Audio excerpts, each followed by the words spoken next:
I'll wait for that to finish.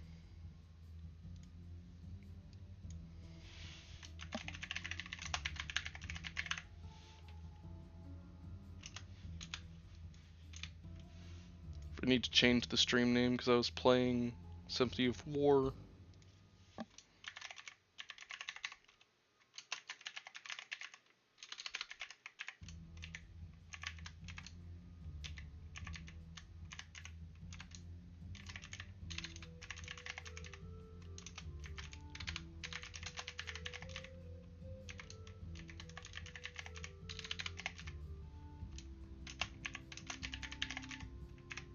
There we go. That's good enough. Changes saved. There we go. So welcome back to Kingless Chronicle. Last time the party dealt with some poachers, corralled them and terrified them to hell and back, Rambo style. Afterwards they detained them, got some information, and started bringing them around. They then made a pit stop at the Sharptooth tribe, where Bub handed over the totem that he got. He was basically gifted some allegiance and alliances through it, and then he met an old companion that he made on another personal thing that he did, called Falling Rocks. Afterwards, the party headed off with the prisoners still in tow, and made their way to the Wood Elf village, which is where we are currently going to pick up. So then, without further ado,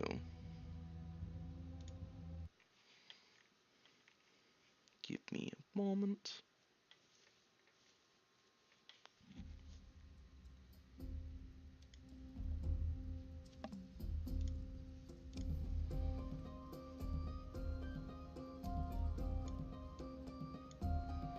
Alrighty, so as you begin getting closer and closer to the Wood Elf village, you begin to notice that the grove gets much larger, the trees growing bigger, but they also get a bit darker colored, more of like a maroon or sometimes vibrant, bright luminescence colors as you get further into this part of the glade. You begin to see fairies ditching about and moving about, without a care in the world. You also see satyrs dancing around. This is clearly a very more Fey-imbued area. You also begin to see, as you start going get closer and closer, you begin to see some people standing up or leaning off of the edge of some branches looking down at you. They look like slender sorts with either blonde or brown or black or red, fiery red hair or something similar to that. They're all rather scantily clad, the men and women alike, but they all just kind of look at you, very interested. Sometimes they'll lean off the edge of a tree, smile, and then like swing around the tree and run off somewhere. This seems to happen several times along the road as you begin getting closer and closer, the dirt path that you're on becoming more of an actual dirt road, and then eventually turning into what seems to be a well-walked, not so much real dirt road, but more of a well-worn foot trail. You begin to see wooden scaffoldings of some sort that are bridges that hang suspended in midair off trees. You begin to see little lights glowing in holes in trees or at the treetops themselves.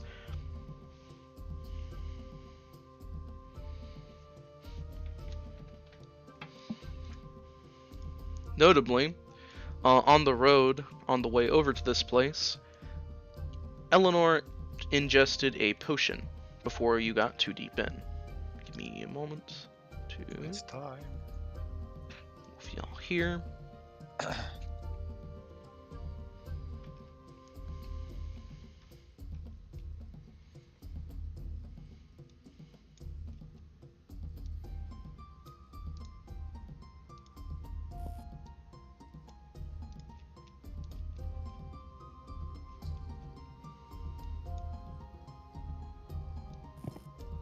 That there.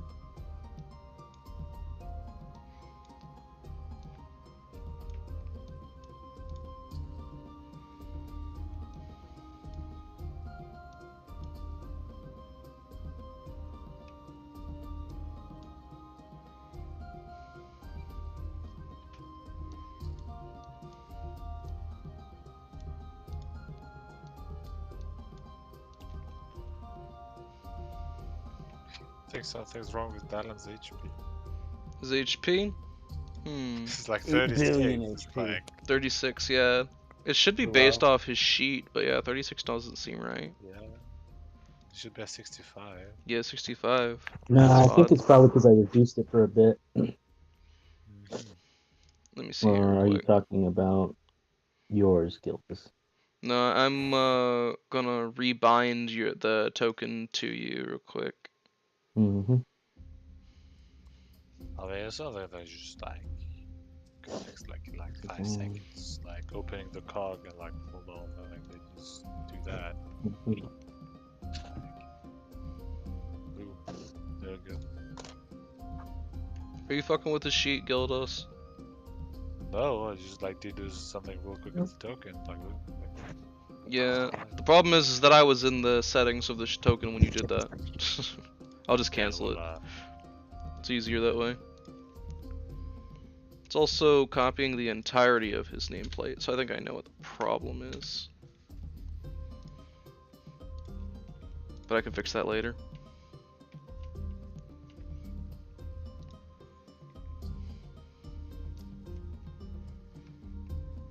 Oh, that's token layer 2. Token layer 1. That's what I need.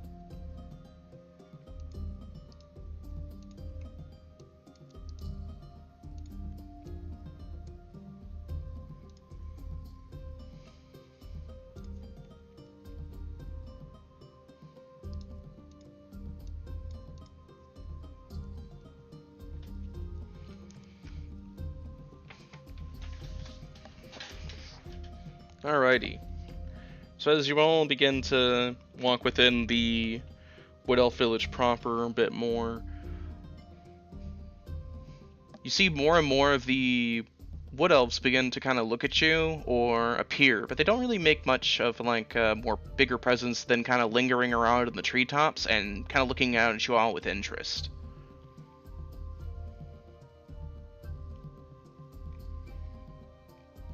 I mean, we'll say, character will say, well, that's already more of a welcome than when we reach the high Elven city.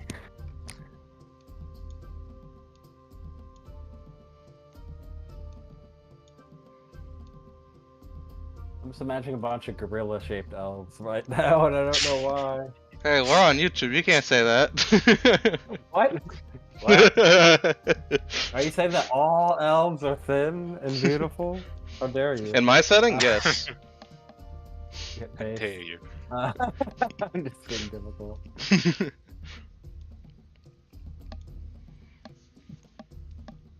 Okay. Bridge of Amor. So where are we? We're at the bottom. Yeah, you're at the bottom, currently in the Bridge of Amor area. I guess like, what's on the ground level? Like, do we have to go up to actually get to the city? Yes, essentially you do need to head further up Okay. the road, but also get access to the higher up tree area to do that. I'm also waiting to see what happens with the potion.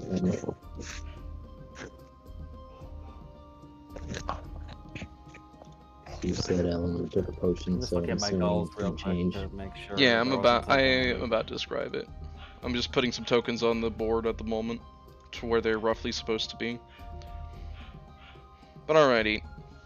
When Eleanor drinks quaffs the potion, she ends up, her hair turns from the blonde that it was before, and her complexion pasty pale, to a more earthen, healthy colored hue to her skin, and her hair turns more of a flowing brownish type of earthen color. I believe, what's the key? One of these is the right one. There we go. Her eyes I believe, become piercing green, and she gains some light freckles as well, essentially.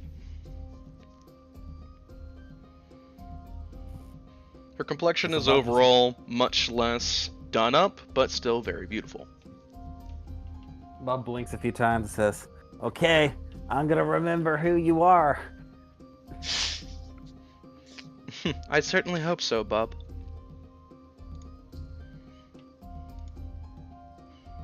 Julio looks around with his hands behind his head. Pretty place. Never actually been this close to it. Me neither.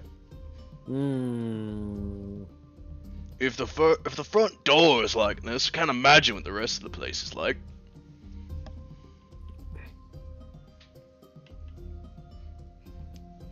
Though I can't deny, front door looking grand and mighty. Can agree with that. Dwarves got the right idea with that too. Yeah, is there like an obvious way we can get up, or do we need like some sort of mechanism to? We need a lift. There is a way to get up, but you're not. It doesn't seem to be being used at this time. There is actually a lift powered by druid magic of some sort or spirits. Ooh, I'm just gonna like run over to it. You run over to it, bub. As you walk up to it, you actually see the vines kind of perk up, and you see that there are some fairies kind of like that materialize before you, like leaning against the vines. They wave at you, and they kind of like point upwards with a curious look on their face. Hello, I am Bob, Moon Druid and emissary to the Blue Dragon. We're here to visit. We're on a very important mission. So one of the fairies gives a bow. Hi, Bub. The other one gives a little twirl. Hi, Bub. Welcome. Do you wish to go up? And I go turn around and say, "Hey, everyone! The fairies say we can go up." I'm not even sure if they can see them, but They can actually see them, but you can Okay. see them much more clearly. So you know how my fairy has a perception mode and a stealth mode, Yes. which now that I think about it, is so similar to Eddie's thing.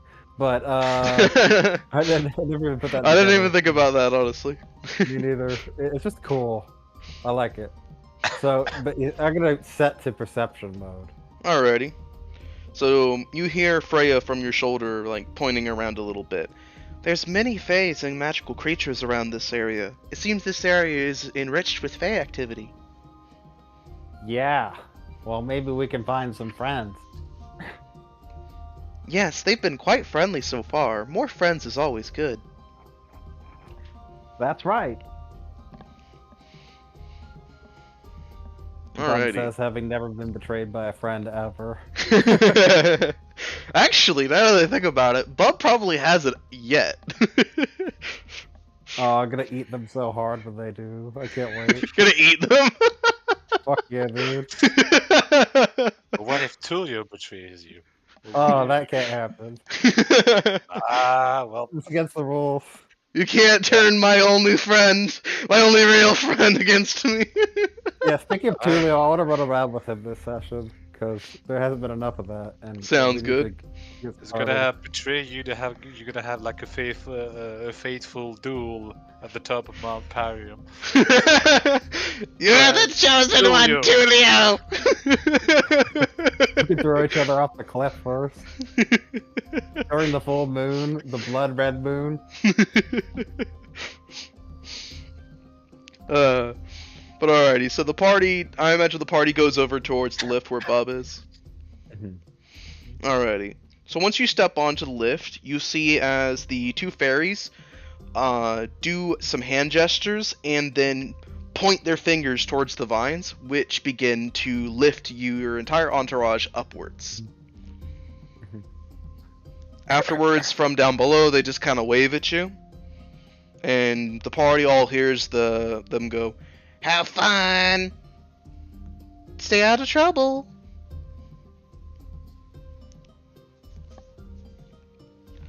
Once you get up to the second level... Oh, Wes, go ahead. No, it's fine. Alrighty. Once you get up to the second level, you find that the treetops go even higher than this, but you can't see the way up at this from this specific space. However, from up here you can see that a lot of elves are kind of eyeing you curiously. Very clearly interested. Most of them don't really make much point to come over yet. They seem to be waiting for someone. But they're not hostile. There's actually no signs of aggression from them. Okay. That's fine with me.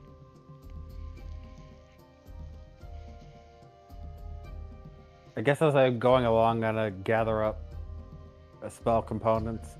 So it's just kind of assumed I've been doing that, but I just want to actually bring it up for once.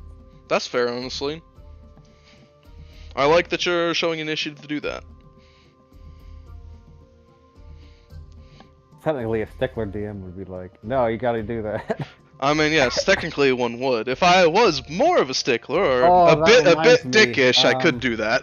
There's the one where I have that insect spell. I need to actually get a thing of insects for that. Ah.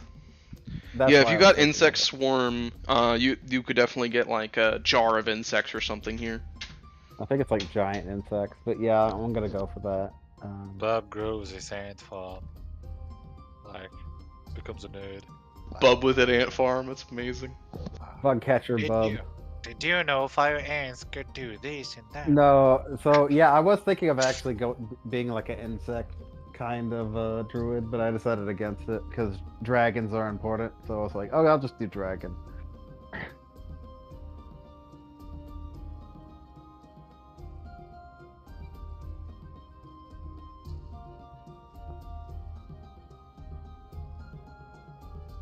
Okay, so let's see, are there like houses around or?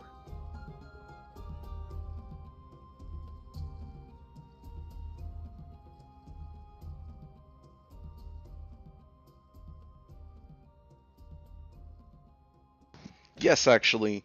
So as you're looking around for any houses, you see that there are no true houses necessarily. There are simply kind of buildings either built into the tree tops or into the trunk of a tree, but more carved into it a little bit or into a hollowed out area that seems to have occurred naturally. So Bub's just gonna sigh with relief and says, so natural. So right. So calm. I like this place.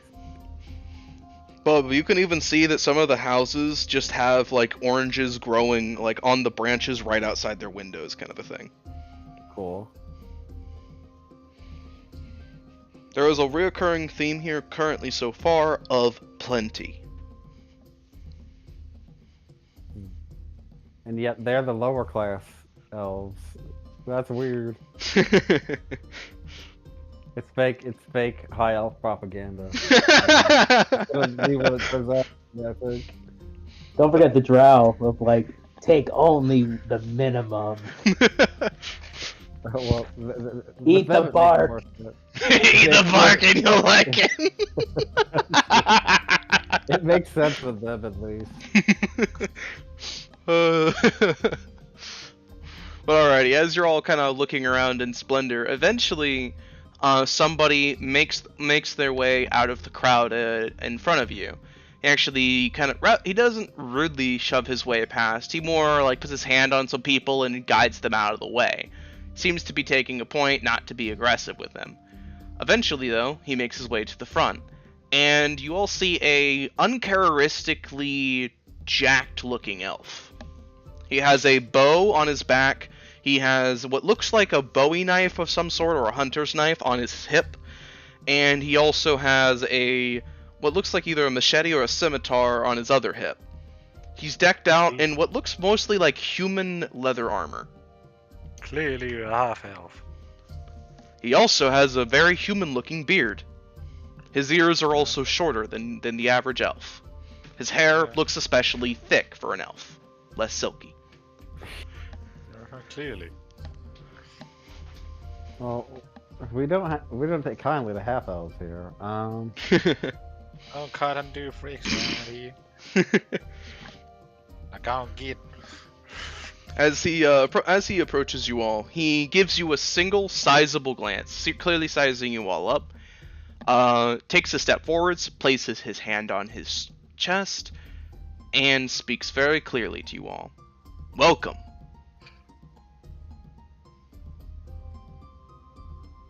Well met. What brings you here?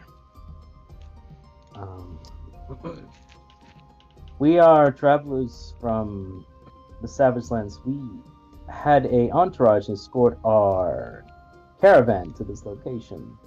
I believe under Lady Eleanor's approval, and we are come to collect.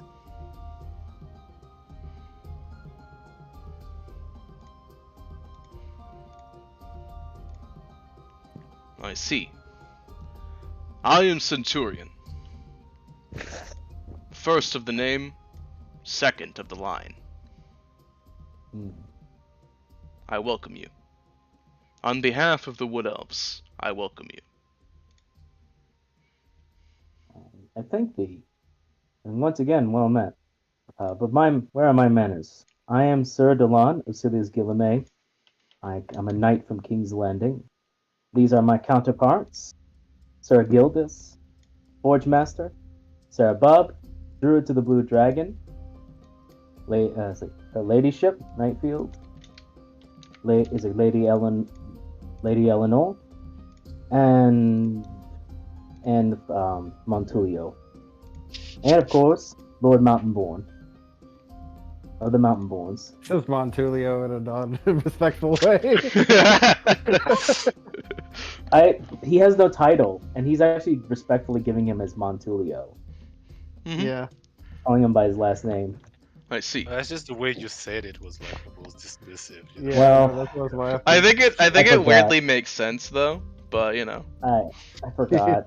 I was trying to. We have a lot of people in the party, so I totally. Yeah. I know. Yeah, we you're do. good. You're good. Makes sense. It's like, me too. I was like, hey, who are we missing? It's like, oh, We're not on Nightfield. disc 3 yet, so we can't split the party.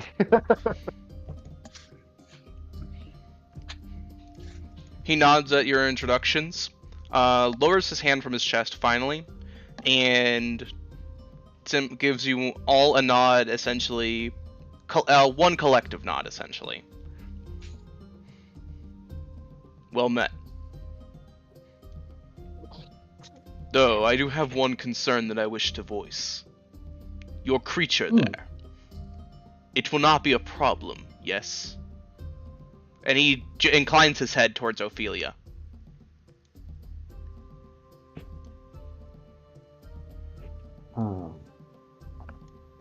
I think her ladyship can speak for herself. Ophelia actually does speak up after you say that. I promise I will not be of any trouble. It can speak then. Well, first of all, that's not a it, that's a she. But yes. Mhm.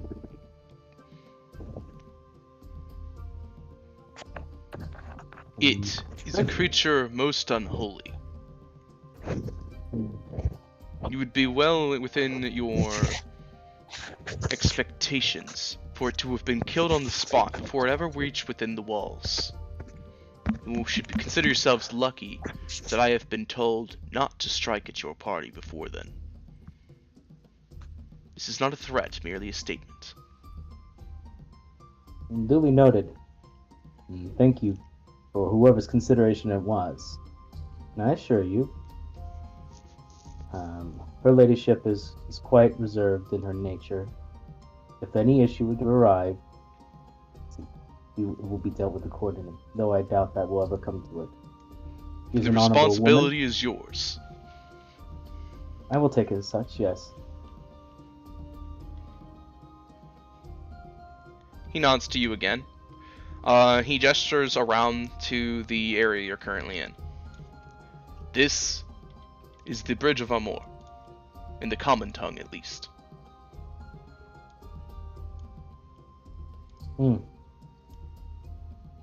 Though we call it the Bridge of Love.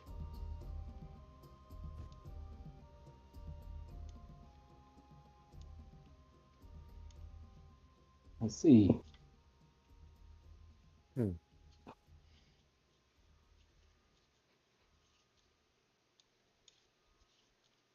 On this It place, is quite lovely. priestesses reside as well as my statesmen. We will be very courteous to you here. This is a place of kinsmanship, camaraderie, and friendship. As such, I extend to you the declaration that should you become a nuisance within the Bridge of Amor, you will be breaking the traditions. Kindly keep your weapons sheathed on the premises. For those of you who do not need the weapons to be a threat, I remind you to show restraint.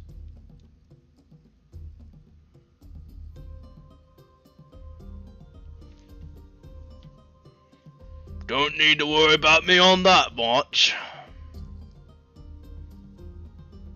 Yes, of course. Never underestimate a dwarf's hardiness. Damn straight.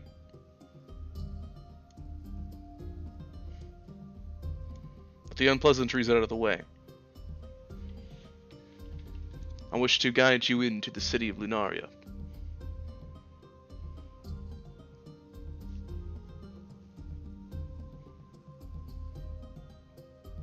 Thank you. You are most welcome, small one.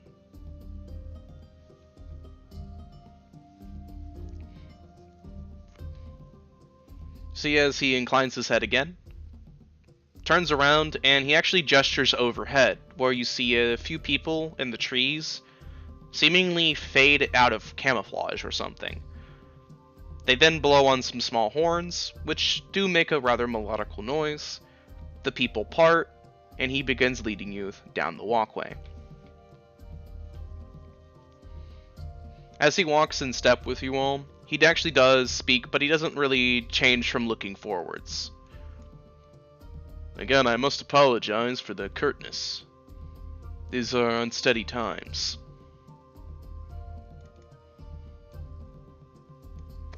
Hope you will not find that the mannerisms in which I have met you or introduced myself to you all will reflect poorly on my people. With all due respect, Sir Centurion, we've had far worse welcomes. And you've been very courteous in your own way. Truly. Delon glances to everyone. Kind of like... I mean, we've been attacked on sight multiple times. Yeah, that's true. Not to mention, we just staged a prison riot. I'm sorry? Ah, yes, that's something I wish to bring up to you now. There are a series of men being followed on us at this point. They're in ties and ropes. They were poachers, hired from a certain venue in Nebulum, and we thought that bring them justice to here. We figured you would be able to dispense a noble justice since these are near your lands. Our druid here can account for the creatures of which they took, and we have a few in tow that could account for them as well. I see. Thank you. He actually reaches into one of his pouches, takes out a small wooden whistle. He gives a blow on it, which none of you can actually hear.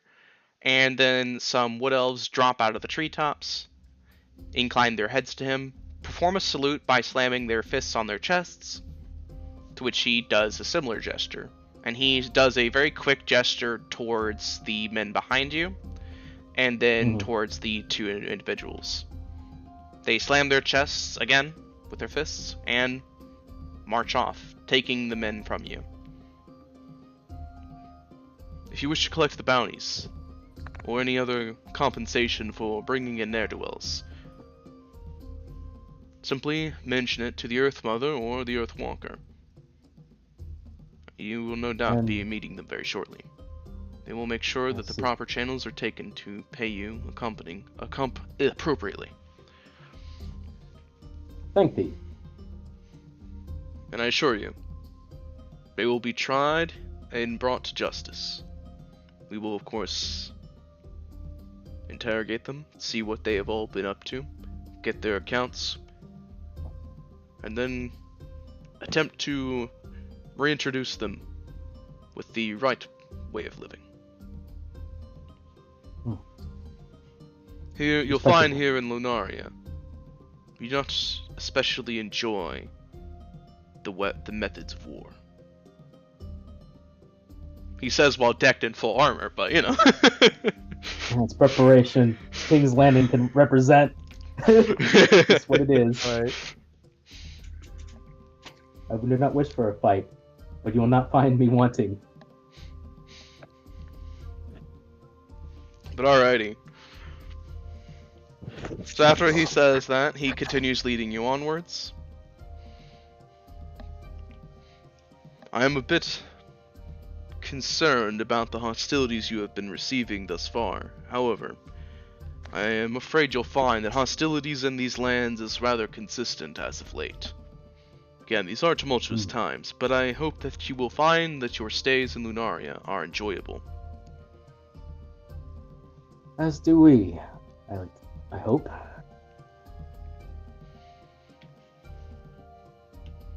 Well, we'll see. Plenty of things to visit. Most likely. He stops in front of what looks like a massive bramble of vines and greenery that just seems to have no way through.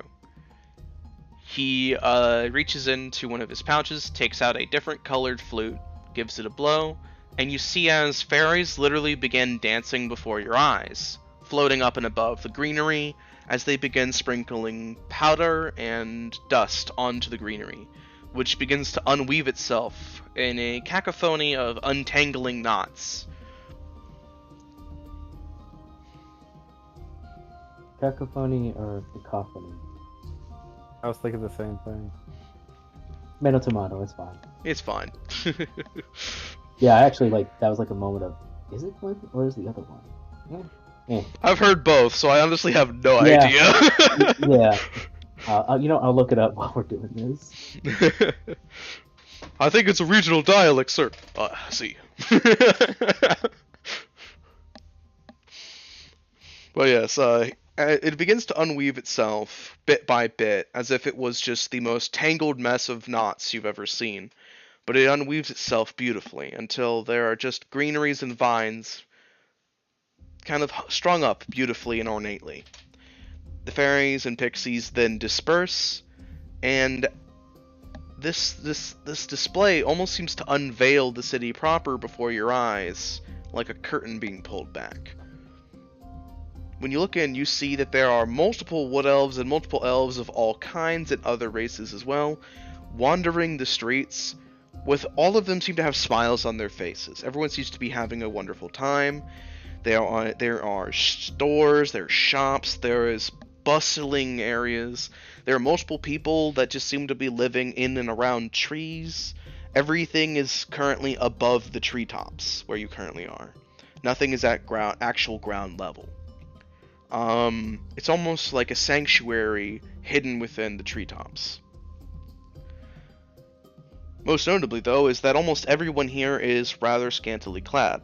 Not everyone, there's no one here that is actually naked, but just about every citizen is wearing clothing that reveals either their legs, their arms, their shoulders, or a bit of midriff, depending. Meanwhile, me, and I'm just wearing a hat. Druid lifestyle, baby. So, Free the knees. I give you Lunaria, bastion of the elves.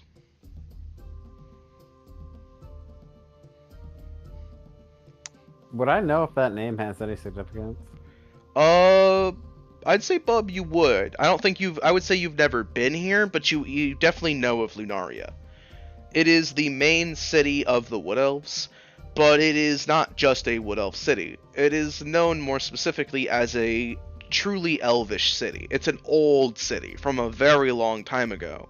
Currently, the Wood Elves reside here, though. Okay.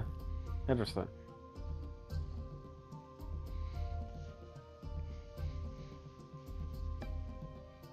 Now then, I will be leaving you shortly so that I can return to the front line and maintain my guard duties.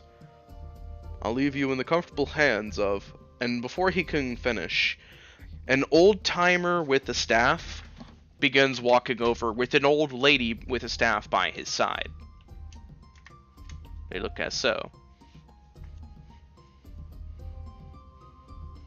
The old-timer has a very tall staff, similar to a Gandalf-style one, but he doesn't really lean on it, he just kind of walks with it.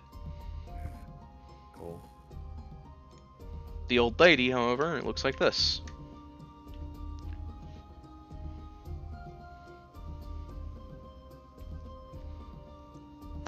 You're a wizard, Harry. The old timer interrupts Centurion with a bit of an old chortle. Centurion, so eager to leave them before they've even been given a proper guide. Centurion immediately turns around, salutes by slamming his fist on his chest, and inclines his head. Ah, Earthwalker. And of course, Earth Mother, I apologize, but I am attempting to take my duties quite seriously. The old lady simply gives a grandmotherly smile, with eyes that clearly reveal more than even her age shows. Carry on then. Your important duties are most serious in these times. Make sure you care to them. Of course. And he then turns and begins walking away without another word. Curious sorts to be coming through here. An entourage of humans, dwarves, dragonborn, an elf of a specific variety, as well as a kobold druid, not to mention a certain individual of currently misfortunate origins. Come now, Earthwalker. Such a reading is rather personal, isn't it? Don't act like you weren't reading them in silent.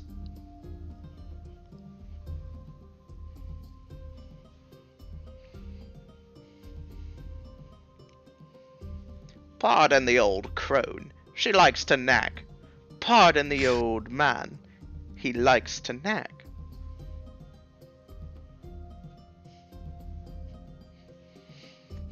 Marriage, am I right?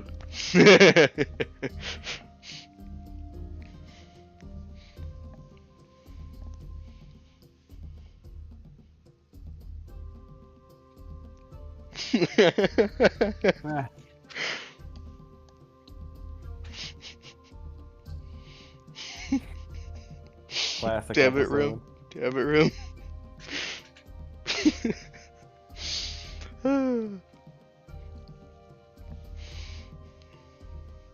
Welcome to Lunaria. Here you'll find you'll be most welcome.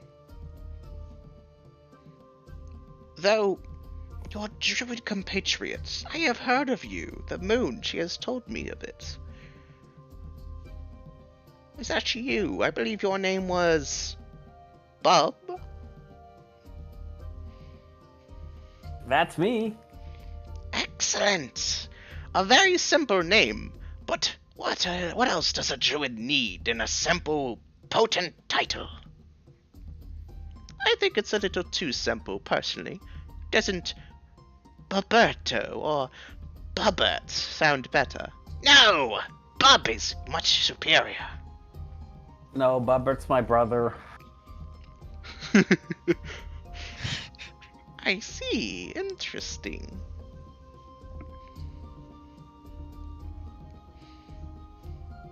Julio just like leans down, like raises an eyebrow at that.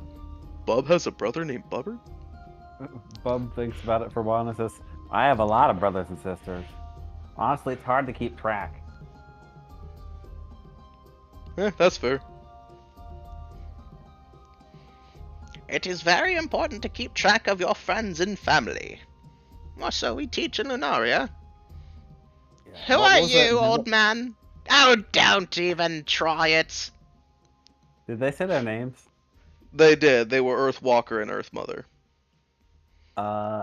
Earthwalker and Earthmother, I have a question.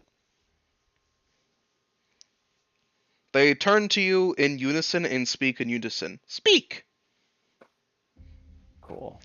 And he says, do you know where the druids that are here congregate? Not many druids congregate in Lunaria anymore. Very seldom do they do so. you'll find that the most druids that are here are ones like ourselves, old, and earning the title of High Elder. Oh, so this is your forest. To claim it as our forest is a bit of a reach. Indeed, it's more of a forest that we live within and live in harmony. Okay.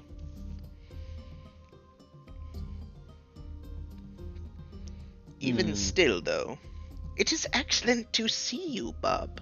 I believe that having a unipartisan druid that is not essential to the Wood Elf's current predicament would be quite informative.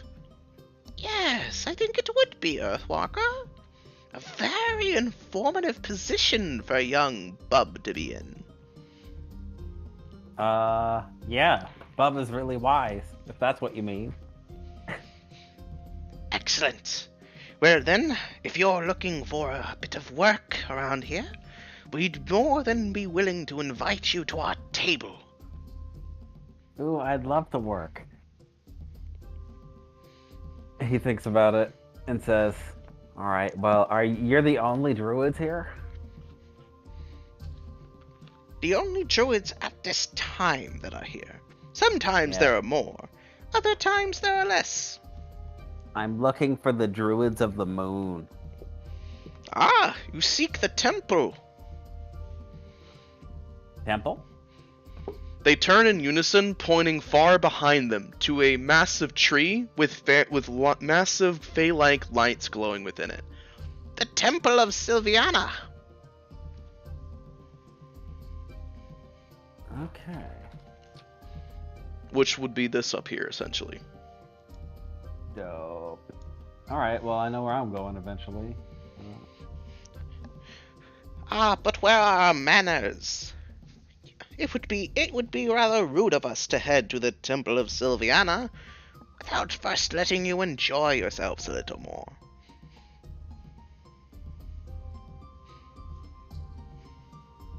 Okay. I have one other thing I need to do. Then we hope you have a wonderful time. If you wish to get into more specific things around here, or you wish to get into the culture more, can't go wrong with the priestesses and priests. They won't show you wrong.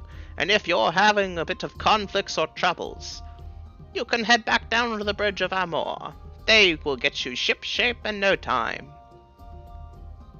If you're having a bit of a condition, or perhaps you're wounded gravely, or even just a small wound, we highly recommend the Healer's Den. They will have you fit as a fiddle in no time. Till then, we strive to make sure that you will enjoy yourselves. Ta-ta. They begin walking away, talking amongst themselves as they do so. They seem to kind of meander through the city without much purpose, but they seem to just talk to lots of people. What about the thing? The people we just handed in? Oh, they were left at the Bridge of Amor. The soldiers were taken by centurions. The guards. Right, no, I meant but we were supposed to talk to those people to ask about money, compensation, whatever. Do you wish to follow after them quickly? Delon probably will, just for the sake of it. Pardon me. Excuse me. Oh, yes? Forgive me. Sir Centurion also... I know... I have no introduction, but... Do speak up, boy. It's fine. Yeah, boy. Sir Centurion mentioned that we just turned in some... what's the term for it? Poachers. He said something about compensation or additional measures, and to speak to you on that behalf. Are you not the individuals? Oh, of course, of course. The old man reaches into his pocket and retrieves what looks like an old, dusty-looking, kind of like old-looking rat with gray, raggedy fur. Go on. The rat jumps off his palm and begins scurrying away. You don't worry, it'll be brought to you in no time. I see. Well, thank you then. You are most welcome. Apologies about that. You know how an old druid can be, thinking about many a thing, sometimes about nothing. Most of the time you're thinking about nothing, you old coot. Oh, come off it. You're always thinking about the next meal to make. I think boysenberry. Boysenberries! I'm allergic!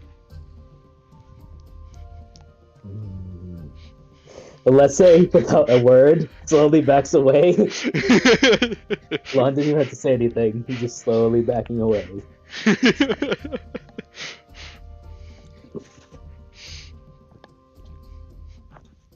As you back away, Well, they continue to talk amongst themselves as they meander through the city. That sounds about right. I guess I returned to everyone. Well, I suppose we're on our own at this point.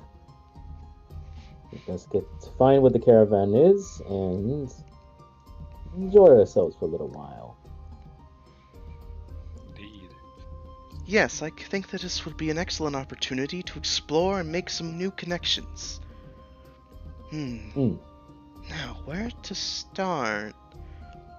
As Eleanor thinks to herself, tapping her chin a bit, you see as the rat breaks out of the crowd, the old rat scampering with a speed of a rat three times younger than its age, and it's carrying a bag of coin that seems bigger than it is behind it, Oh lord. with no difficulty whatsoever. It comes right up to you, scampers up to your shoulder, and lowers its head very gently into your palm, Delon, to give you the coin. Oh, thank you. The rat nods, crawls down a little bit, it stops in front of your feet, stands on its hind legs, and holds out a little rat hand. Oh my god, I'm gonna shake that little hand. So you lean down to shake its hand, right? Yes. So as you lean down to shake its hand, it seems a little surprised at the gesture, but it very quickly gives like a little rat smile and shakes it back. Oh. And it's like, I wanted money, sucker. I know. It's like a Home Alone 2, where he's like, tip, and he gave him gum. I love that movie. I love that movie too. Rob Schneider. He's the stapler.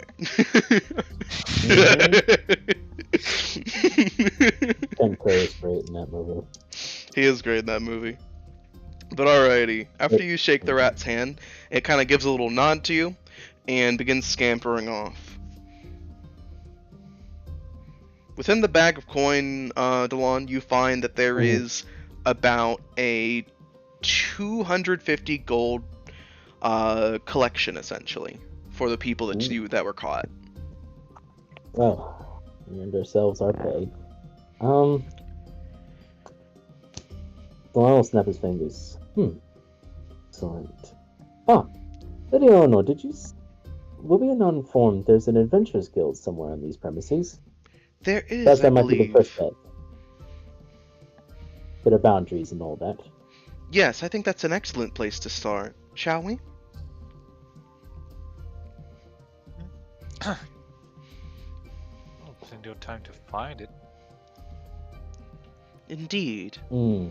Though I wonder, in such a magnificent area, where would it be? Gildos, do you want to make a perception roll or something? Well, yeah, I was about to say. Well, considering how happy the people are, and there it is. Considering that Adventurers Guild are usually inns and taverns, I think starting at the center of the town might be a place to be, but I'll keep an eye out. And that's my perception roll, 24.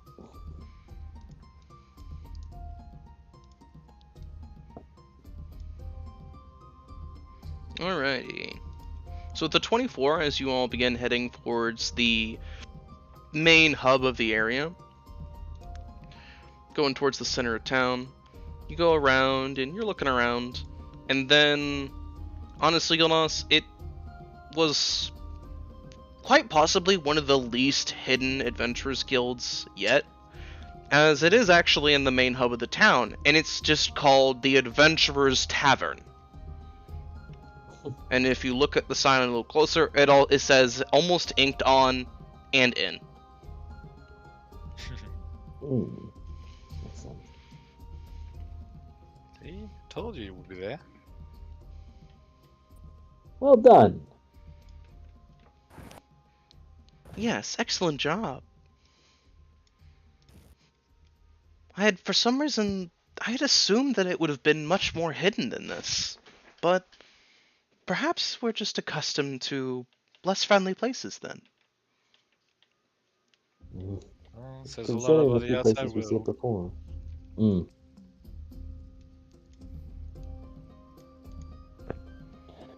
Well, after you. Thank you. And Eleanor gives a nod and begins heading in. Once you all head in, one after the other, I'll actually move you all over real quick to this map. You find that the map is, the inside of the tavern is almost identical to every other Adventurers Guild you've been in. They seem to have just copy-pasted the same floor map, more or less, that each of the brothers have. Something about uniformity, you assume. There's likely some sort of dwarven building structure they were following or something. However, the most drastic change is the addition of not just a cellar, which all of them had, but a second floor. Uh-huh. In all the other ones, if there was an inn in King's Landing, for instance, there were little farmsteads that were used as little houses to stay in. In Asterium, there were beds more or less on there was a second floor, but the beds wasn't a very big second floor. Here, though, the second floor seems to go up in a spiral staircase kind of a way. So there seems to be more room here. Additionally, as you're moving about, Gildas, there's a lot more just regular people in here. It seems like this is much more known as a tavern and an inn than an adventurers guild. But you do see a very similar and familiar signpost on the wall at the far corner where all the other ones are. You also see that there are currently no job offerings available. They seem to have all been snatched up at this time. Well, we inadvertently did all of them. This is more likely. As you're going around as well, looking about, kind of marveling a little at the success of this venture and this joint here, you see as some people start parting, and a sharp-pitched voice starts reaching out. All right. You there left. You on the right. No, on the right. There you go. There you go. All right, you move. Please move. Thank you. Without further ado, welcome, Wood Chief. And you see as there is a goblin here who is announcing it. He has 3 other goblins behind him who have something wrapped under some sort of cloth behind them. You got 5 minutes of a break left. Okay. Come on, Wood Chief. Come on, we all got 5 minutes. We gotta go back to work. That's fine. 5 minutes will be fine enough. But I was expecting so many goblins at once. But yeah, I'll step out. Step in and see. What do you have for me then? Wood Chief, we give you the brand new extra special Goblin Engineering. You've heard of Dwarven Engineering. You've heard of Elven Smithing. We give you Goblin Engineering. and he pulls the cloth off, but it gets stuck on a corner of it as it falls over. They quickly prop it back up and take the cloth back off, though. Underneath, you see what seems to be... all you can assume is a powder keg of some sort. That's covered with, like, iron bangles and bandles wrapping this wooden crate together, and it just seems to be stuffed with stuff. You can see a fuse sticking out of the top, and a big skull with crossbones with drawn onto it with an angry glare on it as well.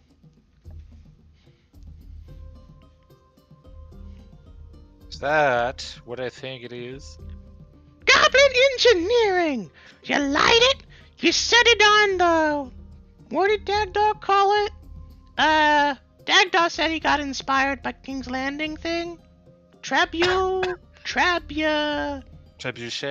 Yeah, that's the one, War Chief. You put it on that thingy, you light it, and you let her rip! Or so it's supposed to. We can't really seem to make a Trebuchet thingy. Well, we assume it worked. Oh, even if you don't have one, you could always just light it up, walk away, and then, you know. Yeah, we did Join- that a bit. They were beautiful fireworks, but, yeah, those poor goblins. Took us a while to get the fuse linked right. How many of you were there?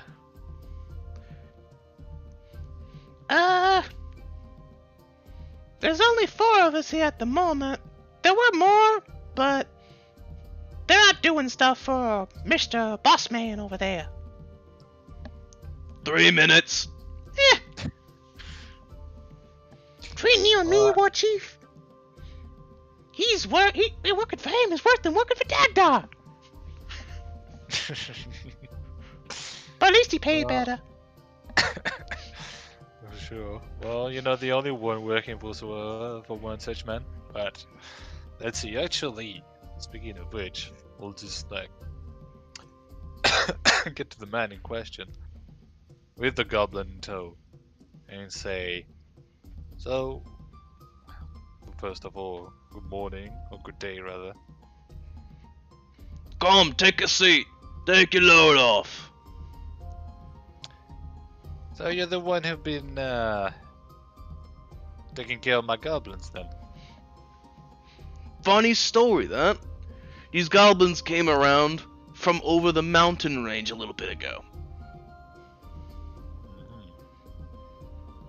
Yeah, they had a note from my brother who said that I was to give them a job, that they're good hard workers, and that they'd been trained really well. I was skeptical, of course. Didn't expect goblins to be able to forge anything, though, so I took it at face value, and would you believe it or not, they actually knew how things worked around here. Indeed, I mean, they've been told well. But actually, in the topic of my goblins, there was one I wanted to take back as, well, I look back to the goblins. There's something I want him to do. The important mission. Sounds fine with me. Honestly, they're great workers, but I keep having to... He puts his arm on the counter and leans closer. Uh-huh. Keep having to find things for them to do.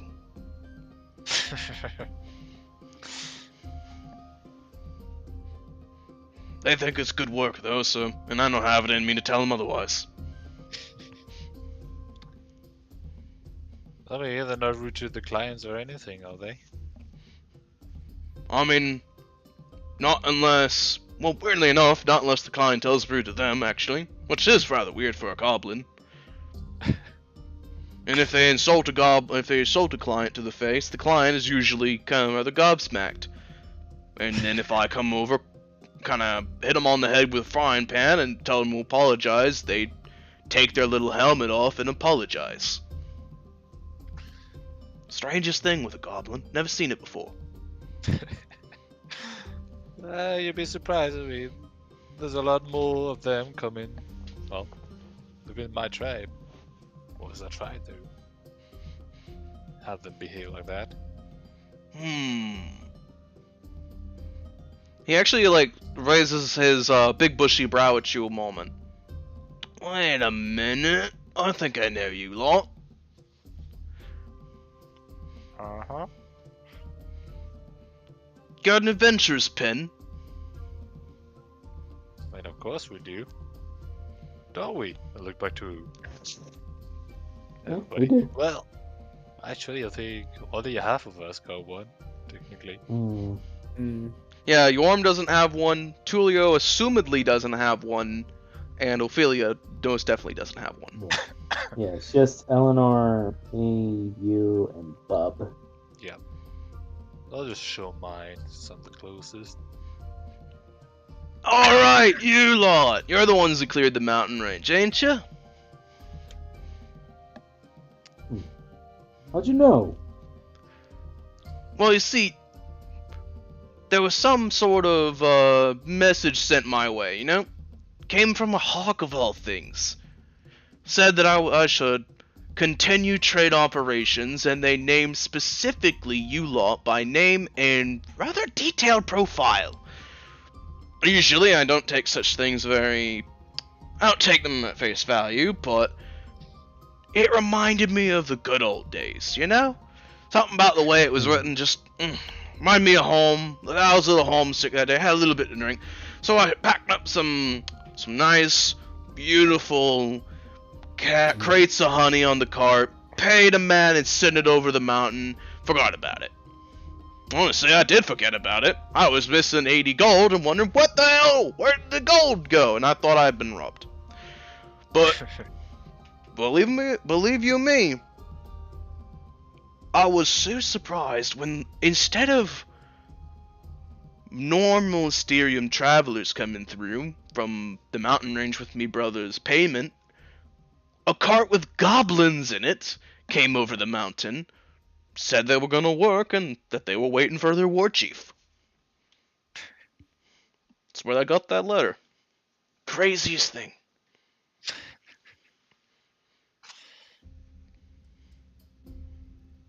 Did your brother tell you they had set up horns on his roof and all that? Nobody did tell me not to let them do that. Right. So I've seen. Well, yeah, you lot come on over to the front counter. Actually, hold on. He actually steps out from behind the counter. He points to one of the goblins. You! Bar duty! Yippee! If you sample the merchandise, it's coming out of your wage! No. My long coins. He lowers his head, but he still rushes over with glee. He's actually teaching them about wages. Oh no. My long con. Your long con! My free labor.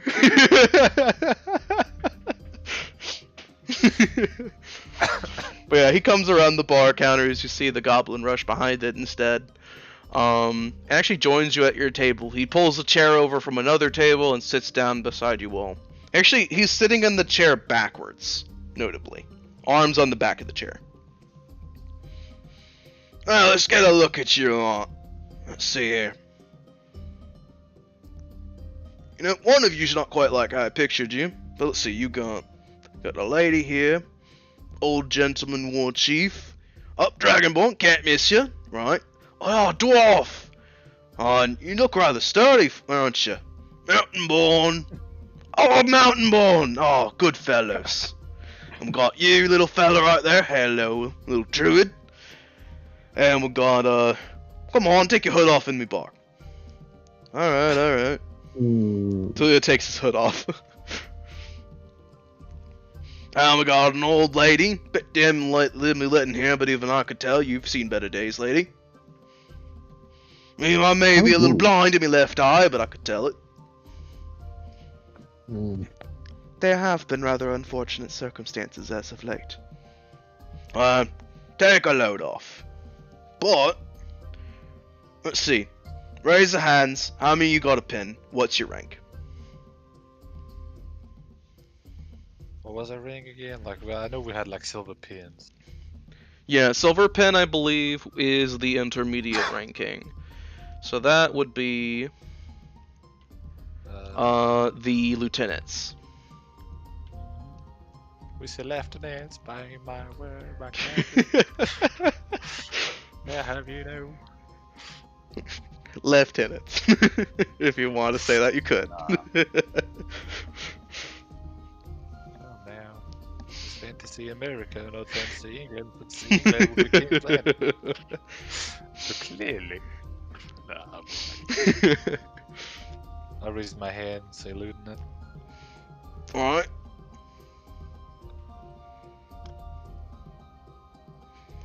Eleanor puts her pen on the table. Lieutenant. That's 2. DeLon will place his pen. That's 3. Tulio sighs, reaches into his pocket, and takes out a gold pen. Whoa! We got ourselves a captain! You got a gold pin. Yeah, got a gold pen. Wait a minute. Wait, which mall are you from? Nebly's Adventures Guild. No shit! How's me brother doing? I haven't heard from him in ages. He's doing alright, considering.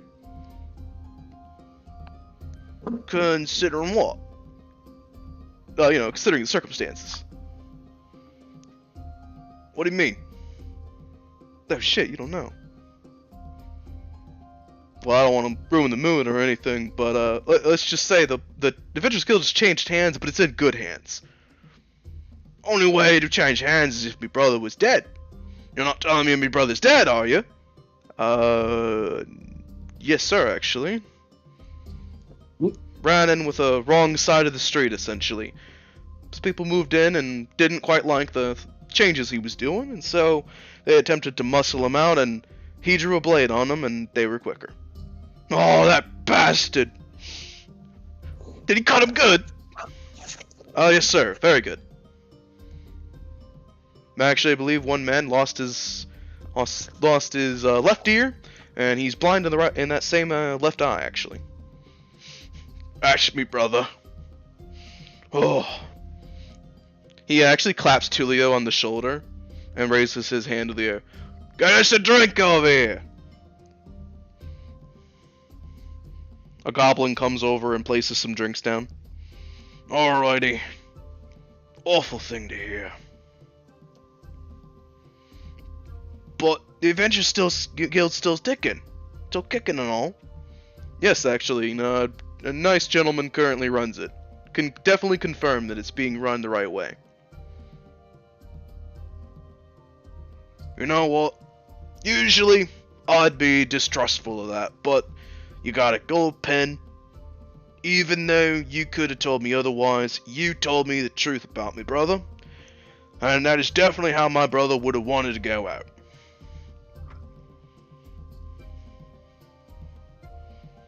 So I'll accept it. I think I'll pour one out for him tonight, though.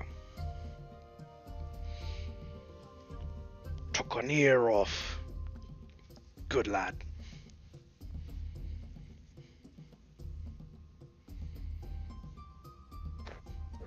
But not often there's a captain. You must have gotten a lot of done over there. Had to make a lot of money pretty quickly and sometimes, and well, they just happened to have a lot of jobs that I was really good and fit to do. Good on ya. World needs much more heroes. Yeah, so here.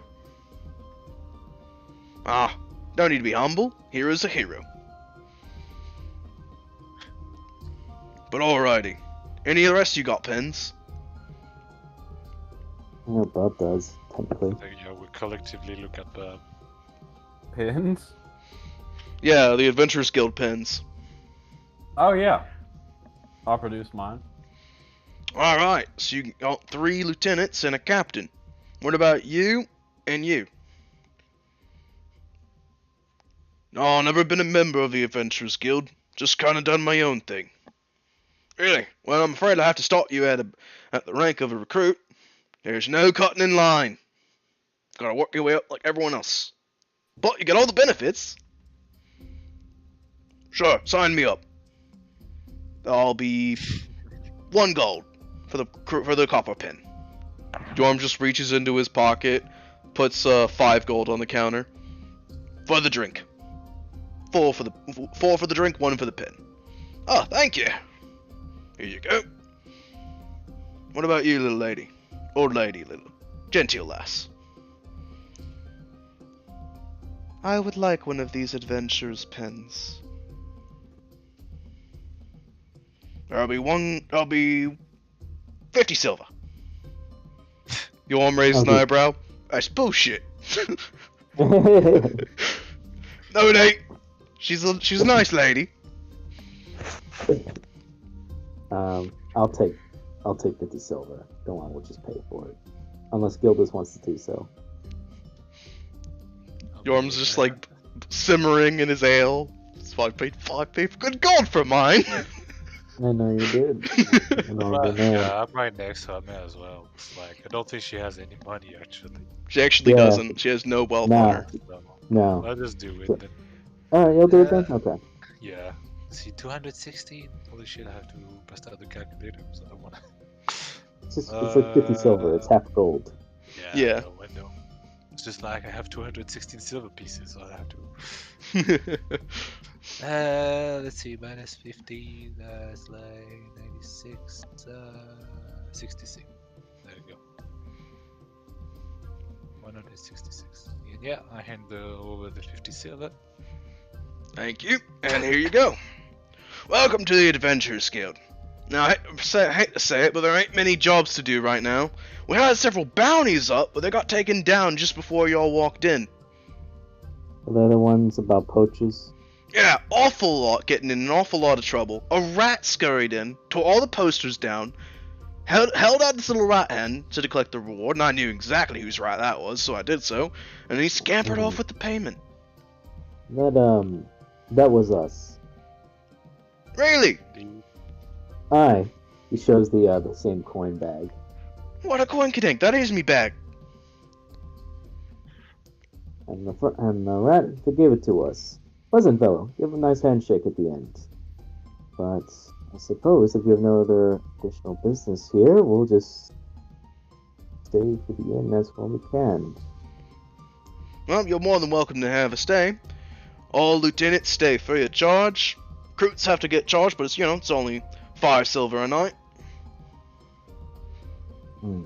Let's see, so wait, you lot cleared up the mountain pass, and you collected the bounties. Next thing you're gonna tell me is that you dealt with that horrible monstrosity on the east side of the swamp. So, I'll produce my, well, I mean, it's actually showing, but like, Yeah, just show actually it. hold it in my hands, like, yes, we did. Bullshit! What are the odds? Show the relic of Richard. Yeah, I'm just literally here, like, Oh, I don't well, need no more proof than that. I'm just saying, bullshit. What are the odds? Absolute commodity. Baloney. Ridiculous. What are the odds that one group comes around and gets all me biggest, worst quests done? All in about this small span of time. Well, half the time the issues came to us. All things considered. But well, I am delighted to help in any way I could. I don't know if I speak for everyone, but I'm glad that's appreciated. Oh, it's definitely appreciated around here. You have no idea how much help that's been for the people around here. With the poachers not being a problem, I imagine that some of the villagers will be more at ease. Without that monstrosity on the east side of the swamp, we don't have to deal with the weird spores floating in every once in a while. And with the mountain pass cleared up, well, trade's open again. Really useful stuff, that. Actually, did these lot help you? All your bronze pins? well, we're always together, so. They've been with us throughout the entire venues through which of dealing with all those situations. So yes, they've been very helpful. Delon gives Yorm a wink. I'll try. Huh. No, I'll be right back. He stands up, like lifts one leg well over the chair to do so, and begins walking his way, very expertly maneuvering through the crowd. He comes Yes, the back a Riker little bit maneuver. later. What was that? Yes, the Riker maneuver. Essentially, yeah. Rough. He comes back very quickly later, and he's got a little burlap sack with him.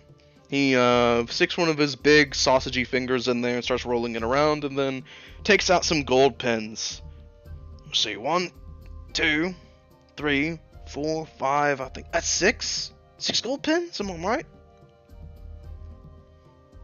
It would be 6. 2, 3, 4, 5, 6. Yeah, 6 is correct. We have a party of 7 people. Alright then, these are for you lot. Congratulations on becoming captains! Some of you actually, you did a job for that you were doing as recruits, but you were so accomplished. Proud of you lot. These were not easy jobs. Keep 'em up. Alright, and now for all the goody stuff. Now I'm sure that this fella here could tell you all the benefits you get for being a captain in the Adventurers Guild, but it wouldn't be I wouldn't be doing me just right if I didn't tell you exactly what you get. So, all the previous tiers, you get food cheaper, bedroom cheaper. Now as you're a captain, you get to sleep for free, no charge. You've already done that before. Additionally, get access to some of our contacts now. So you could essentially you could send people that you think would be good adventurers this way, or you could attempt to send some people if you wish that you think would be good people to stay here for a little bit that have some quests that need getting done. You could send them to the Adventurers Guild. If you send them with your note, we'll take it completely kosher.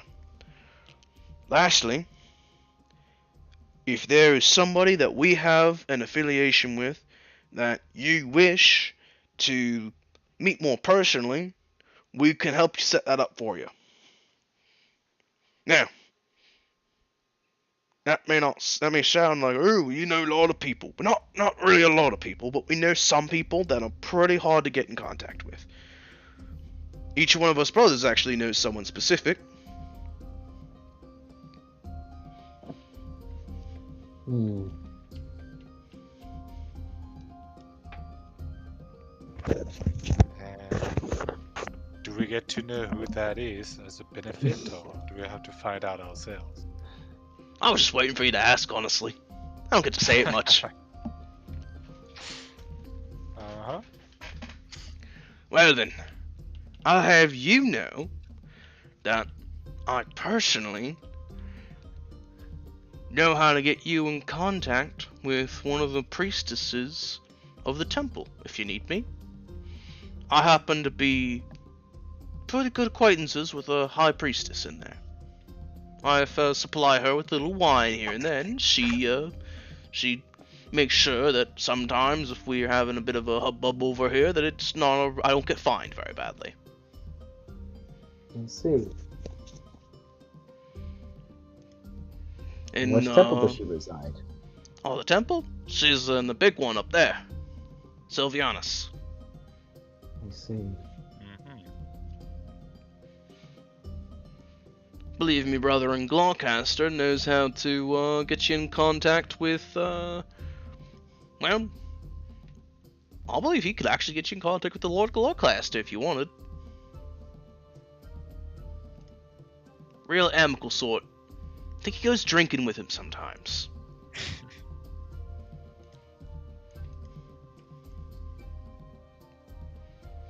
See, my brother in King's Landing could get you in contact with, well, not High Wizard himself, but he could maybe get you into one of the upper districts so that you could try to, talk to some people that might be able to try and set you up a meeting in about 8 months.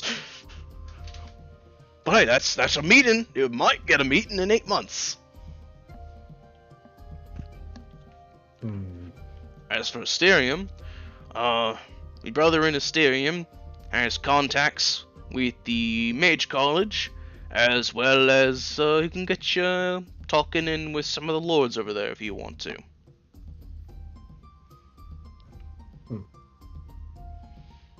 Don't know about me brother in Nebulum. What say you? Do you know anything about that? Yeah.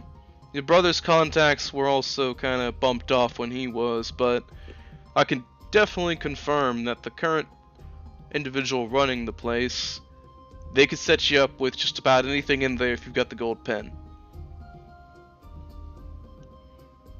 And what does that entail?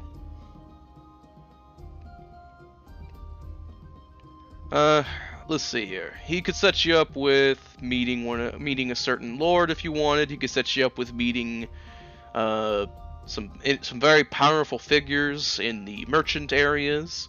He could set you up with meeting if you need somebody that you need information from and you've got the electrum to pay. He could set you up with a meeting with a certain spirit-like man.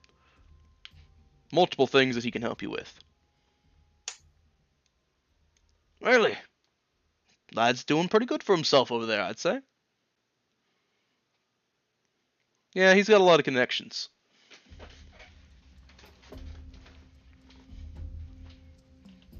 Oh, if I may ask, I mostly want it for the paperwork. Who's running the place now? Some fellow called Val. That's all. Val. Got it. Is that a nickname or something? Nah, just Val.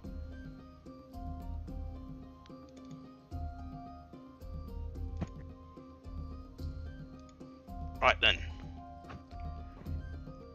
As for Reynold, I believe the Adventurers Guild in Reynold can get you sorted with Champion of Reynold.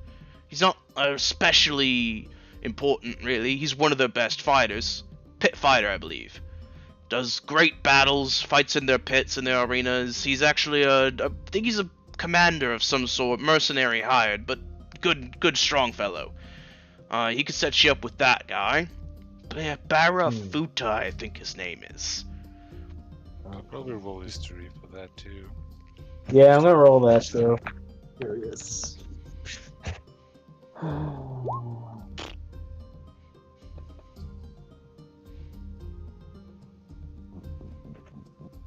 Let's see.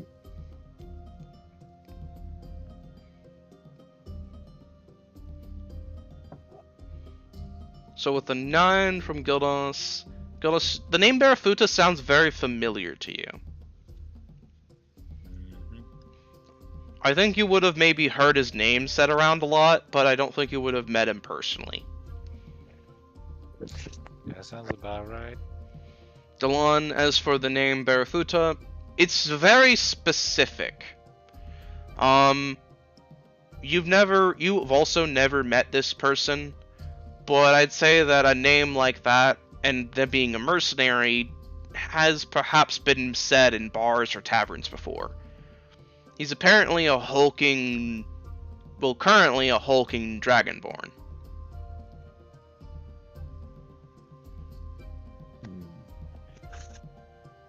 I recognize that name. I think, last I recall, mention of it, he was some sort of giant dragonborn or some such. Yeah, big, huge fellow. I remember he came around this part at some point, and I think he had a run-in with the Green Dragon, actually, and then he just kind of turned tail and made his way back to Reynold. Been fighting for Reynold ever since.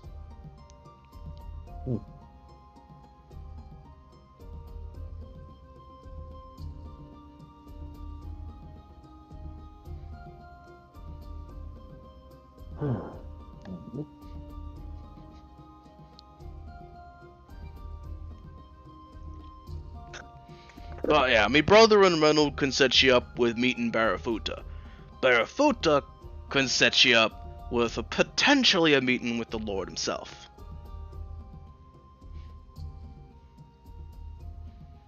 The Lord really respects strength from what I've heard. Strength and resolve. And if Barafuta likes you, well, Barafuta's eager to introduce his friends and his allies to the Lord.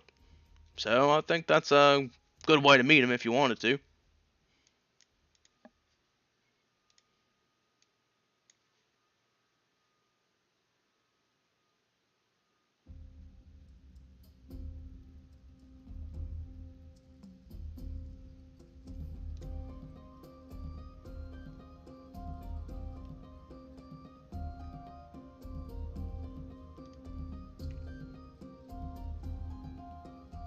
Let's see. Any other thing we should know about becoming captains?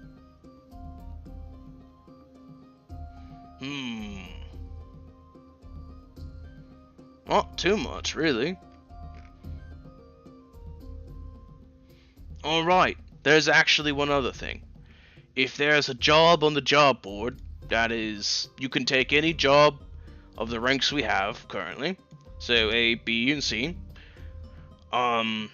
You have captains have priority on any A rank job. So if somebody wants to has a specifically difficult job, captains get first dibs on the A ranks. Captains also are sometimes called upon to deal with what we classify as S rank jobs. Those are essentially jobs we can't put on the board because they're just too dangerous, and we honestly, us brothers just don't want people that can't do it even attempting it.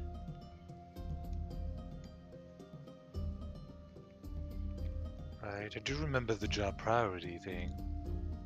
So that's what Sir Roderick used for the AT job we took back in Asterium, wasn't it?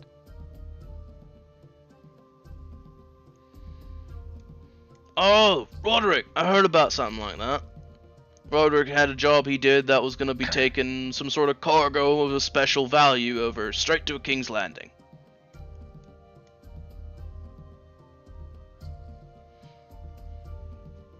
Yeah, sometimes we ask you to carry something with you and bring it to its end destination, and make sure you do it a little secretly.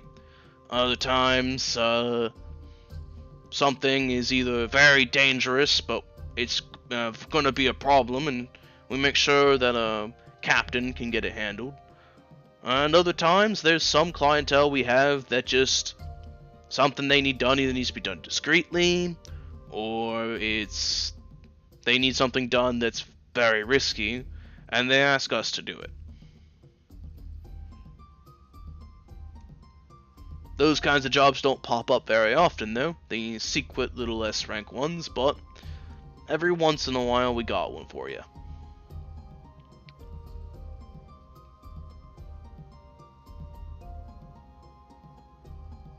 So, people posting those jobs, do they have like moments where they can just handpick the one they want to have the job done by?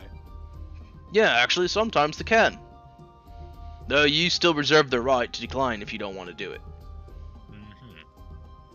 They can't just order you around and buy and pay for you. We're not a mercenary company. That's not how we work. All work is voluntary.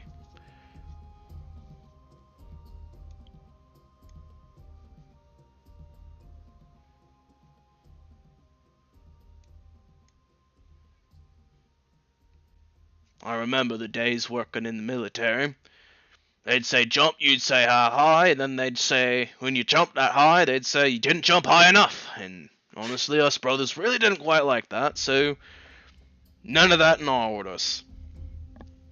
The workers and our heroes always reserve final rights if they do or don't want to do a quest. Feels a little more heroic if you're doing it because you want to, not because you're forced to.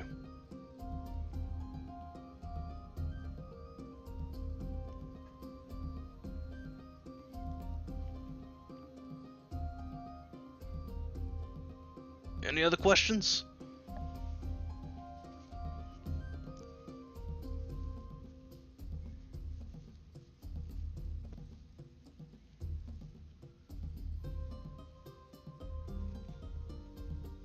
Am I allowed in the temple? The Temple of Sylviana? Mm-hmm. I mean, I could try to set up a meeting between you and the High Priestess. That would be good. Alrighty then. Want me to try to do so? I'll make sure Please I do. message you and if it gets through, you know? Hooray. That's literally it. That's my only question. Sounds good. I'll see about calling in a favor. Anyone else got anything they want to ask me?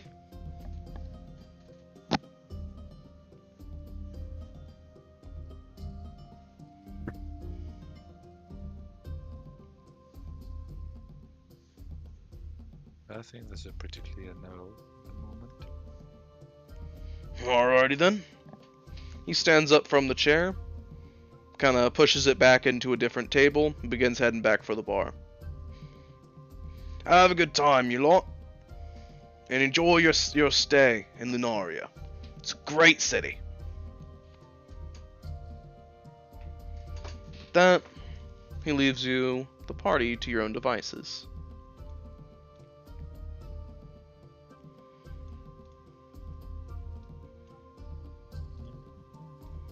So, the party at the bar, at the table enjoying themselves, they all have some drinks at the moment. What do you plan to do at this time?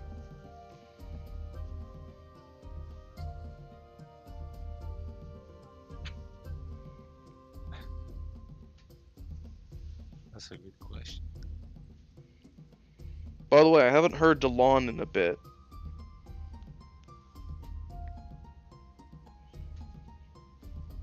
Are you still there? Yeah.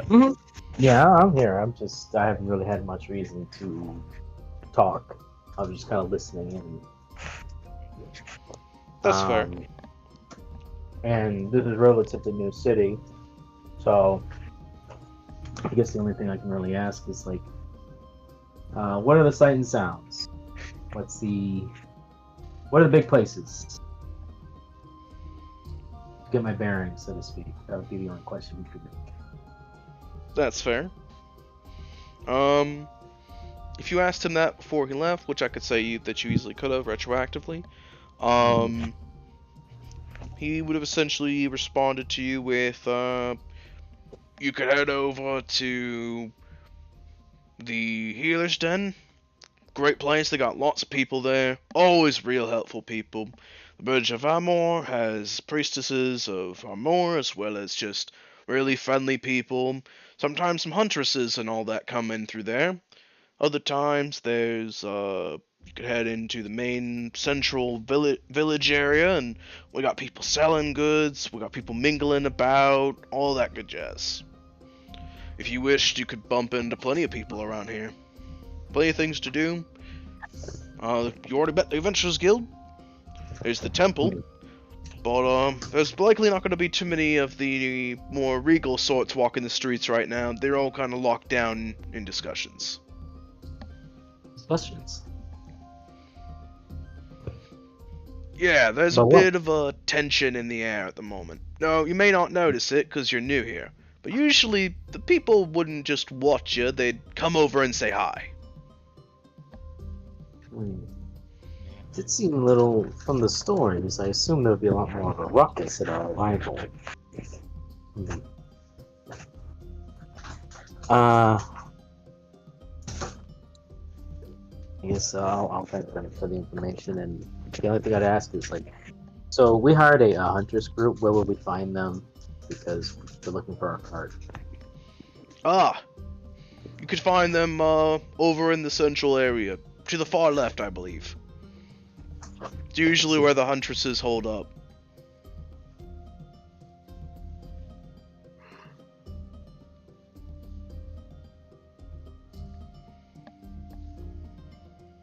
Well, thank you then. Very welcome. much good. Alrighty. So do you wish to talk amongst yourselves any at the tavern, or would you like to head out of the Adventurers Guild now?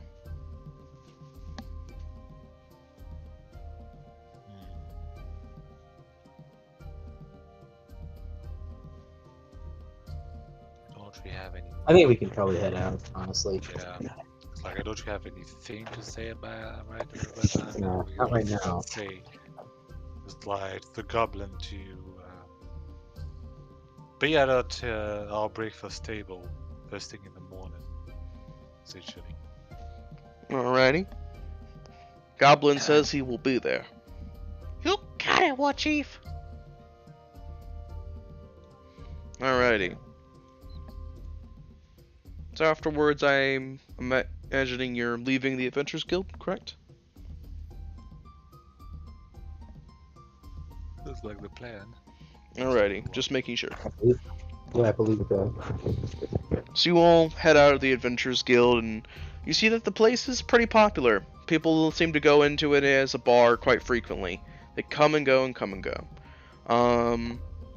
As you're in the streets, you see that they're still bustling with plenty of people. If you make eye contact with anyone, they make eye contact back, smile, and wave. It's a very friendly place so far.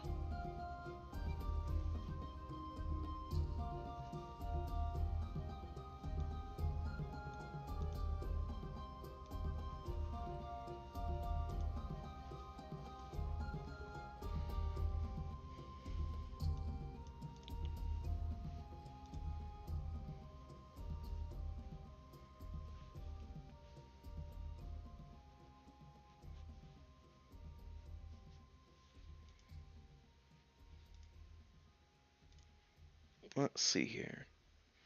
As you're kind of like milling about, looking around a little bit, eventually there is a voice that reaches over the crowd.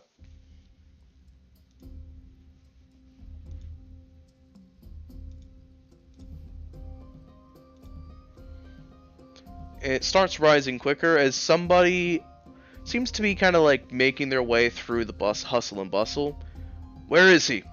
Where is he? Yeah, I've heard he's around here. Come on, where is he at? As he makes his way to the front, a human in some rather... He's wearing armor, but it's much more of the ceremonial kind than anything at this time. Steps out, and he takes a long stance, looks you all up and down slowly one after the other, and then his eyes fall on Delon. His eyes linger as he takes you in very, very slowly from bottom to top. And he has the curious look on his face as he walks slowly over to you. He tilts his head a bit, giving you a bit of a Kirkshire grin. Delon?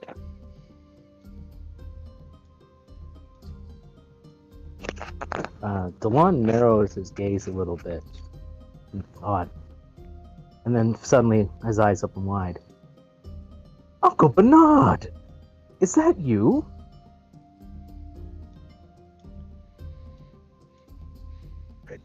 As you say that, he grins actually, his grin getting even wider. It is you! Ah, look at you now! And he puts a hand on your shoulder, just gesturing to you in just a bit of wonder. The Dragonborn! Didn't hear that in a letter. I apologize. I thought that I mentioned. It's so good to see you. I've been looking all over the Savage Lands. I didn't know where you're from. I thought the only place you could also hold home would be the Wood Elf Village. I went from the High Elves. I even met the Drow. The Drow even, Uncle Bernard. Oh, you met them. Real sticklers. I've only ever met a few of them, but when they're traveling around here. Forgive me. Yes, I met the Sylvian people, and we just came from there, and it's so good to see you. You haven't aged a day. I can guarantee you I have. I've got a little bit more of a gray in my beard, and my sword arm is not quite as quick as it used to be. Still, it's great to see you. My introduction. This is my great uncle Bernard, and these are my traveling companions. The one over there with the gray hair is Sir Gildas. He's our forge master. The kobold is Sir Bob. He's the druid to the Hello. Blue Dragon. There's Lord Mountainborn from the Mountainborns. There's Lady Nightfield. She's the one in the cowl. Pleasure And, to meet you. And our benefactor, Lady Eleanor. Excellent to and- meet you. And of course, last but certainly not least, this is one of our swordsmen, Montaloo. Nice to meet you there. See, you're traveling with rather varied company. Well met, all of you. I am Bernard, the guy Gillimer. I hope Delon hasn't been getting you all into a bunch of trouble. Tulio just gives like a shit-eating grin. Oh, all kinds of trouble. Why, there was the whorehouses, the bars, the dives. Oh, you wouldn't believe it. Now, come now. There's no way Delon would ever be in a place like that. I assure you. He's a man of character. Oh, he's quite the nasty fellow, forcing our hands into doing all sort of things. No, nothing that you didn't. Rascal. You say so, Sir Gildas, but nothing that you didn't ask for yourself, or the little adventure inside that temple with a bunch of that plant. It's like, well, I go along with your things, I expect you to come along with my things from time to time, it's just give and give, Tulio has been continuously stringing off a list of horrible things as you've both been talking. And his taste in women, I tell you, the sleaziest, nastiest girls, I tell you. If he didn't have to worry about catching, I think he'd have all the worst diseases. Montorio, enough. Come on, Chief, I don't get a moment like this very often. And how did you know that Dragonborns can? Never mind. How did you know, Chief? Tulio raises a legitimate eyebrow. You actually see Delon's like, because he's white-scaled, blushes slightly. That's not proper, and especially in front of proper ladies. Such dialogue. And otherwise, it's so great to see you. It's so happy. It's even better for me to see you. I have not seen you or much of the family in quite some time. And believe me, I understand that knights and soldiers have certain talks that they have amongst each others. But yes, agreed. When there are ladies around, keep it a little more subtle, if you will.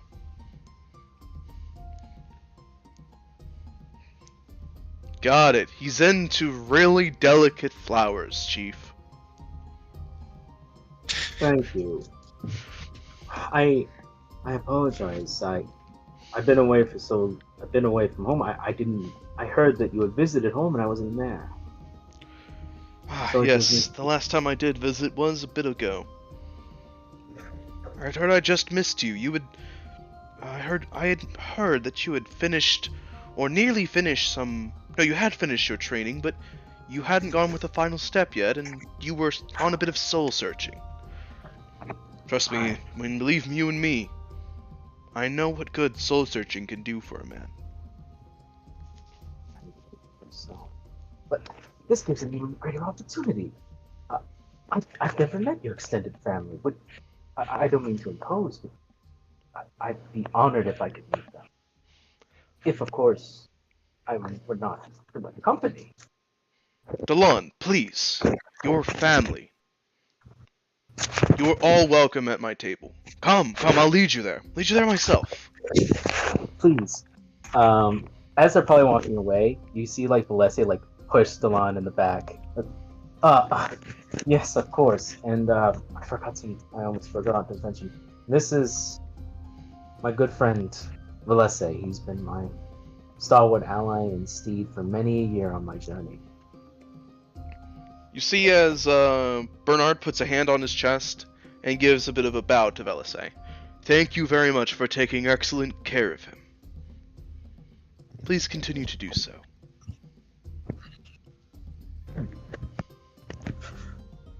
Horse just like gives a nod and of course. Bernard then nods back, slowly turns back to the party. Come, this way, this way. Ah, the girls are gonna love you. It's been... I think that Firelore wouldn't... She's been dying to meet people. Especially from the family, and now that someone's actually showing up for once, I get to introduce you all. Truly, yes, this will be. I have been intrigued to meet this your wood nymph, as it were. Ah, and she is every bit the word, I assure you. I hope so. You've made quite a gaffe about it.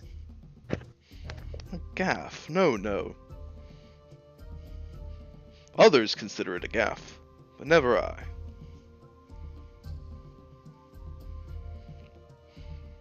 He begins leading you through the woods here and there. He actually leads you higher and higher up, slowly and surely leading you even into the higher branches, where some of these homes begin to get a little more extravagant. They begin to have multiple rooms. Even they begin to weave themselves even more beautifully and naturally into the treetops of the canopy.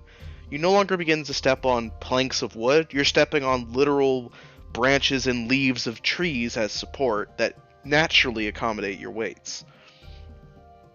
He steps up to what looks akin to an estate or a small manor of some sort in the treetops. He pokes his head in, looks around a little bit, knocks on the wood, and calls out, Firelore? Kirillai, either of you here? Hearing no response, he turns back to you all and just simply heads in, gesturing for you to follow him. The ladies are not home at the moment, but I assure you they will be back quite quickly. Make yourselves comfortable. Beautiful. Seeing such a place like this in the woods. Not since Lady Eleanor brought us to the States and the High Elves. Yes, speaking of that, are you a man of some station? Oh, no, not myself. Well, I have a station in King's Landing, but here in Lunaria, no, I have none of any special station. However, my lovely wife, however, is another matter. What exactly is her position? This is very expensive. Eleanor, I think Chrysanthemum? Yes? Apologies if this sounds a little crass. Most of the Wood Elves do not really mention money very frequently. Ah, so then... I'm afraid even with a potion, my lady, I could tell a bit of the High Elf mannerism. Duly noted, I'll attempt to work on that. It's not a bad trait, my lady. Merely that discussing another's wealth is in poor taste around here. Thank you for the advice. I'll keep it in mind. But yes, my lady is a high priestess. As such, her position has given her a household. We heard this in the Adventurers Guild too. High priestesses have great power here. Oh yes, they are very highly valued.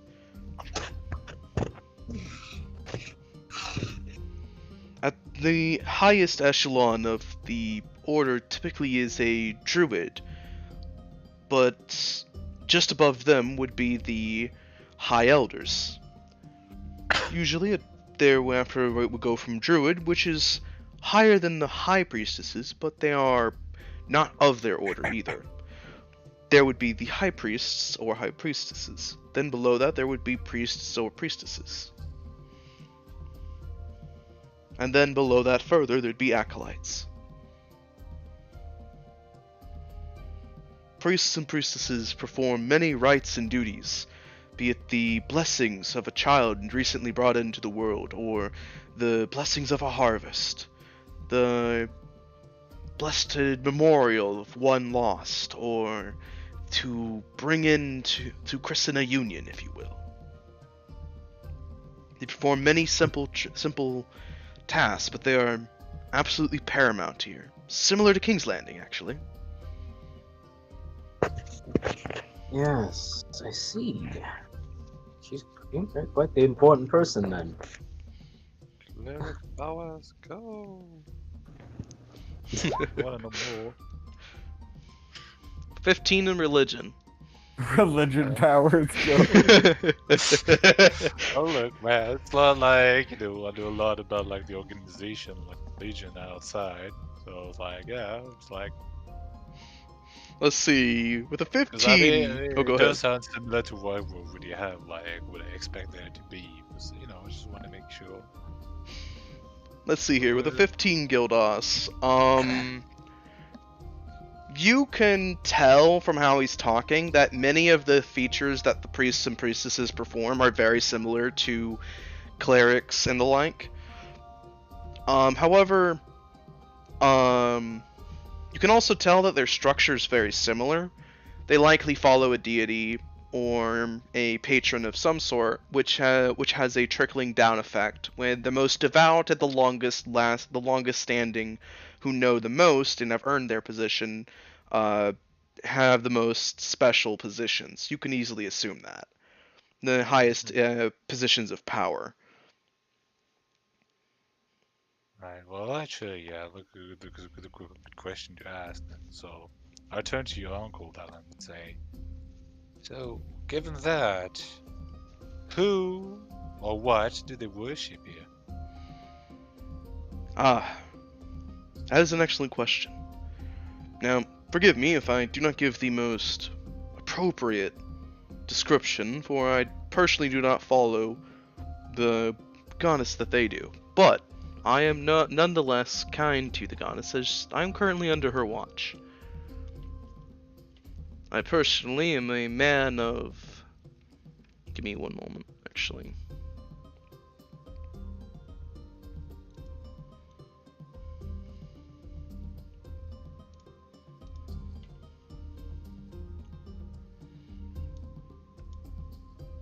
I am a follower of Zeum myself. Honor and chivalry. Many men of King's Landing are. However, their goddess is the goddess Sylviana.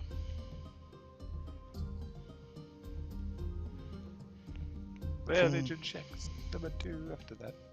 You can do one if you wish. 19. 19. Alright, so you actually have heard this term before, Gildas.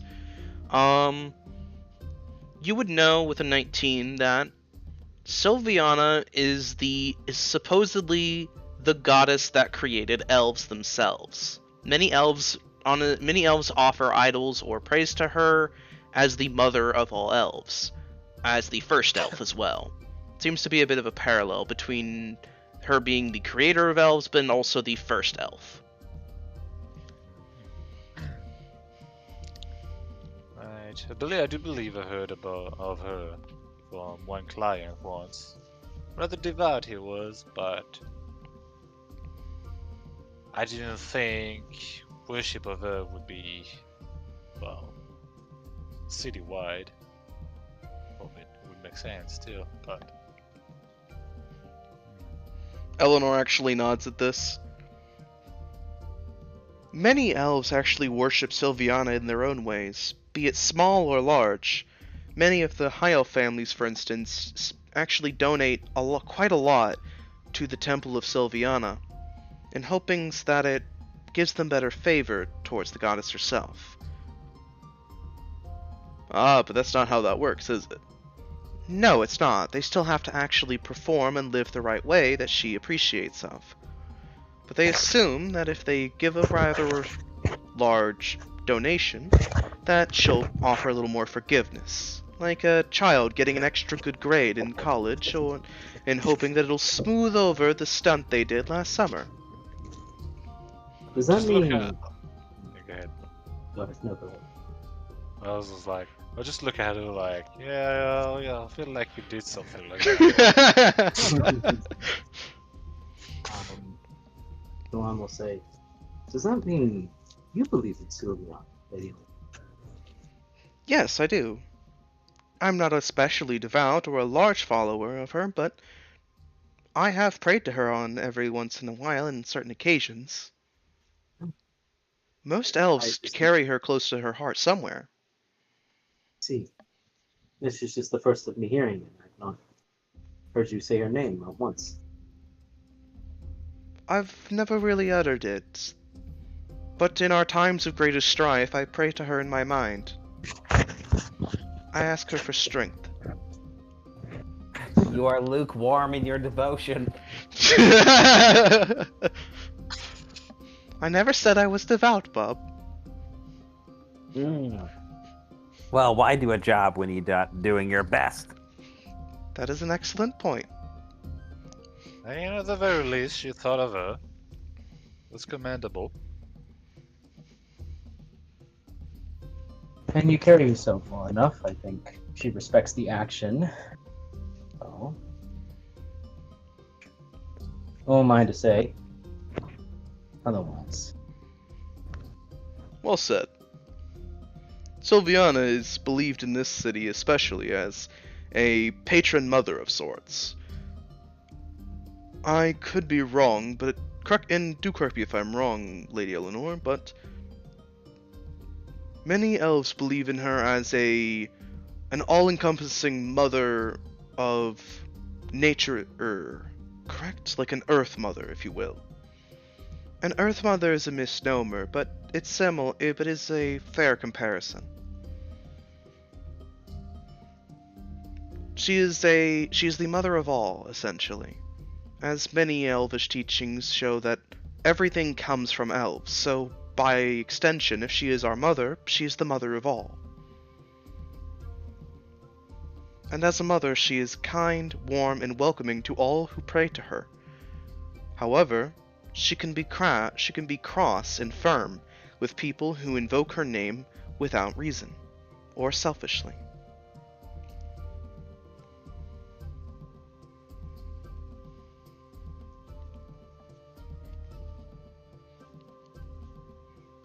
Precisely. Her other teachings are of kindness, warmth, camaraderie, friendship, the bonds of brotherhood. She's a very large follower of the devotion one can show to their neighbors. From what I've personally viewed, many in the city of Lunaria are much more devout than I am, or I imagine Lady Eleanor is. No offense. None taken, it's true. As such, many here are very kind to each other. It has created an interesting environment where they're just very happy to help each other, and eager to do so.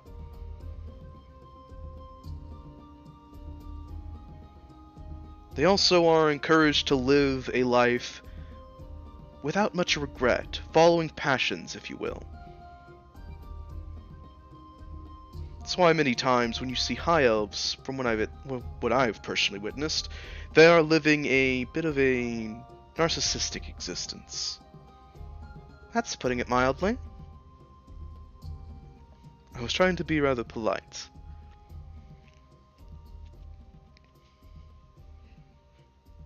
They are not necessarily following the path she has in mind. They are too selfish in their passions.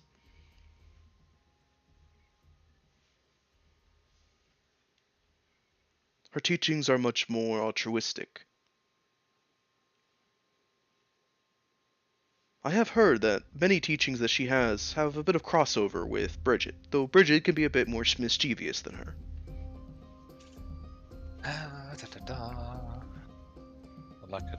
lot about Vanya's teaching anyway. So, did my little religious friend tell me anything? Nope. Damn! I She ain't like my goddess! Tell you what! So I just answer and say, well, unfortunately, I don't know much about Savania's teaching to really say what crossed over or not. But given the kind of city this is, I can see that.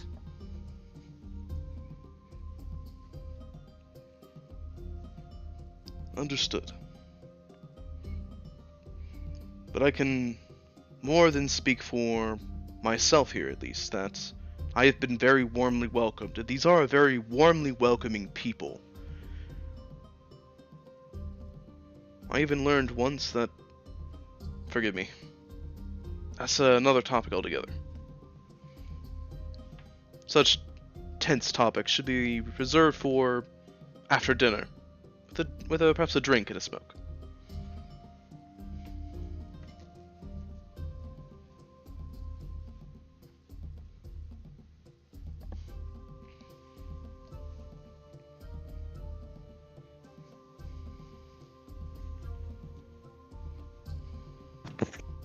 Agreed.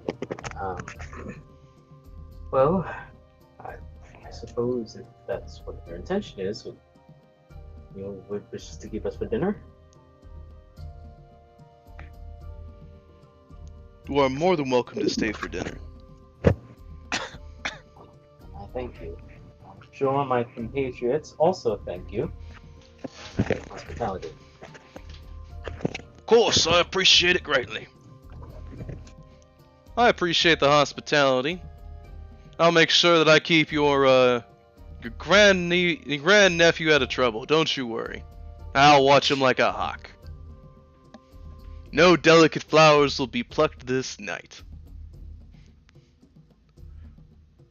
I almost prefer when he wasn't being subtle.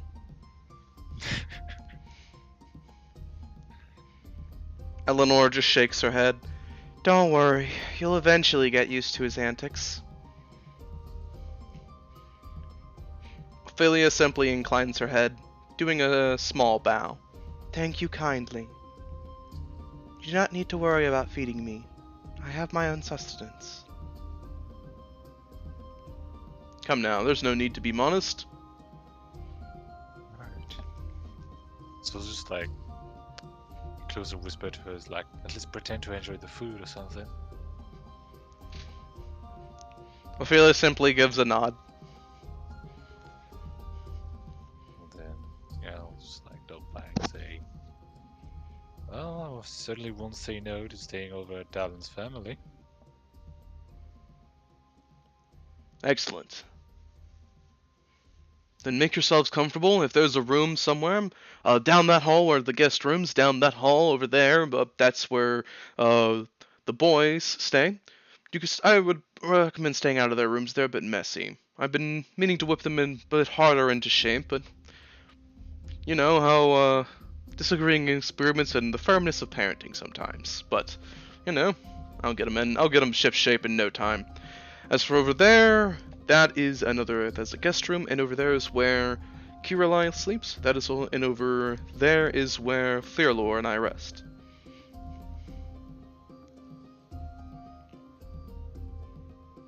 But will be easily able to tell if a room is not being lived in at this time. How are you? How are you? How's your family been in the meantime? Good of you to ask, Delon. I am actually quite good. Never better, actually, though I can't deny I am a bit homesick for King's Landing. I know the feeling.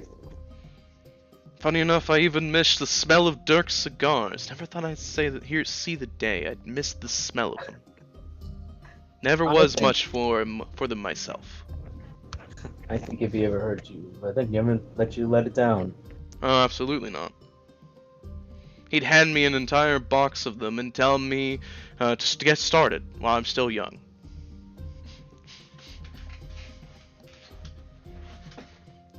for the family, we've been doing very well, actually. I would make more visits out, but with the way things are going currently outside, and as well as back home, I'm afraid that I won't be making many more pilgrimages out and about. Honestly, that's probably for the best, Uncle. I've been through the messes. I've been through the Land of Monsters and Gloucester and King's Landing. Things are getting worse. Unfortunately, an old soldier recognizes when potentially things will be turning further south before the ship can sail back northward again. Now, Fearlore and Caroline may not see it as such, but once a night, always one, eh, Delon? Aye.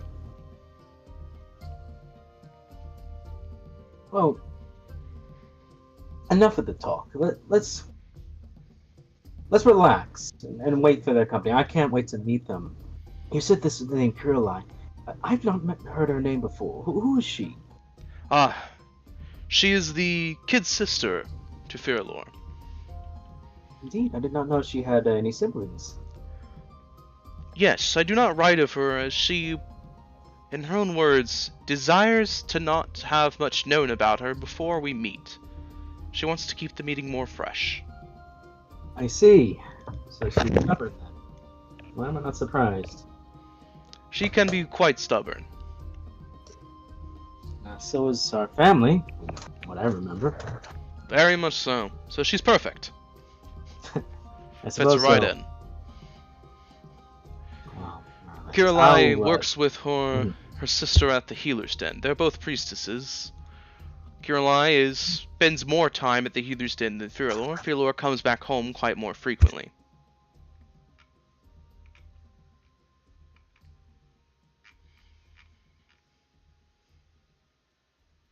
Gee,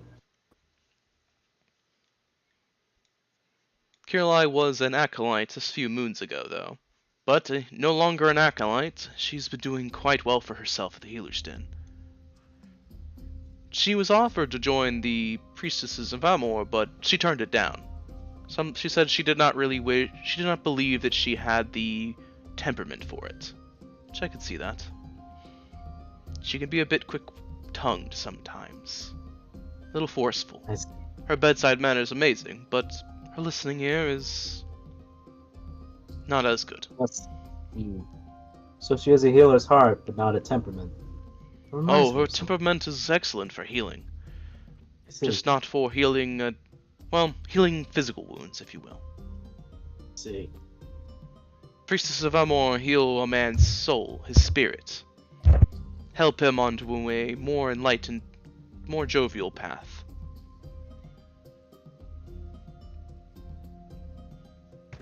Oh, the way you speak of this place, I see no wonder why you don't want to make the travel all the way home. I miss home quite a good deal, actually. I would make much more pilgrimages, but Caroline worries. Especially with how things are going. Fearlore. She worries a lot, and Caroline,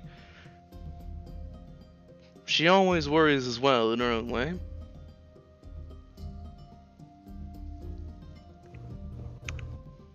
Then you are lucky to have such people worry for you.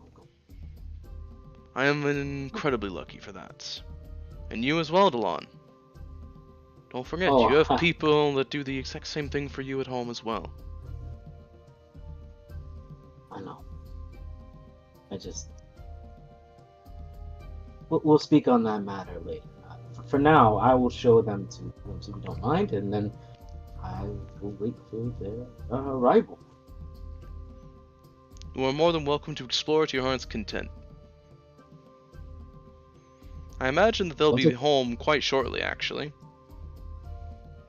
Then I better make haste before they occupy it. I don't think I'll get much of a chance, seeing all in its glory unspoiled. Sorry, and Delon's gonna actually with quite giddiness, is gonna start exploring the rooms. Alrighty.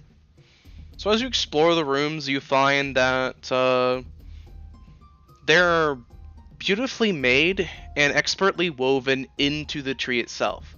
It's not an invasive process of any means.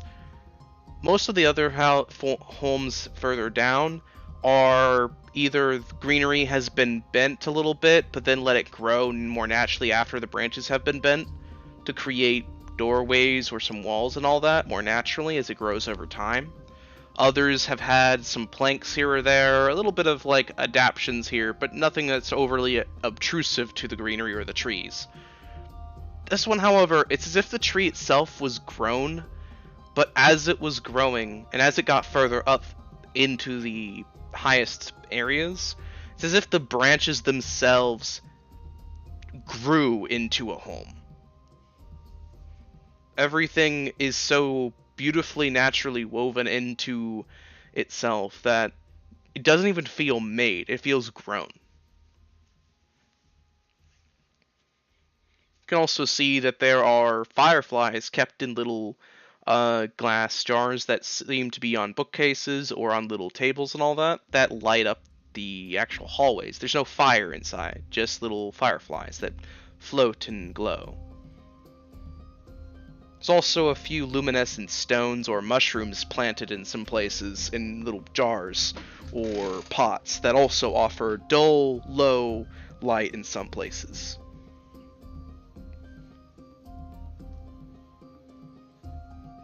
There's beautiful large flowers, beautiful planted, almost like Madagascar-esque, like leafed plants and the like as well in this area. As you're walking around, there's even a room that has a fountain in it, just open, as if in the living room, if you will. There's just a fountain flowing naturally from the earth itself. Somehow this high up. God damn. Notice that the fountain is almost like a walk-in, kind of a step-in little pool that goes up to one's ankles. There are little jars or vases with water that could be collected for water there. But you see spirits or fae or pixies and the like fluttering about in the water as well.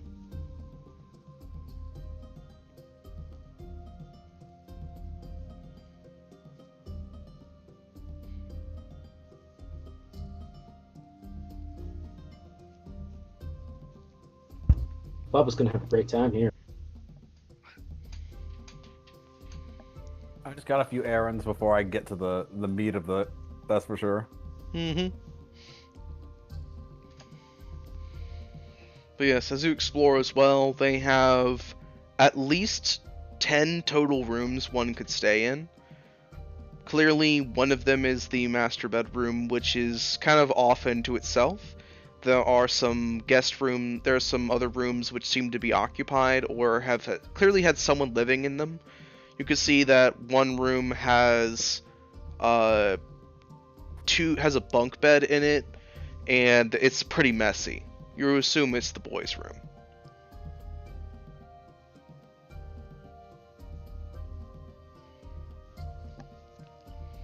There's also a room nearby the boys' room, which has the door left ajar, and if you walk by it, you can see that there are crystals on some tables.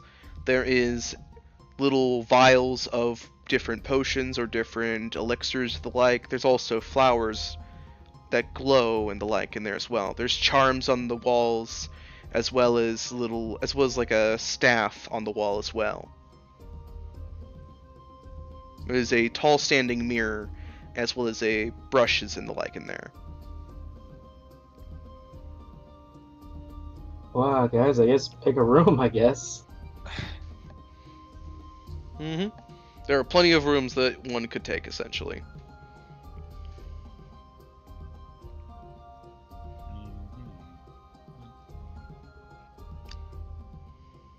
Well, just not like so like three are already occupied, right? Yeah, 3 of them are already occupied. So 3 of essentially the guest rooms are occupied, but the master bedroom doesn't count as one. So it'd still I'll be take the 7 fourth rooms one. technically. I'll take the fourth one. Sounds good.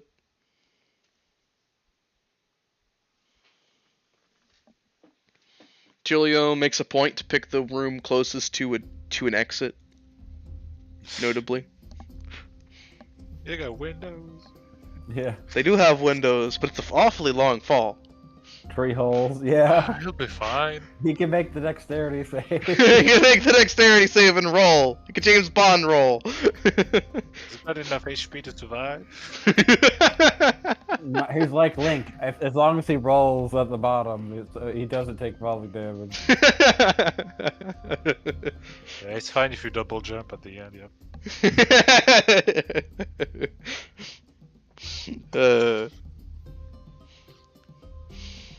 But alrighty, you all make yourselves comfortable in the rooms, and as you're making yourselves a little comfortable, putting your stuff down as well a little bit, eventually there is a voice at the hallway, essentially at the doorway, that rings through the home.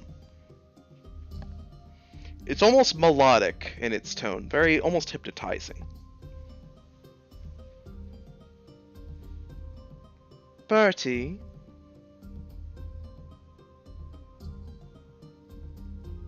Yes? Is Delon here? Of course he is. They're making themselves comfortable. I made sure that they can get into some of the rooms. Ah, excellent. I was quite worried that I had missed him. No, you have not missed him at all. In fact, he's brought company. Company is always good. Very good.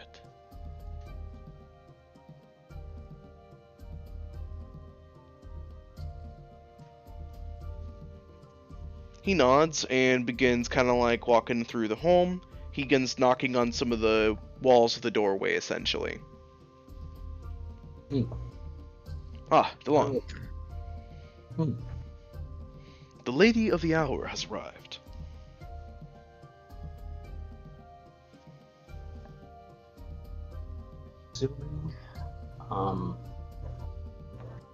The picture that you showed before was the same as the profile, so it looks exactly as she does. Yeah, this is her, essentially. Yeah. So, Delon gives places his hand on his heart and bows very gracefully. Your ladyship, honor to meet you. She smiles and almost seems to glide across the room to you. She lays a hand gently on your shoulder and makes a rising gesture, if you will, lifting you up. Rise. Julio actually looks at her and just can't help but whistle.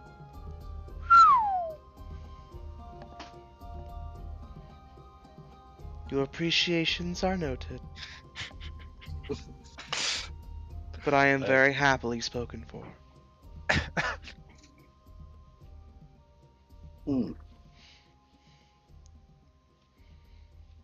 Eleanor walks over as well and gives a very low bow. It is excellent to meet you, Lady Firalor. Ah, Chrysanthemum. Have you come to make a pilgrimage or a donation? No, not at this time. Excellent. Your last donation has not yet been spent. I would not wish for the chrysanthemums to waste their time. It is never a waste of our time to come and make a pilgrimage. I am glad to hear that.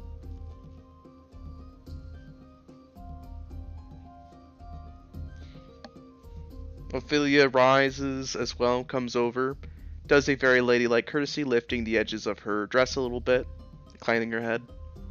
It is very lovely to meet you. Ah, so you were the one that was spoken of. She actually, Firalor, you see as she places her hands at her waist and lowers her head very respectfully. We of the Temple of Sylviana apologize for your condition.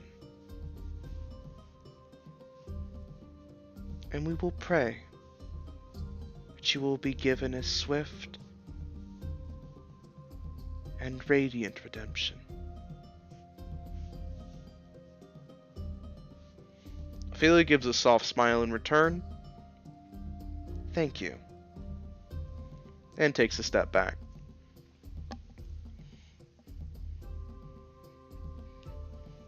Very nice to meet you, your ladyship. You're Mountainborn of the Mountainborn family. Mountainborn, very far from home. Naturally so. We are of the mountain, and this ain't a mountain. Quite high up, though. Reminds me of home. It is most certainly not a mountain, but you are more than welcome to find this place a secondary home. Don't forget, though, you still have a home to return to. Right, ma'am.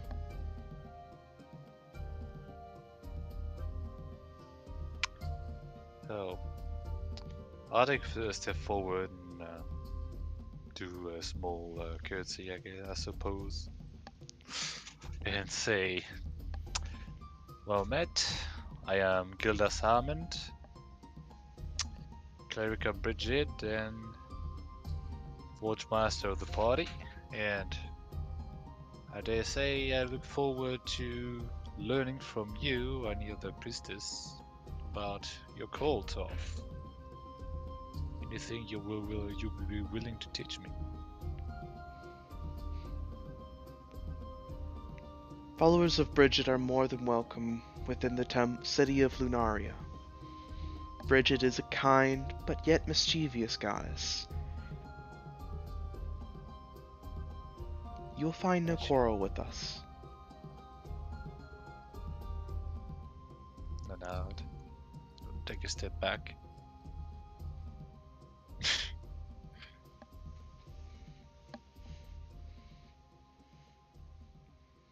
Bernard just comes right over to her, gives her an affectionate kiss on the cheek, which she smiles very happily at, and she actually just immediately takes his arm and leans into him, very affectionately. Well, that's my lady. What do you think, Delon? Everything I wrote about?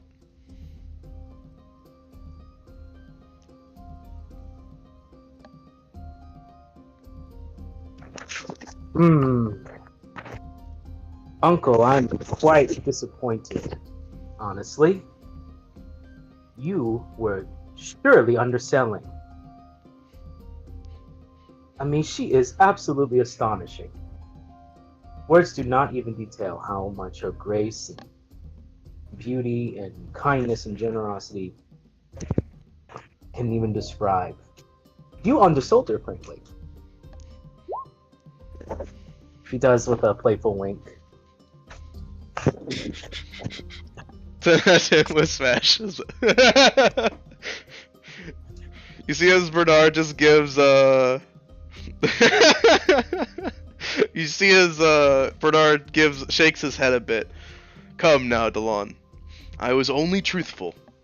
If my writings failed to truly capture her, then that is the failings of my writings, not my words. Well, as long as the failure is admitted, but not all jokes aside, it is an honor to be and to be in your home. And it's so good to finally meet you after all these years. I never thought this day would arrive. So glad it has. I am equally glad. I have been very worried about Bertie refusing to let us meet you. I kept telling him to tell his family to come. They are more than welcome. We will have a banquet for you all.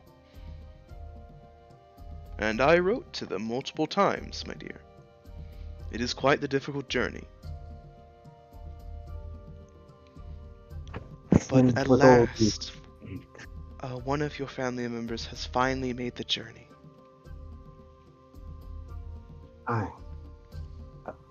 Please, I want to hear as much as I can about you and your children and this wonderful place.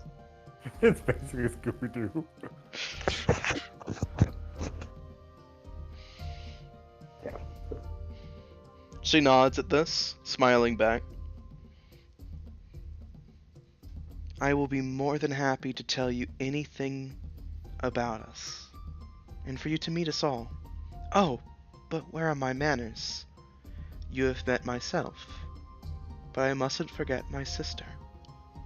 Caroline, they are indeed here. Shortly after, another redhead woman comes in. She's wearing a much more... If Firalore is wearing a very elegant gown, Caroline is wearing one that is a bit more what you would expect from a younger lady, if you will. One that is more flirtatious, in a way. Her gown is of purple, almost royally purple, flowing silk, and it has a bit of a thread to the tops and bottoms at the ends of her sleeves, her shoulders, and at the hem of her skirt. Her long, flowing red hair cascades almost a little wildly and a little bit untamed, but it is meticulously untamed around her head. She smiles quite largely at you all, but no teeth showing. Just a large, closed-mouthed smile. But she notably reaches down, grabs the edges of her skirt, lifts it up a bit, in a courtesy, but doesn't bow. How wonderful to meet you all.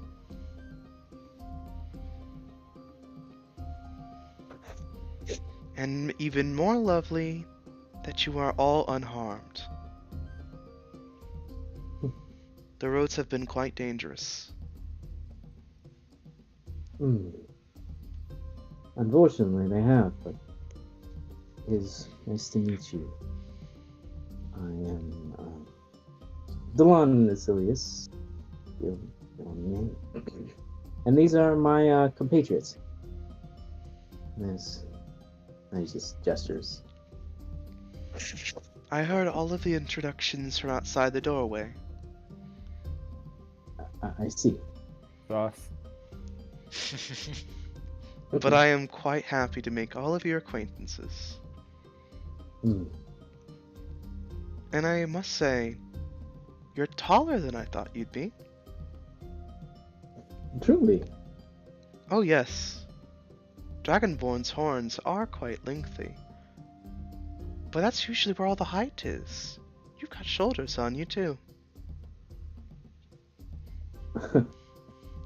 Well, I've been able to utilize them quite well. Ship. So, I'm quite thankful of these added gifts that have been bestowed upon by my lady. The Pearl Lady, correct? Aye. You know of her? Oh, we know of her quite well over here. She has made pilgrimages from time to time, though she has not done so in quite the moon. Of course. It has been difficult to find this place, especially in the roads. We got lost at least 3 or 4 times on our way here, let alone finally finding it. You gain a knack for exploring the forests eventually. If you survive it. Alright. So, because the Green Dragon doesn't interfere. Oh, he's just a rapscallion, isn't he? Ever the troublemaker. Much like a little boy that just cannot help himself but to get into the candy jar. Aye, but one with fangs. Mm-hmm. 3 sets of them. That is admittedly 4 sets, or 4 groups of fangs more than anyone else that usually has them. Unless I guess you're an orc. Maybe a lizard folk. Would a lizard folk rival this, mother? Stop teasing everyone, including myself. At that, she actually gives a bit of a toothy smile.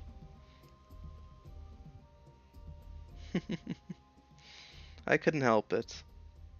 I enjoy just a little bit of teasing sometimes.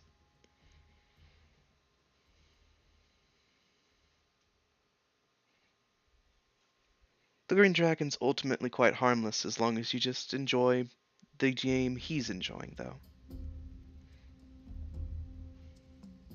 Though you can usually tell when you're in his territory. Most around here know exactly where not to go. But then again, you're not from here.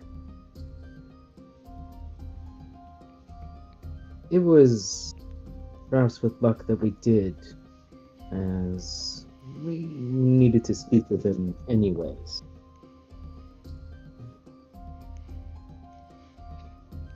Then perhaps he was the one that found you. Perhaps. But I like to think that man approaches his own destiny. Not necessarily that the destiny finds him. Destiny is wherever you are.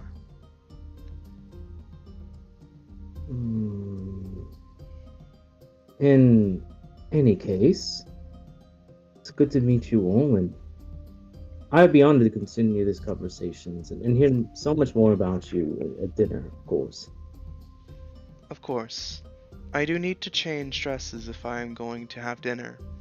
It wouldn't be appropriate for me to wear my healer's garb while at dinner, would it? Please, of course. You too, your ladyship, and you too, Uncle Bernard. We can get ready, and you just let us know. Of course. And I assure you, Virilor and Caroline are excellent chefs. I have no doubt. He's biased. He's biased. You know what? That's good for a man to be Why biased not? of his own lives, his own wife, and people he lives with. That's fine. It's fine. It's respectable. With that, you see as they retire, Caroline simply walking off without another word, Virilor giving an actual, more polite courtesy before leaving. Afterwards, Eleanor simply puts a hand on her hip a little bit, watching them go.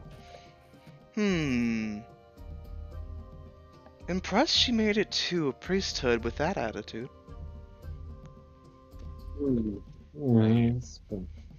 Go Must ahead, be quite Doug. the healer.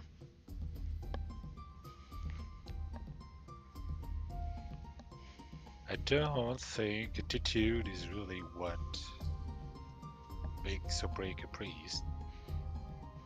Among the followers of Sylviana, it can. Usually a troublemaker or one that probes the people they're supposed to be helping more than necessary remain acolytes. They need to learn restraint. Though maybe she was being unrestrained around us, but she shows more restraint around her patients? Well, Hmm. perhaps this could serve to make her stand out, you know? I mean, of course you're healing someone, but say you use that probing to distract them from the pain while you heal them. You can go far with that. I suppose. I think I had a doctor once who would count to 2 before performing any painful operation, but he said he was going to do it at 3. Something like that. Just more just lengthier, really.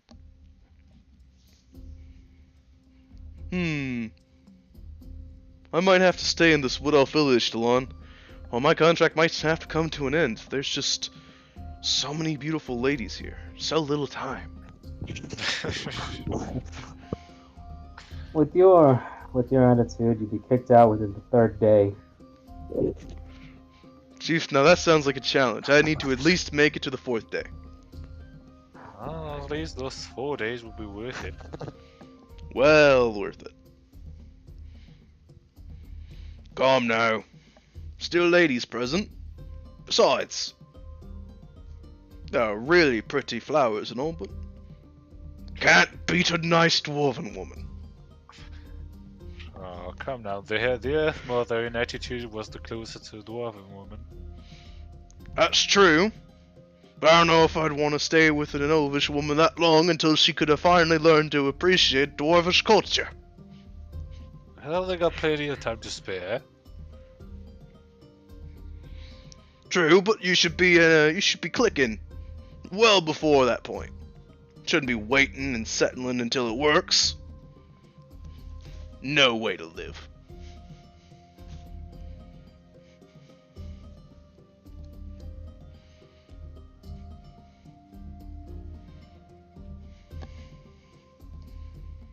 Ophelia shakes her head.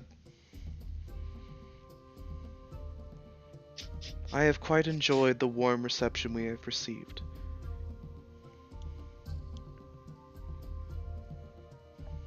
These feel good people.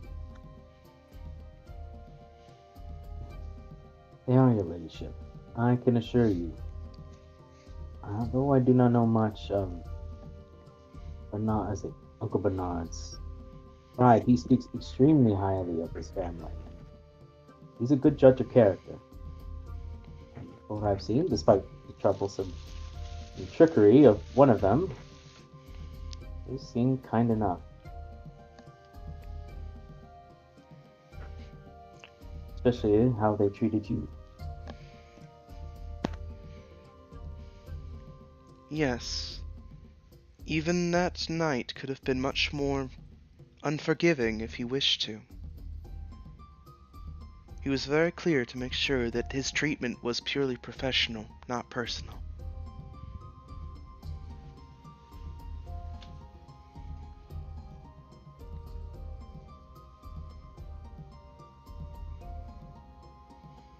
Well, darling, are you looking forward to meeting your little cousins now?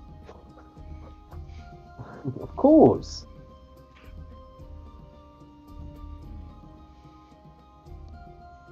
Should to show them a good example, you know. Are you saying that I'm not a good example? Ah, no. A great example. I should hope so, but... Perhaps... Well, we did come here initially for the cart, but now that Uncle Bernard is here and we have the Adventurers Guild, perhaps it might actually be nice to stay for a little while. What do you think? I'm down for that, Chief.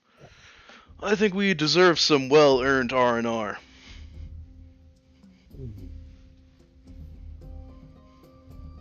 Lady Eleanor, what say you? I desire to make more acquaintances here, as well as attempt some business transactions, but I think that we've all more than earned a little bit of... what was it called again? Vacation? Yes. I agree. Until otherwise noted, we do our own business and relax for some time. Goodness, I haven't been on vacation and... Delon's like silent. Far too long, apparently, Chief. Don't worry, I'll get you into trouble and you'll remember this one. Oh, goodness.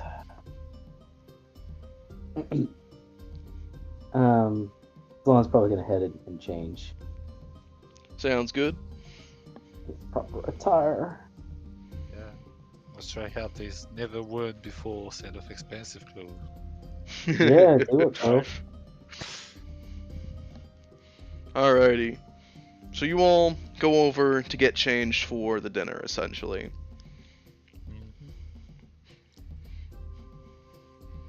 When you arrive after we're changing to get towards the dinner table, you find that Bernard is already sitting at the head of one end of the table. Caroline is sat at his left, essentially, and Firlor is currently sat at the other head of the table, essentially. The table's rather big, but there's a lot of open spaces. It's clear the table's meant for company, but they not used to having a lot of it. You can also see that kind of sat haphazardly around are two clearly half-elven boys. One has red hair, but one has brown hair.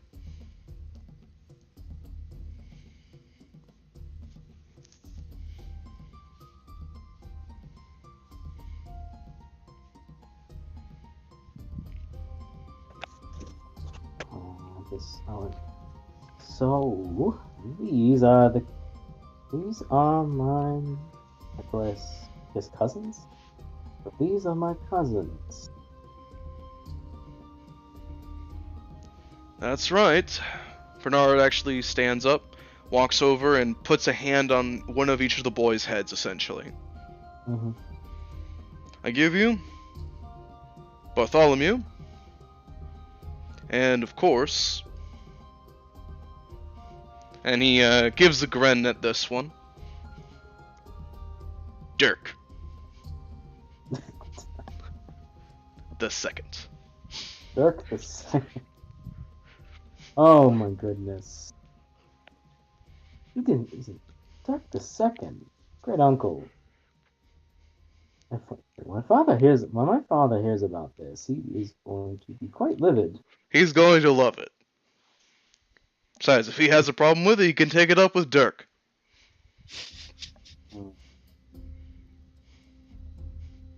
Wow, it's a pleasure to meet both of you. I'm your cousin, Delon. Your great uncle's side. See, as one of the kids gives a wave. Hey, you're a knight, right? Aye, I'm a knight of King's Landing.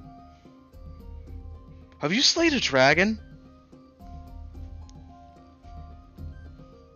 No. I am in service to one. Huh. Have you at least rescued a princess? Delon actually thinks for a moment. I suppose I have.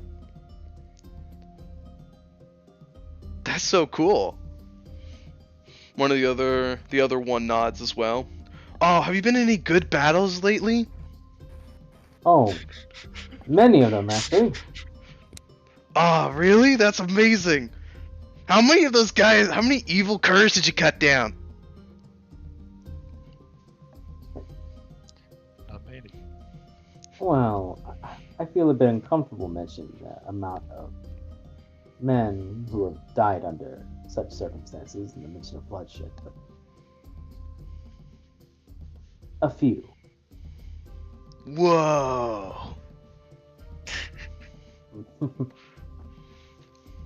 Telling them a little too many stories, eh, great uncle? Only the stories told at every household in King's Landing. Of bravery, courage, mercy, camaraderie, heroics, gallantry. You name it. Hmm.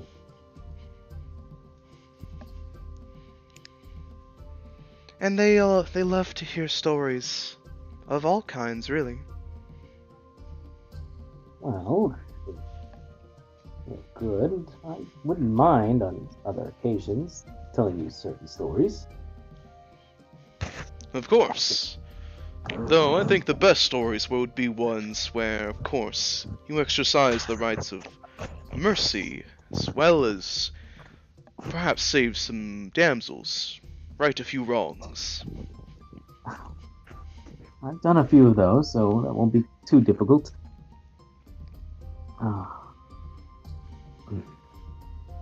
Dylan's just gonna sit down, I guess, and wait for everyone else if they haven't already arrived.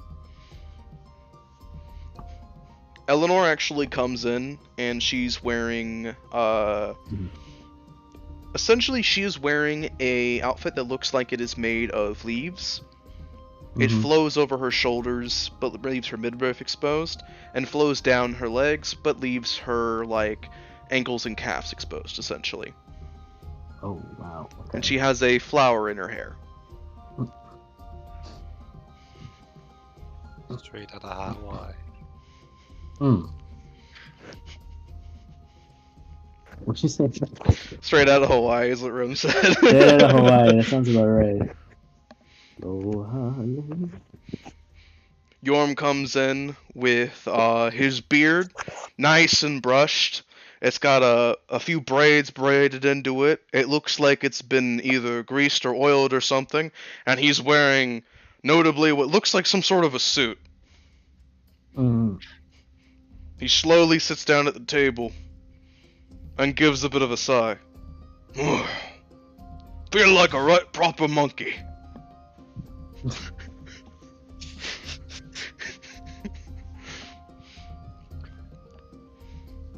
Tulio comes in and he's essentially wearing very similar clothes to what he usually wears, but his collar's actually like ironed, his shirt's not wrinkly, his boots are shined. He's got a few scuffs because, you know, they're his work boots, but they're actually shined a bit. And he's wearing a feathered hat on. And he saved the feather hat. Good on him. Ophelia comes in. She's wearing essentially the same garb that was gifted to her before. That was patched up by Gildos. But she's got her cloak. She actually doesn't have the cloak on, but the hair on her head is notably brushed. She also seems to have a necklace on that she didn't have before. When she sits down, you notice that Caroline just gives her a bit of a wink. Mm. Man, I have no idea what I would actually.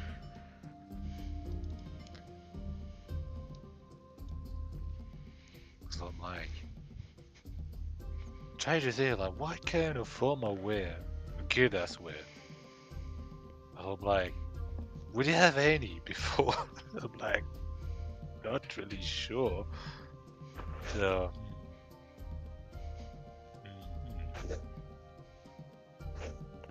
Like,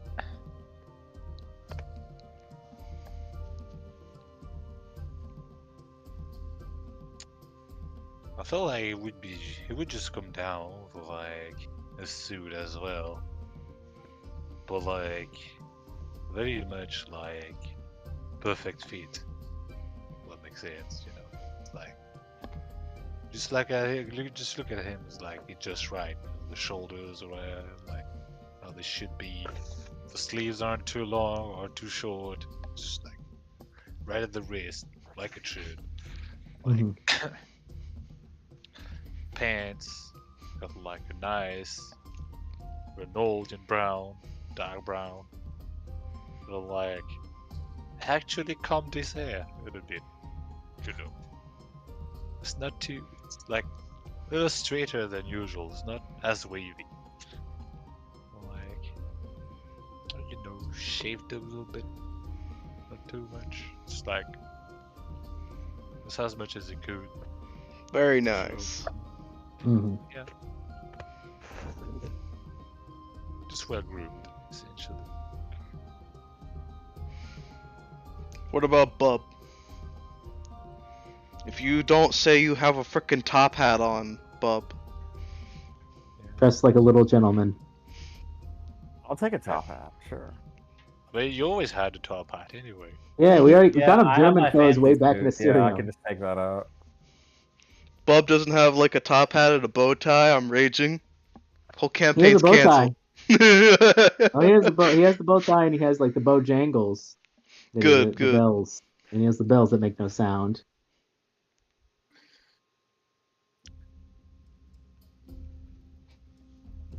Bob just shows up. I'm eating fancy today. Oh yeah. Alrighty then. So Bub comes to the table in his fancy attire that he's only worn very sparingly before. As you all sit down, Lady Fearlore nods at you all. Thank you very much for coming. I do sincerely hope you enjoy the food. I made sure to get fresh boar from the market as well.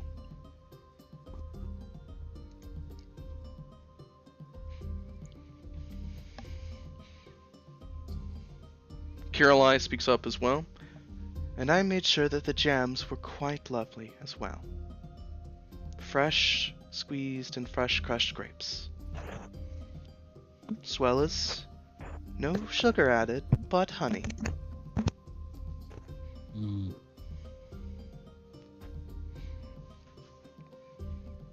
Right then, so without further ado,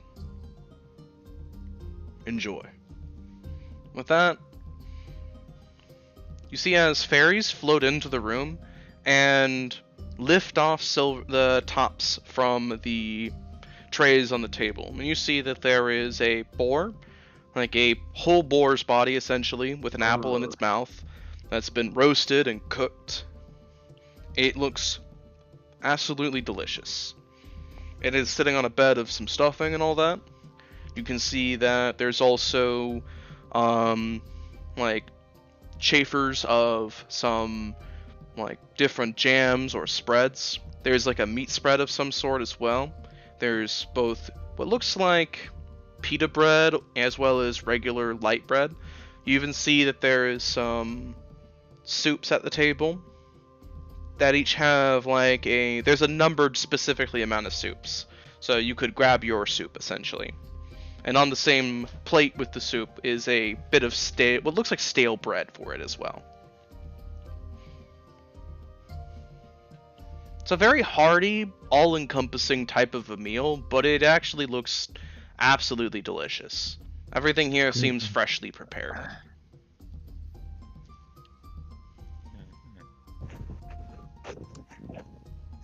Well, to show my appreciation for the dinner, like, as everything is unveiled, like, especially the boar, who hear, like, an earnest, rather loud stomach growl coming from Kingless. You see as Lady Fairlore smiles at that, Kirillai also smiles and just gestures to you, Gildas. Help yourself? Oh, don't mind if I do then. Then yeah, I'll just get my potion and dig in. Well, no, I'll at least wait until everybody's served before I dig in. Gildas is like, I'm gonna take the whole bowl. Oh, wait. I'm not a What is this, a Belgian comic? Belgian comic. As you also find that there are vases which seem to be filled with different drinks of the like. Many of them are filled with wine. Some are filled with what seems to be crystal clear, absolutely delicious, crisp water. Lovely. The vases are essentially, you grab a vase, you pour it into the glass, and you put the vase down, type of ways.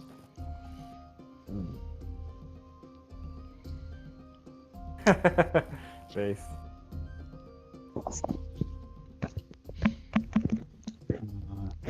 Just saying. This looks incredible, thank you. You are more than welcome. It is a bit of a rather lush table, but I felt like it was appropriate to welcome home my family. I am very grateful for it, thank you. No, thank you for coming.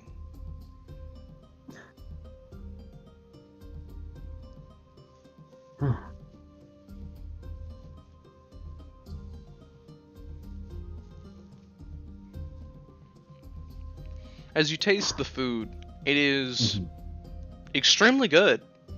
It's not the type of quality of, like, say, some of the highest nobility that you've dined at the table of, but there is a certain homemade charm to everything.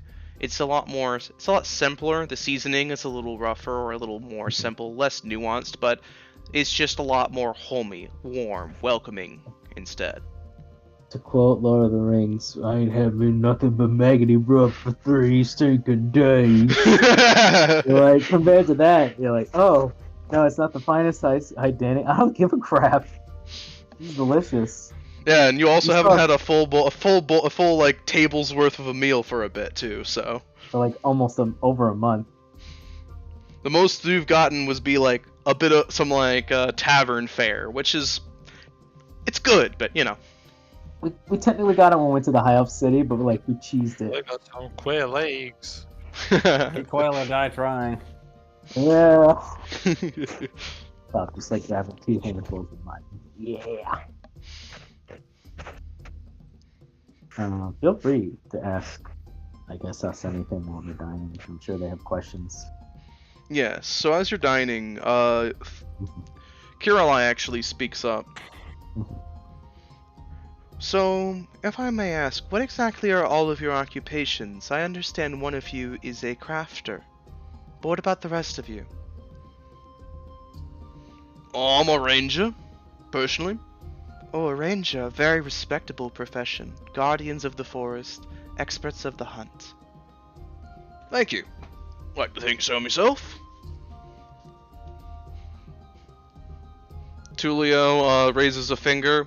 He actually notably stops chewing and actually finishes chewing and swallowing before he speaks. He raises a glass, takes a sip. I'm a jobber. Yeah, if something needs doing, I get it done. An equally respectable position, but for different reasons. Just make sure you're not doing a job that harms your soul. Caroline, please, we're at the table.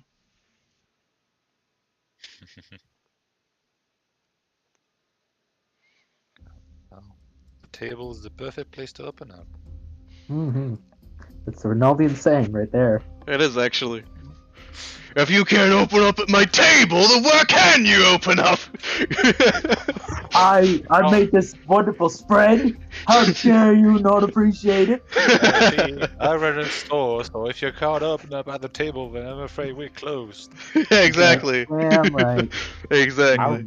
Out. Uncultured swine!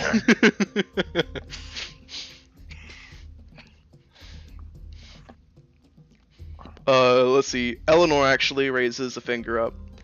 I'm a merchant as well as a student. Bernard actually raises a brow while cutting a piece of boar. A scholar, then? No, not quite the sort. Not quite yet. Really? Well then, if you were to be a scholar, what would you go into? Alchemy. Ah, that is a very interesting field. Not many actually study that field. I think that would be an excellent place for you to head into. Eleanor actually just seems to smile at that. Thank you. Hmm.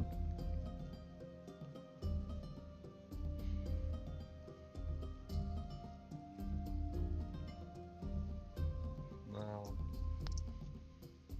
I'll speak up and say, well, yes, I am a crafter. I'm also a cleric, a war chief, merchant, bodyguard,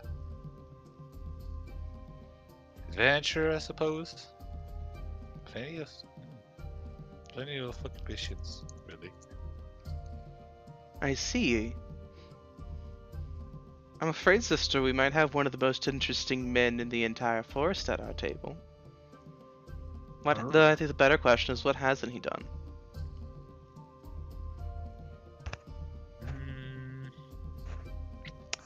Well, I am looking for a way to craft magical items, so that's the main thing I haven't done yet. Ah, then I wish you luck, and I will pray for your eventual success. Much appreciated. Of course. What about you? What exactly do you do? Kirillai's looking notably at Ophelia.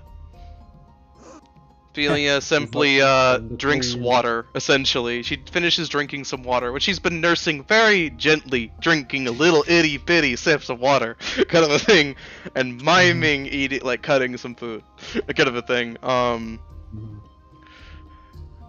I am a scholar as well as a devout follower. Oh, a scholar as well. Who do you follow, though? I follow the goddess Io. A follower of Io? Those are quite rare these days. Most of them are deep within the clergy of King's Landing, aren't they? Or at the college. It's very rare for a follower of Io to be walking about. They're usually studying or in noble homes offering counsel, aren't they?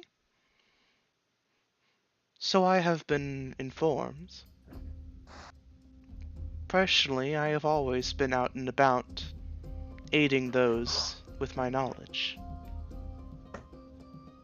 That's where the scholar comes in then. Excellent. It is very fortunate that you share your knowledge with others. Many forget to do so.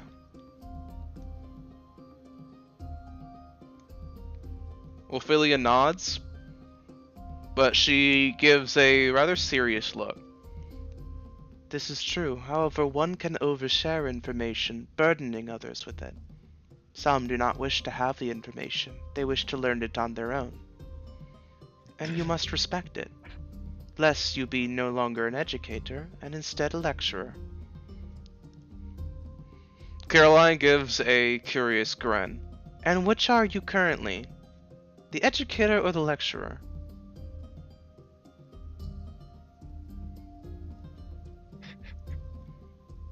Ophelia just smiles.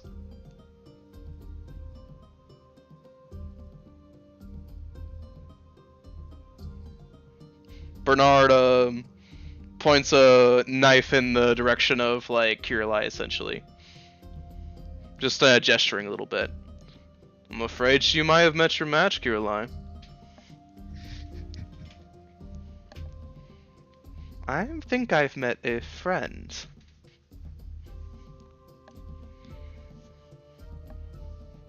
Fairlore shakes her head. Stay out of trouble.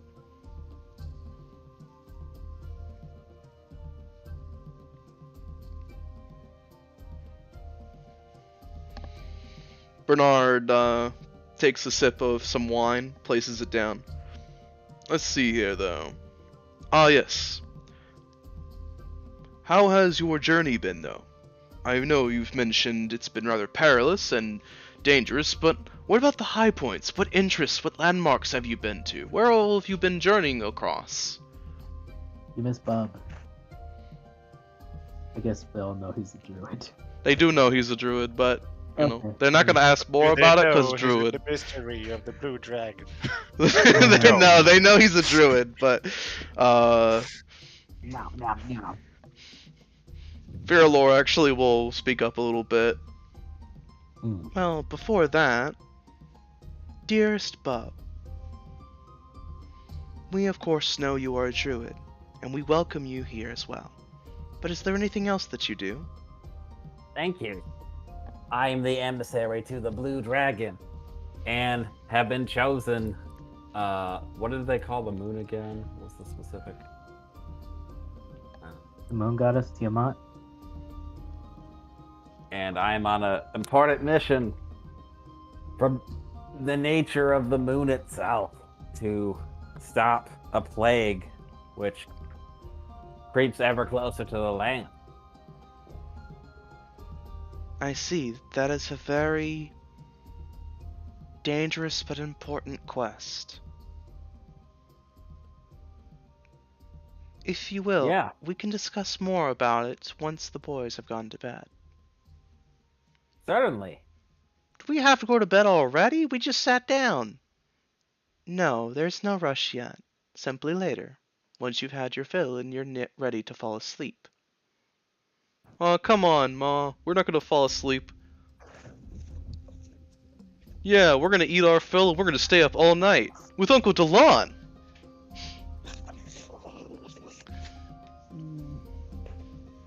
How little they know that you eat, the likely you are to go to sleep. Exactly. Mhm. I've already put sleeping stuff in that food already. No, nothing like that.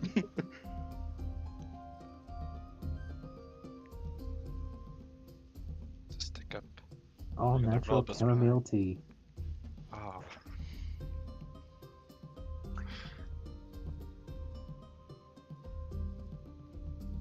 Hmm.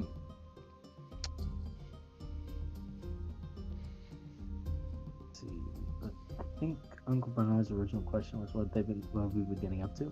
Yeah, like what highlights of your journey? What regions have you gone Hmm. to? Like the good parts, essentially. Hmm.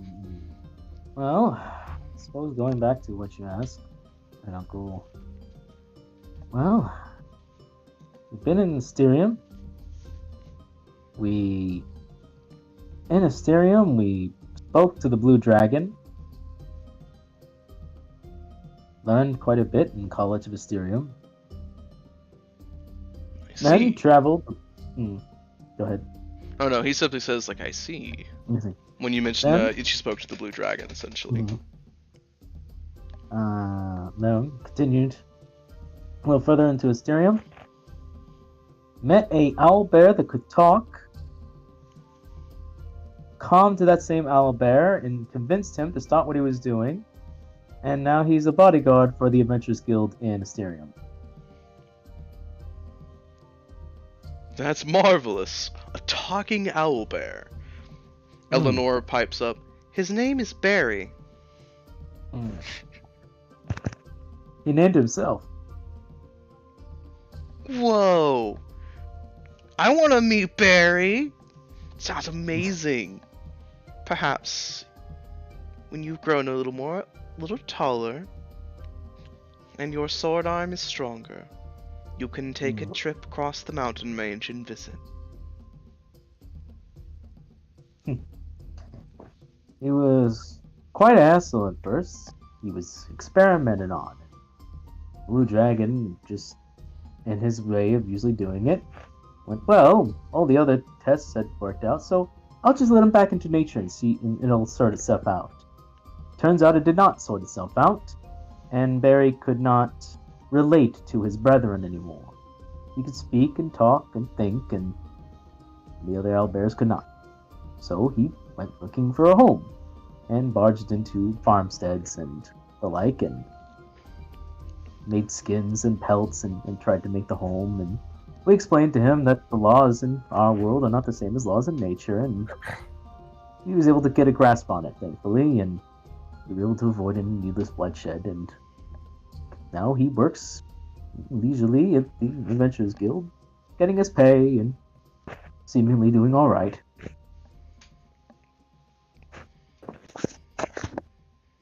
Excellent, excellent. Now that is an interesting story. Let's see, what else? Then we traveled through Nebulum. Glad you're Rested in alright. It was. I hadn't been in Nebulum since my training with the Templars, so we thought it would be a quick road. Met some highwaymen. I was defeated in combat, and we were escorted the rest of the way into the Nebulous border. And then, where I met into contact with. Let's see, into. Brandon, could you remember Darius, yes? Commander Darius? Of course. Your And then into Well, the White Dragonborn, leader of the Templars, and spoke with him for a while. Ah, Darius. Excellent lad. Good chap. No, he's Hi. actually more, though I guess he's more my senior now. But still, I can't help but refer to him as a good all-around fellow. Well, spoke with him for a time, then we headed back into Nebulum for a bit, rounded out the same bandit camp, collected the bounties. Then from there, let's see, what else? We briefly through the land of Gloucester. That's where we met Lord Mountain hold Bone on. over there. Hold on, darling. We should mention how we befriended the family of Faye on our way to. Oh, yes, of course. Yeah. Of course. Perhaps you'd like to tell this part then. Kirillai actually leans forwards, curiously. A family of Fae in King's Landing?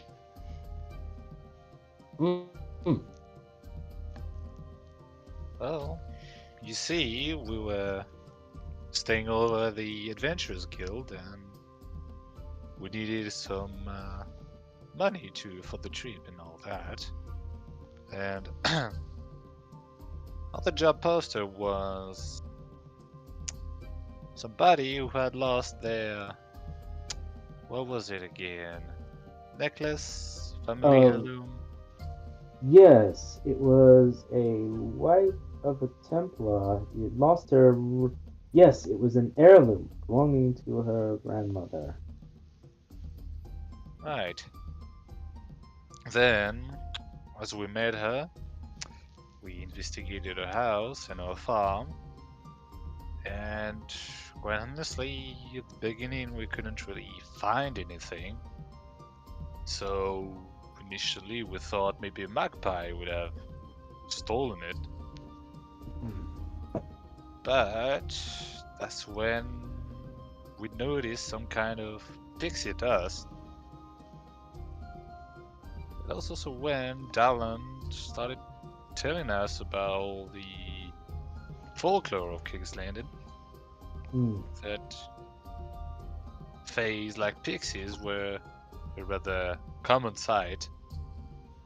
Well, not as common as the fairies around here, but common enough, I suppose. Yes, there And used to be a bit more that would come and go, but some of them kind of got stuck there, I believe, when the wall went up. Hmm. Right.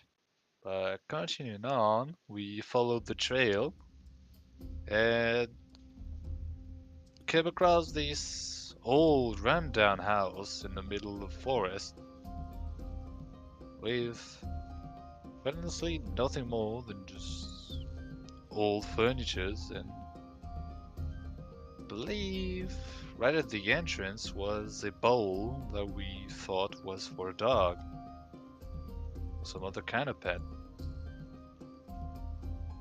Really nothing really suspicious about the house, or so we thought. Because, well, given the kind of man I am, the house and kind of called out to whatever was inside, or could have been inside. And, well, nothing happened until I took the bowl and observed it. That's when I felt something kicking me in the shins. And I shall tell you that those kicks were really energetic. Like, someone really wanted that bowl. And as I looked down, I could see this little creature. What was the name again? I looked to Dalan. I believe his name, he called himself Scribbles. Something to that effect. As you're Right. talking, by the way, Mhm. something has slowly appeared on one of the empty chairs. Mhm. A small little creature. It seems almost translucent.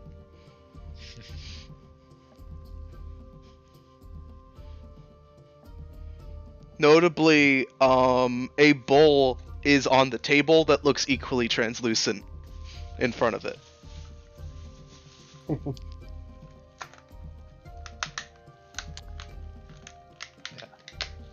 Right, well, yes, this scribble creature was there kicking me, therefore confirming that there was indeed a presence in that house. So, what I did was calling them out again, and no response. So, thinking about a way to catch their attention and all that, what I essentially did to appease the creature as well was take his bowl, take some of the silverware lying around, I believe that was it, and make a brand new shiny bowl out of all that. And believe it or not, placated the creature, but also transformed the location around us.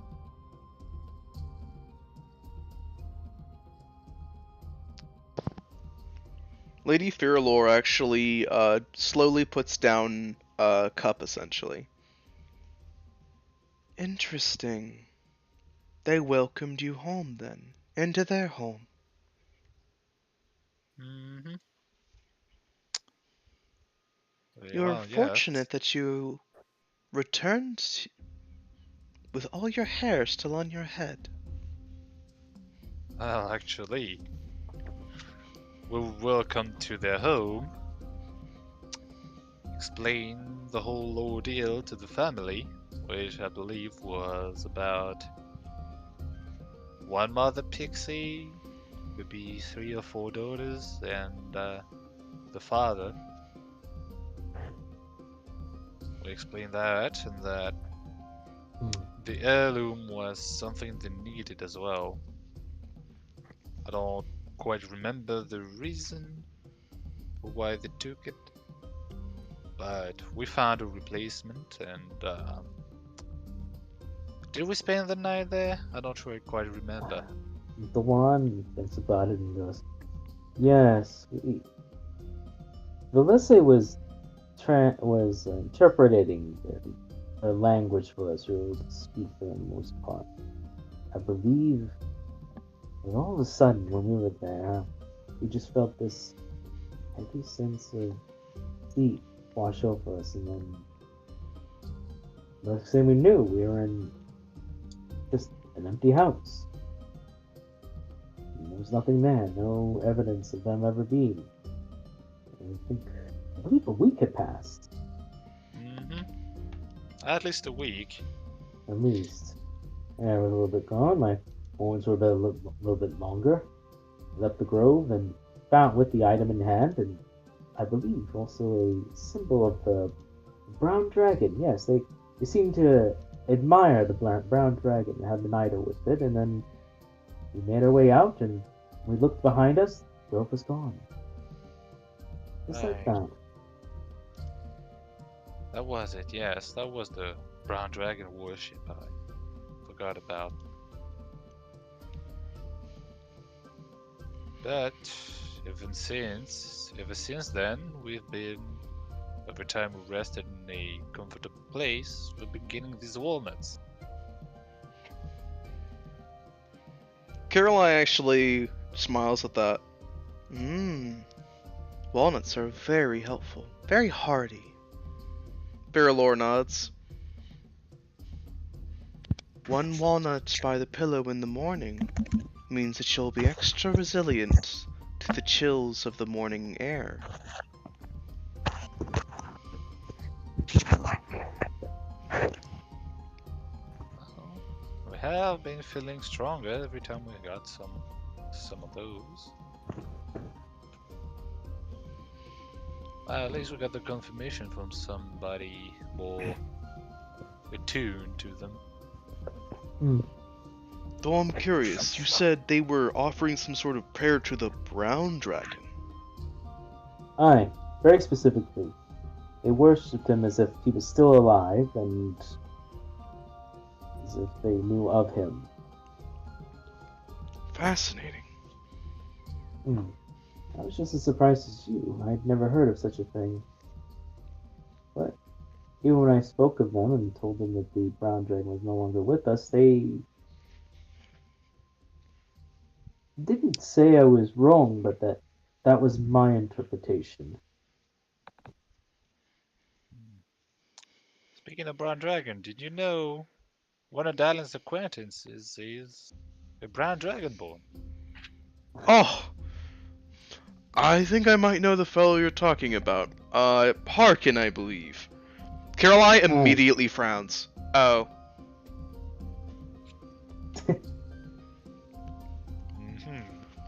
Mm-hmm. I assume from that reaction he's not particularly well liked by you. I just don't particularly enjoy flirtatious old men. Let's see. Thurlor offers a warm smile. More of a sympathetic one than anything, though. Please forgive her response. She happened to heal a wound that he received in the woods one time, and while doing so, he kept telling her of her radiant, fiery beauty. Sounds more like blood loss than anything else. I told her much the same. A head wound is no excuse for laying unnecessary amounts of flattery on a young girl. It's unbecoming. Oh, is that so? Well, he has his head on fairly straight nowadays, so he's quite thankful for healing attempts. Yes, I do. We happen to meet him a few times on my journey so far. He's always been a helpful companion. Let's see. After that event in King's Landing, we did go up to the woods. We met Lord Mountainborn, Yorm. He was watching us for some time. Thought we were interlopers on his land. When we explained what we were doing, he asked to join us. And the rest is history. Aye, he's been a stalwart companion since. And he was instrumental when dealing with the... Delon pauses for a moment, as if he thought, no, I think I'll save that for another time. Let's see. Went to the land of monsters. I met with my pearl lady briefly. And... Ah, yes. Bob, would you like to tell a time we defeated a Tyrannosaurus? Both the kids immediately, look up. Just ignore their food completely forgotten. A T-Rex? Yes. What? Let's see. So I'm trying to remember. Did we have the meeting with the war chiefs We had it before or after? We had it After. after. Okay. Because they feasted on the T-Rex. Right, and I remember that we did it as part of his kind of Request. rite of passage into becoming a war chief. Is that correct? Yes. Yeah. Okay. So, you are in presence of one of the war chiefs. Of I forget Witchistan. Land of monsters. Oh yeah, so I got that confused with the Wildlands.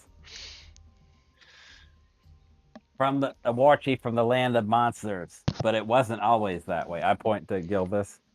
And I say, we had a great test. Either we take out the mammoth or the T-Rex. I used... Let's see. I seem to recall we met our dwarven friend during that quest as well. Earlier Yeah, on, just yeah. before, yeah. Just It was before just that, before. essentially. So you're forgiven for kind of combining the two. It was literally Okay. like the session before that, I Yeah. think. The reason I'm also not... Oh, yeah, I skipped the big jump because we were with Harkin briefly, we met Yorm, and then we got introduced to the Lich Bleeding. Yeah. Which Right. was and Delon didn't want to bring up... That's why he was like, and, I will save that for another time. Yeah. That would lead to unnecessary questions about Ophelia that I'm not Yeah. ready to talk about yet. This isn't the right place to answer that either, considering Exactly. So I their skipped feelings straight to the about more our interesting friend. story of the Yeah. T-Rex and the chief, mini war chief. That's way So- more interesting. With a new friend who helped us navigate the frozen wastes. I use my tracking skills, and we found a trail, and we lie in wait. And I'm going to describe what the area looks like. Alrighty. And so we were ready. But what we didn't expect was, and I just described how gigantic and massive it was. It could talk, dude. He wasn't a regular healer. He was empowered, more powerful, and intelligent. He could communicate with us like he was as old as the land itself. You see as then- one of the boys like tilts his head looking at you, Delon. I thought you said you didn't kill a dragon. It's an old Huh? type of creature. Yes, they're on such tales and such. They King's Landing fairy tales above involve slaying of dragons and such, and saving damsels, and the nature of that. Oh. King's Land. Don't forget, Isaac. Perhaps you don't remember this, Sabab, but the King of Landings has been assaulted by dragons for many years. The most recent was by the Great Five. The blue, green, red, white, of course, pearl, and the black dragon. Well, I'm And sure they they had made- a perfectly good reason for it. You actually see as like Bernard like into his drink a little bit. Kirillai can't help but stifle a curious grin at Bub's comment. Fearlore simply smiles and cuts a piece of meat, essentially. Makes almost no comment, or as if that didn't even phase her, kind of a thing. The battle was incredible. I had never had as much trouble as we did before, despite our perfect traps. And we sprung each and every one of them. It would just keep coming forward. It didn't keep it trapped for long. I used all the most powerful spells at my availability in my transformation into various creatures. And together, all of us were just barely able to squeeze in a victory. Don't forget who gave the final blow. Delon points to Bob. You fried his ass with electricity. Yeah. I'm happy to just have storm clouds start gathering as part of my sword. Take 46 damage, kids. No! Dare to fear the blue dragon. This will be an example. I would say don't use call lightning in here.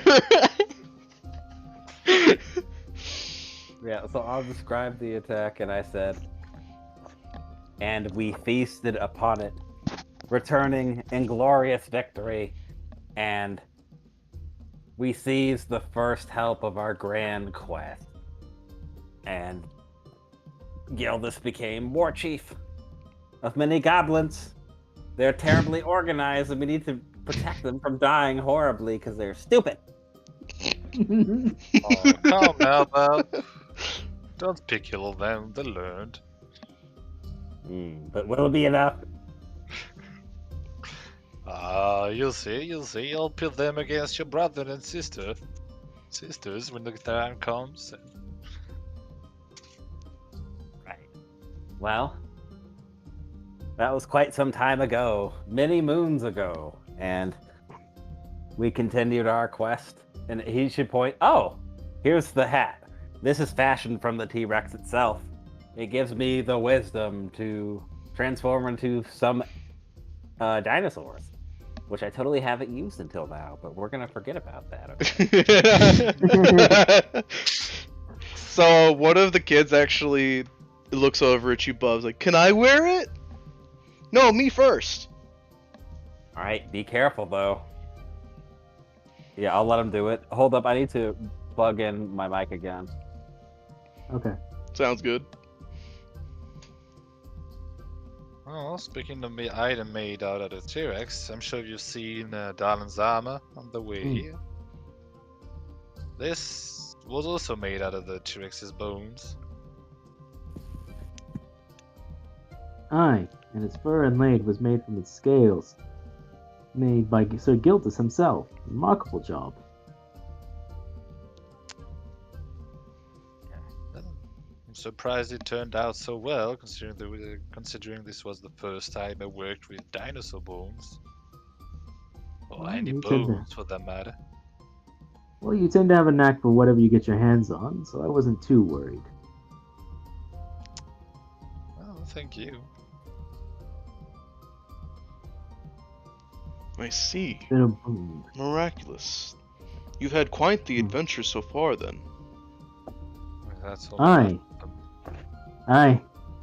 From the land of monsters, and after an incredible evening, where we all gathered around the many tribes, Sir Gildas, now war chief, spoke on the matters of the clans in the land of monsters. We met some compatriots, such as, I believe, Connie, yes, Blood Puncher, Indeed. Goliath. Mhm. Alright. We held contests. We won items. Delon points towards the bub, the belt. I won that in the contest of strength. And points to Sigildus, who I'm assuming is wearing his mantle thing. circlet. Yeah, actually, I could have actually forgot about the circlet again, but yeah, I Is think it- I would wear it. Yeah. It's a ceremony. He's fine. He's like in the Yep. circlet, and that circlet above him is what he won as well. Although the mina with which I won that is much less glorious than this. No, nonsense. Being able to drink is like being able to drink under an entire clan of orcs is nothing to be scoffed at. Right. But you know, following your train of thoughts and how you are usually, let's say they are ladies here. I suppose so. Let's see. And after that contest, we made our way on barges to the Savage Lands. There, after being attacked by water elementals of all things, we made our way back as we made our way to the top of the Savage Lands, interacted with the High Elf City, was able to get into the Spirit Grove, that being introduced as a guest into it, joined a massive party, was a guest of honor for Lady Eleanor, which had many things happen in that party that I will not discuss at this table at this time. Then, afterwards, we made our way down, went to an old temple, which I will let Gildas talk about. Right. Well, before they got to the temple, I must say that during our stay in King's Landing, I was personally contacted through my dreams by my lady. And within that dream, she tasked me to find this here relic. And I point to, well, I'll show them the necklace. Lost within a temple deep in the Savage Lands. Theorlore nods at what you speak.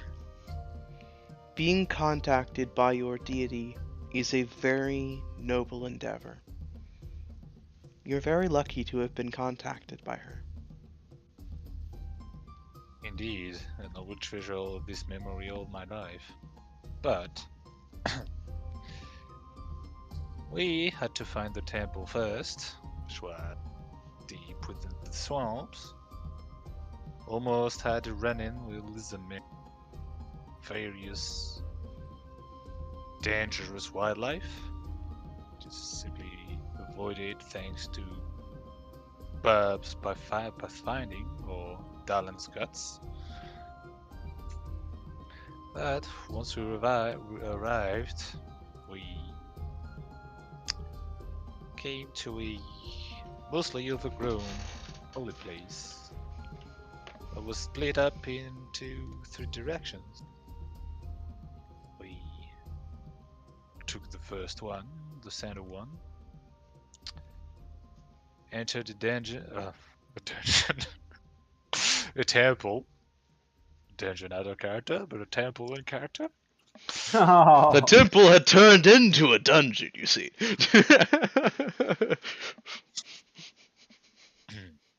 Right. Went to the temple and, well, honestly, the sight was not something you wanted to see. As the air was thick with spores And within the temple, we come across some unfortunate souls. Now, I could describe how they look like, but we're eating, so I will dispense you the trouble. Lady Fairlore nods at this. Thank you. I do not also mean to be rude, but could you move more on to the heroics of the quest? She says this, you see with your passive perception of 20, that she subtly looks towards the children, essentially. Ah. Right.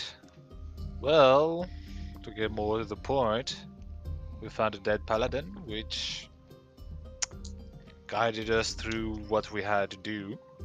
And thus we went to an old temple of Tiamat, got rid of all the plant zombies in there, as well as a white. Got ourselves a... No, never mind. That's for another day, I suppose. Then went to another path, cleared an old temple of Bahamut,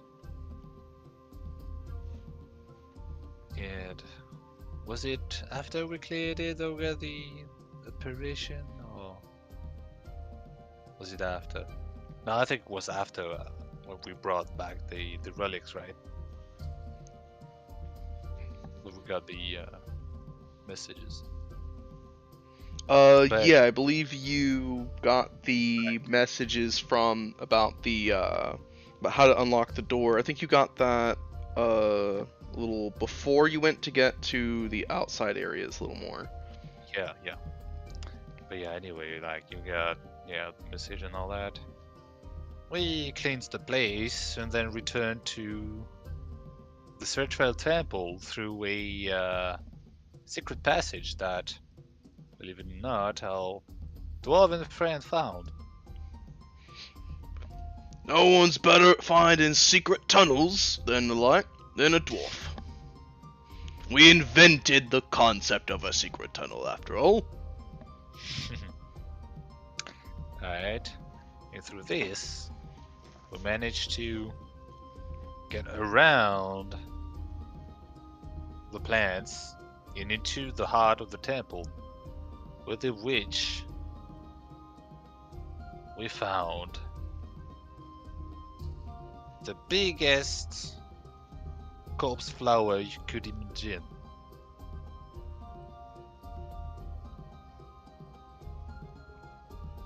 Like, come on, children, have some imagination. Oh, wait.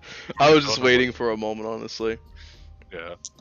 So you see as both boys are like listening very attentively. One speaks up. But you killed it, right? Of course we did. Otherwise we wouldn't be there, right? Yeah. Isn't that obvious? Come on. Clearly they smited it. Yeah, you smited Alright. it in the name of Bridget. Oh, yes, I did. Although, I'll just like whisper to Dallin real quick. Although the actual killing blow wasn't really that glorious, but it's not really shit. Well, you see, I took my warhammer, or as my goblins say, my club, lit it up on fire, and, muttering prayers and incantation, made the fire grew so big that it could go from one end of the table to the other. It then Whoa. brought down my divine wrath on this abomination of nature, thereby burning all the vines and freeing all the people from their clutches. That's amazing. Dad, can you do that? Of course I can. As he says that, he just gives like a wink to you, Delon. And with that, and the help of, we were able to not only free the people in Bridges Temple, we were also able to meet Bahamut and Tiamat themselves. They gave us gifts as thanks.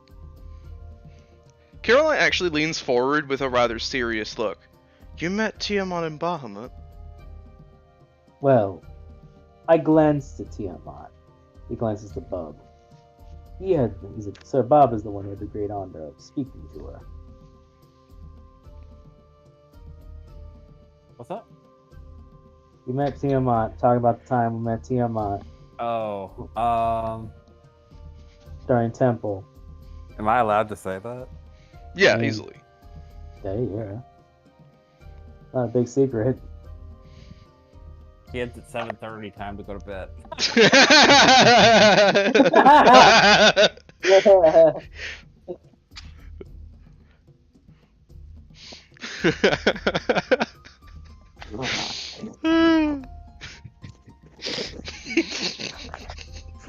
Just imagining Bob getting super deadly serious, and just looking at the kids dead in the eyes and saying that now. Yeah, dog. Time for bed. Super serious. You met Tiamat, Yeah, real right? life Evan's winding down. Right. Time to go to bed, kids. I got too much more. I'll tell you that about that tomorrow. Oh.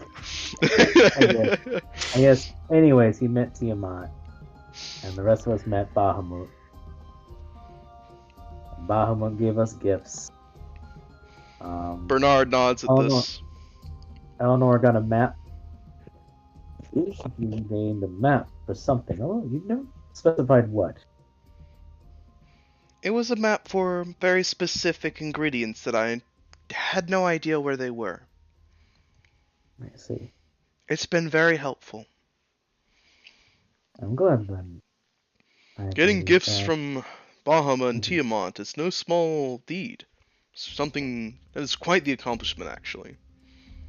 Lady Fearlore actually has a rather knowledgeable gaze as she begins to speak, though. It is far more likely you met the avatars of Tiamat or Bahamut. None have seen their true radiance. They likely manifested in the form of a flame, or a starry glitter.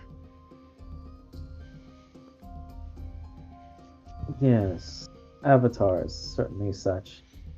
If I'm trying to remember correctly. Gildas, what'd you get? Well, what I got from my interaction with really only Bahamut was information.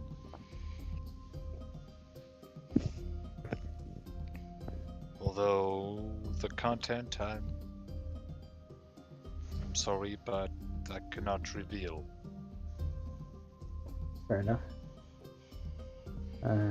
Julia Oh, nods. no. Yeah, they had an out of this world experience. Don't mind the blasphemer.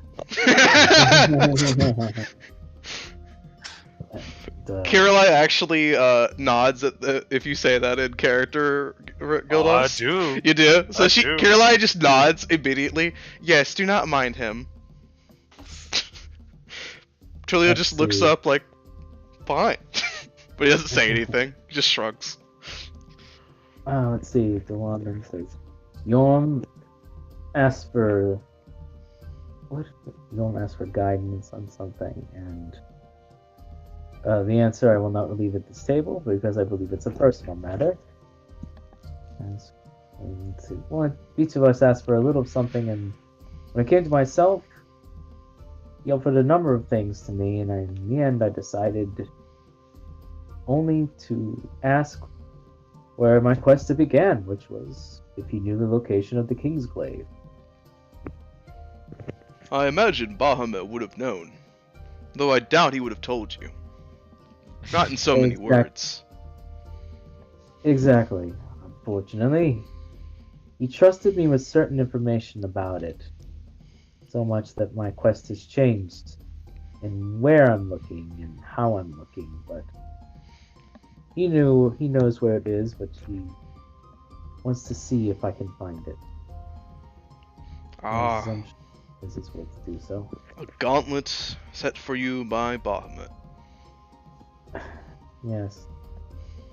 And after our ordeal there, we buried the people that we were there for, said some words, gave respect. Delon nods to Gildas when he says that, and we left the place in a peaceful manner before we departed. Let's see. Only Very two real nice. events left. Kirillai made our actually way- speaks up. All of you obtained something except the blasphemer, of course. Correct? Yes. Yeah, What chance. did her ladyship over there obtain, if I may ask? You chose to skip over that. Ophelia puts down her glass and simply speaks very clearly. Something which was lost was returned to me.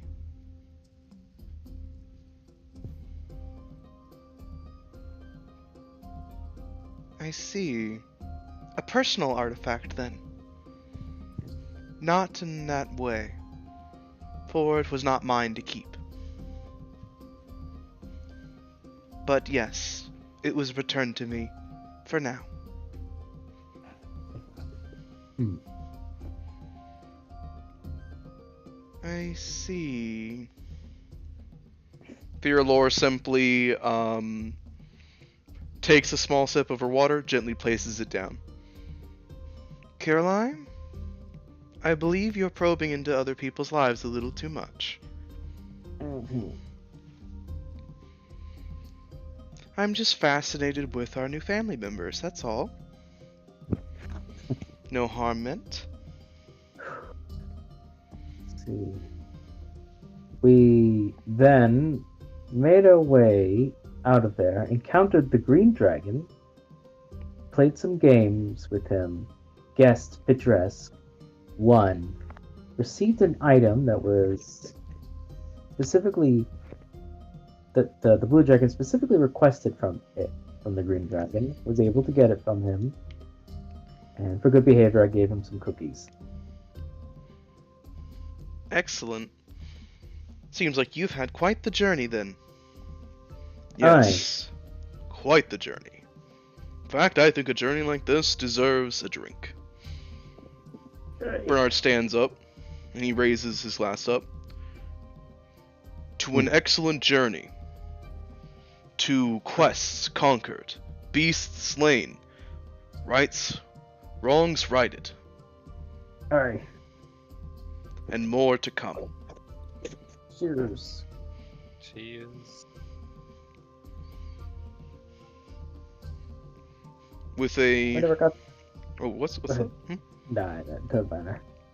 Oh, okay. With a raising of glasses and a collective cheer, everyone has a drink to that. Bernard sits back down and gives a nod to the boys. You both should be heading off to bed, shouldn't you? No, we're too excited to hear more about those stories. Come now, there'll be plenty of time for more stories in the morning. You can pester your Uncle DeLon all about him. Caroline stands up and puts a hand on both her shoulders. Come now. I have an excellent story from the healer's den earlier today. Do you want to hear about an arrow in a soldier's shoulder that I had to safely remove? Whoa!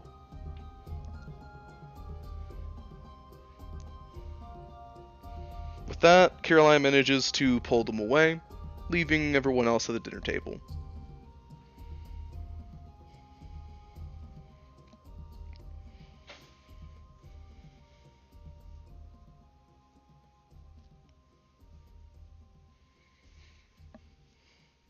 Thank you very much for that.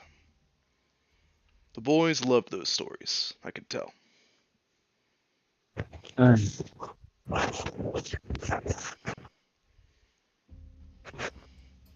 Well, this has been a lovely dinner, and I greatly appreciate it. We greatly appreciate having you. Please do not be a stranger in the future. I will try. In the meantime, let's see. We could stay up, but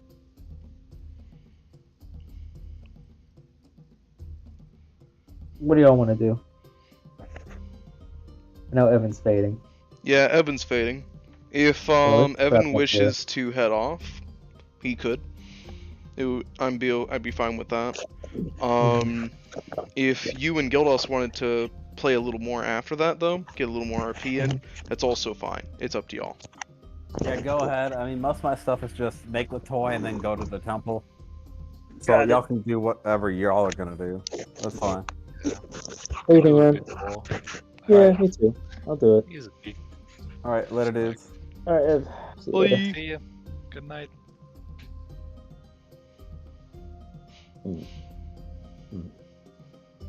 Now that the children are away, is there anything you'd like to ask us while we're cleaning up? Fairlore, you clearly had something on your mind. Your quest and her ladyship there. You failed to mention how you arrived and gained her among your entourage, and it is easy to tell that even while not under sunlight, that even if there were to be a glow to her due to Bahamut, one can still tell if they're perceptive.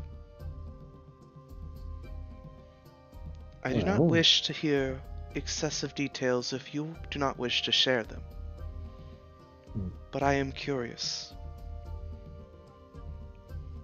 Delon will glance to Ophelia. With all due respect, I didn't feel it was my story to tell. Ophelia nods. I appreciate that, Sir Knight. If you have any questions, I would be more than fine to answer them. You simply need to ask of them. I am an educator as well as a lecturer. I see. Then, am I correct to assume that you were brought back involuntarily? This is correct. It was not of my choice. I see. This explains why your soul feels like the soul of one in tragedy.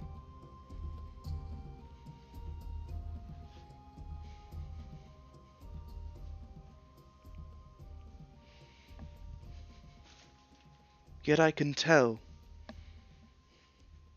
you are more alive than not, aren't you?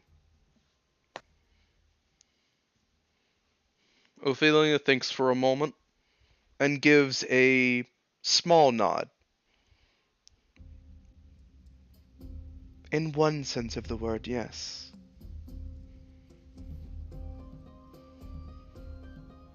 I am more alive than not in the way that one is truly alive.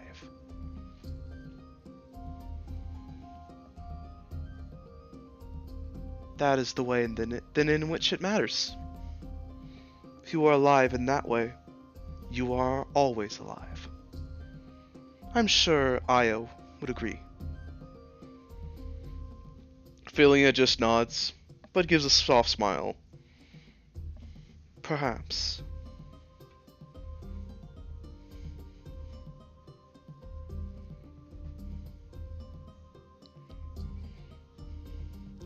I'm afraid that such talks about one being what is truly alive or not tend to fly over my head.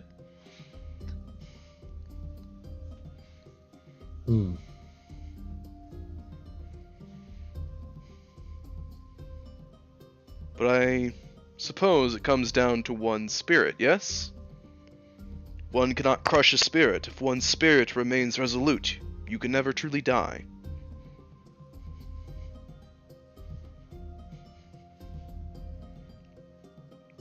Oh, I like to think that's the truth. Ophelia actually nods very seriously. It is not a think, it is the truth. So long as your spirit remains, you are never truly dead.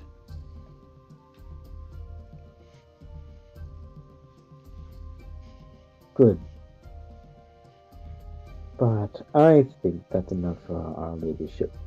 For now, I do not wish to pry anymore if you respect that. Firamore nods. I have asked the questions that I had at this time. Thank you.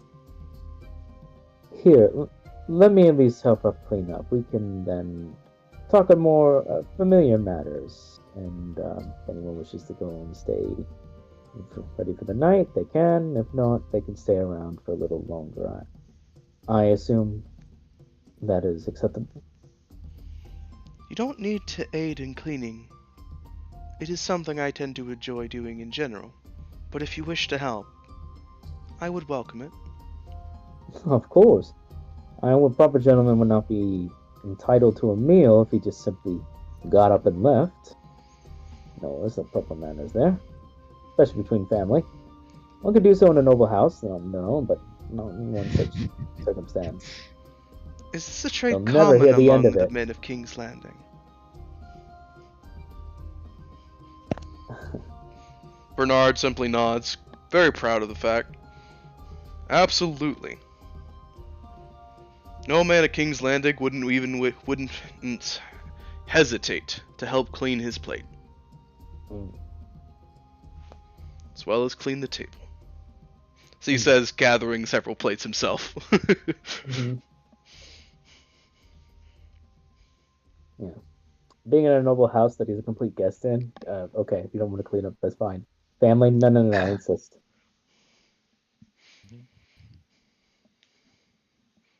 Still, that is a foreign trait for elves, essentially. Oh, absolutely, sure, absolutely. Let the servants do everything. Yeah, goddamn very savage servants. Very Very, servant. like, Very servants. What do I pay? What do I do not pay the very servants for? They eat the crumbs off of the plate. That's what they're good for. I want it refound. God damn it. What is it? Alrighty then. So you help her clean up some of the plates. And between a joint effort among several members of the party, as well as yourselves, it's all cleaned in no time at all. Afterwards, Lady Fearmore actually gives a gentle bow, inclining her head to all of you, turning briefly to you, Delon, and she offers you a very warm smile. Again, I thank you for coming over.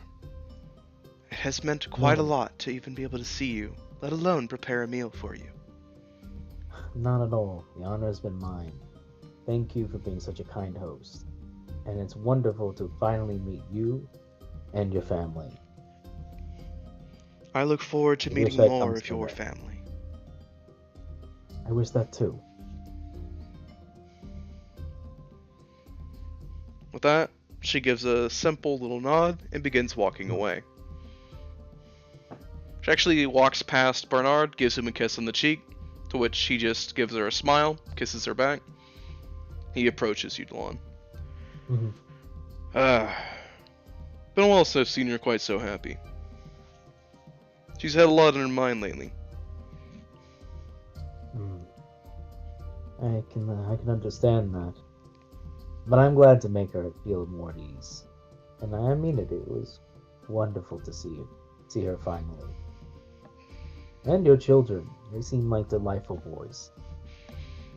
Oh, I can see that they could easily become little rapscallions if we let them.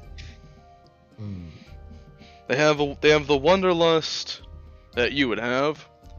They have the energy and drive to get into things that Dirk or your older brother, your younger brother would have. But they have the spirit that all Guillemets men have. Aye. Quite the troublemakers. You know, I've been called the troublemaker for some reason. I can't imagine why. Neither can I. On such an occasion, if you don't mind, perhaps, if the rest of you are fine, perhaps we could share a glass of brandy? I'm more than alright with that. I usually have one in my study, but I think I would enjoy having one with company this time. Gildas, you on in on this action? Yeah, I mean, you have a party you're drunk on. Like, who would say no? Yeah, exactly. Yorm get your ass in here. is like already there. Brandy? Yeah, yeah, brandy, come on. Yorm Come shows on, up, full gentlemen. suit, beard braided. Someone say brandy. That's that. Yeah, I will actually say, oh, I will never say no to a drink. Let's see. I am assuming that Eleanor and Ophelia are turning up the night. I don't know if they are. Montulio actually just gives a stretch. Ugh. No brandy for me tonight. If you have brandy on too much of a full stomach, it ends up sitting like a bowl full of jelly. Let's see. Well then, next time. Absolutely. Good night, Montulio. Have a good night, and thank you for the feast.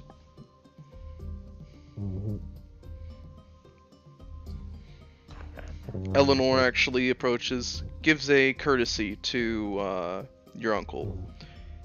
Yes, thank you for the feast. It was very lovely.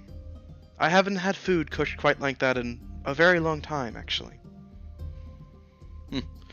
Don't thank me for the food. Just thank me for the hospitality. Well then, thank you for the hospitality. I will actually be turning in. I believe I'll have a rather full day tomorrow. I see. Then, good night, Lady Eleanor. Sleep well. Good night, Delon. I hope you sleep well as well. Oh, I'll be fine. Thank you. With that, she retires. Ophelia, however, remains in the main hall, essentially.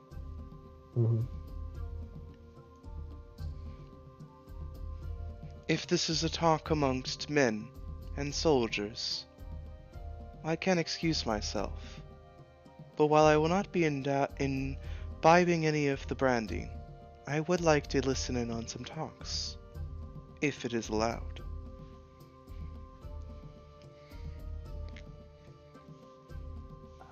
Oh, just part of the boys anyway.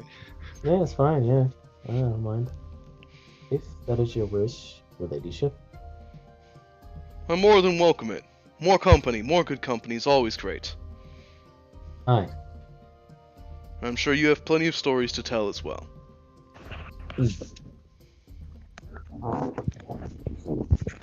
Right this way, right this way. With that, he guides the remaining part of the party into a small little study area. Bit of a hunting, smoking lodge kind of an area, if you will.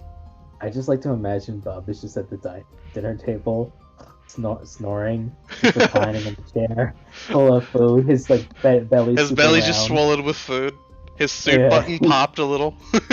Yeah. And His top hat on a little bit crooked. Yeah, he's just out like a light. I can easily see that. He's like, brandy, I could go for. I don't know what that is. I don't know what that is. But I'll Sounds try great. it. Right. Drinks it all like water. That was terrible. More, please.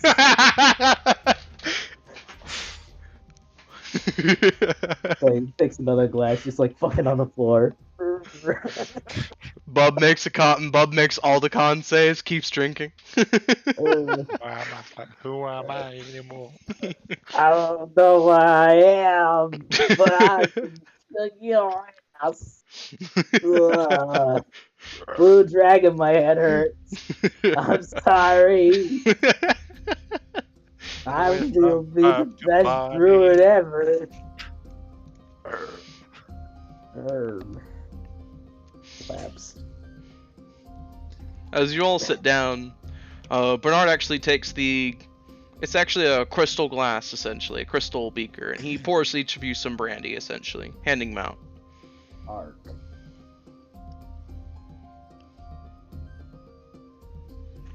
Alright.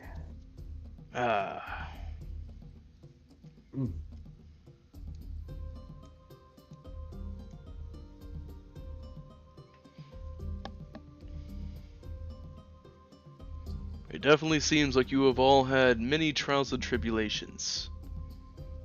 And I have no doubt you'll have more.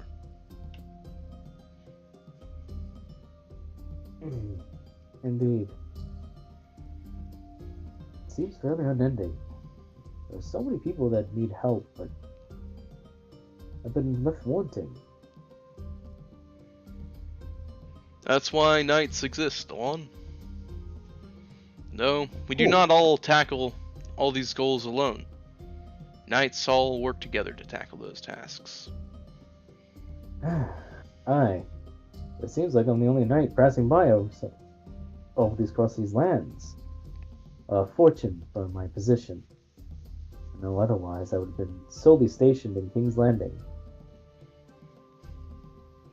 Would have gotten a lot done there. But yes, traveling around you get to do all sorts of things, see very many interesting situations. I remember one time I ended up going in I went on a job as a bodyguard, hired out via the Night Order to guard an entire caravan, and it was moving across multiple lands in the way, and I saw so many interesting things on that journey. I actually enjoyed it so much, I started taking a little bit more caravan work. Seeing the world that way was an excellent experience, I'd say. I can agree with that. And before meeting Darlan, I never really left my forge. Now I go to see more than just beyond the village in the valley, and meet quite the number of people. That's been a rather good experience so far. And like you said, the journey is still far from over. Who knows? Maybe I'll turn over a new leaf and see nebulous people under a new light. Oh, I certainly doubt it, but you know. Nebly's farmers aren't too bad, though. Right.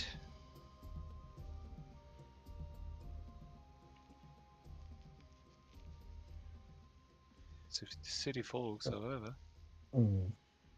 That's Aye. mostly them I'm talking about. I find that many times once you head into the more city-like areas that you trade one form of banditry for another. Fortunately, we've been able to avoid the city.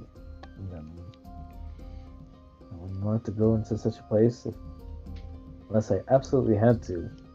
I've never been myself, and I count my stars that I haven't. I had some brothers, though. Brothers in arms. I'd heard stories about a few of them that had gone. They were truly shaken.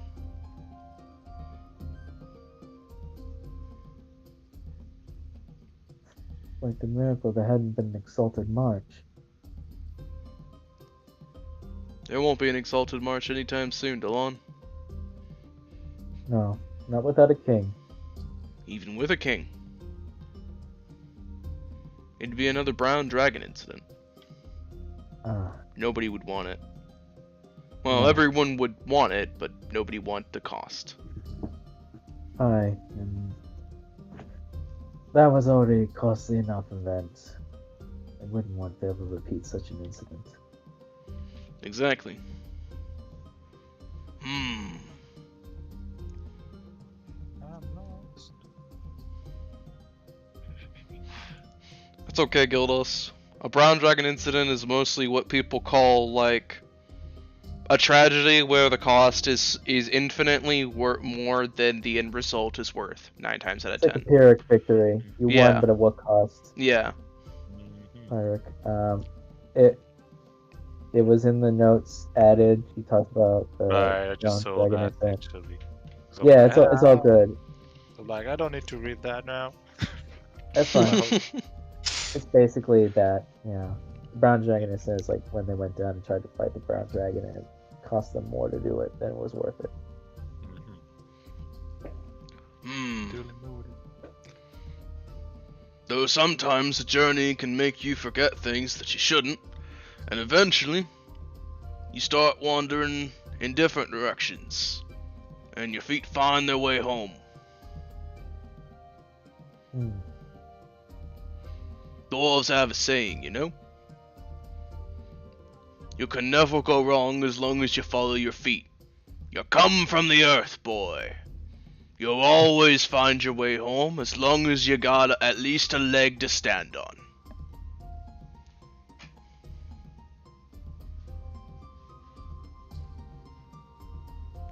I hope that's true, you know. Oh, I believe it is. Though, your wife. Does she know a mountain-born? No, not that I'm aware of. Why? I don't know. Felt like she could see through me. That's all. She has the mannerisms of doing that. Many of the priestesses here do, actually. Well, she did mention a soul when speaking to Ophelia, so we may have another seer situation. Yes, when we were on the Drow Village, there was a similar individual who had an uncanny ability of reading people. Although, he said it was because he had the knowledge of several seers from the past, all working in tandem to now. I don't assume that that's the same case. I have no knowledge of anything like that. From what I'm aware of, though, priestesses of Sylviana, some can be especially inclined to what one is like internally. Their spirit, their soul, what they're like. It's similar to some races have an almost empathic ability, if you will. I believe furbolgs are actually naturally empathic. Furbolgs? I've heard that name before. What are they like? Fascinating race, Delon. They're like a midway point between a Goliath's height and bulk and an orc's. But they are not quite trolls either. They are big, they stomp around, and they're quite slow but also rather simple. However, they are incredibly strong, actually. The amount they can carry or throw, or the amount of things they could move, if pushed to it, is incredible. Yet they are so gentle of a race that they never seem to have any inclination to do any of that. Only when absolutely cornered do they essentially perform any of these miraculous feats of strength.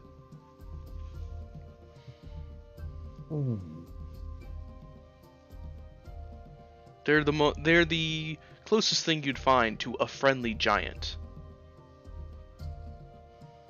There were some stories of friendly giants.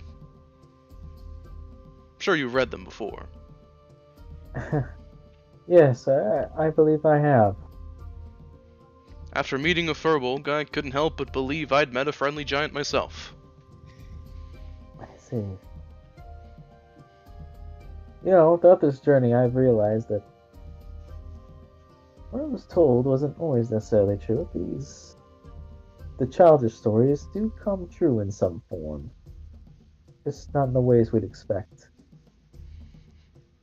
There's many different kinds of magic in the world, Alon.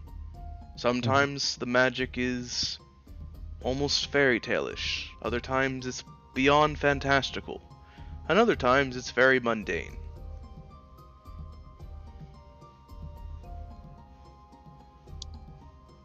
Yes, I think so.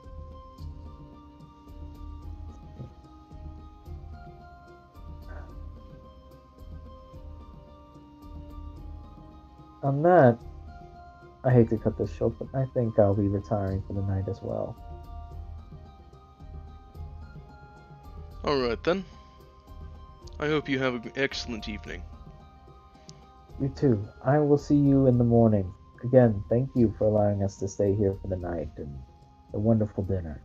Of course. I hope to repay you my time here. Think nothing of it, Delon. Don't even consider trying to repay this. You've repaid it with your mere presence. You know how difficult that is for us. I am well aware, and you know that I am equally, if not more so, stubborn than even you are. I will refuse any and all payment that you attempt to give. Fine. Then I will, at this time, concede this notion. Yorm stands up, puts a hand on your shoulder, Delon. Make like a dwarf and make it a gift instead. Now that's just cheating. Can't turn it down if it's a gift! And you're rude! That's just... when he says that, I look at Ophelia, look at Wilson. Hear that? Ophelia just turns a page in her book with a smile on her face.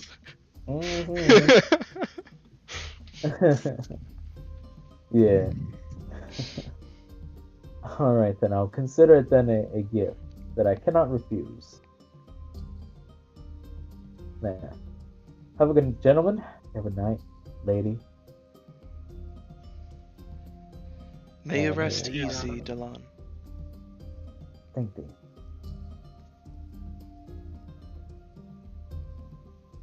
Oh my way up. Alrighty. You feel this.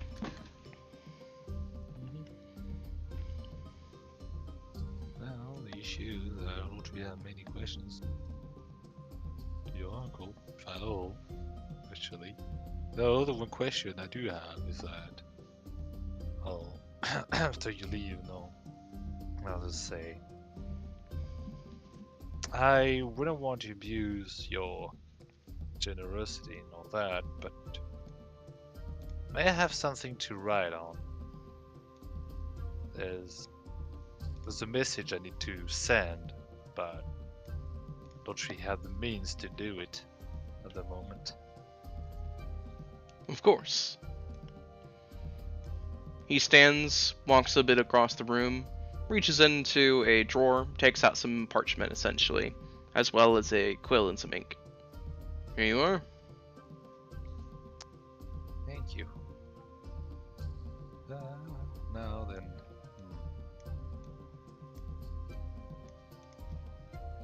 I think I'm actually retired to my quarters now. Get some time alone. Maybe.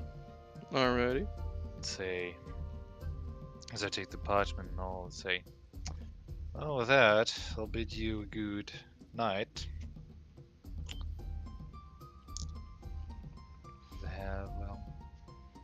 He nods. I'll return to my quarters. Have an excellent evening. And he returns to the window, essentially, looking up at the moonlight as he takes a sip of his brandy. One arm behind his back. With that, I'll just simply go back to my room, then start writing the letter. Sounds good. Actually. Philia will remain up for a bit longer before she heads off, essentially, retiring.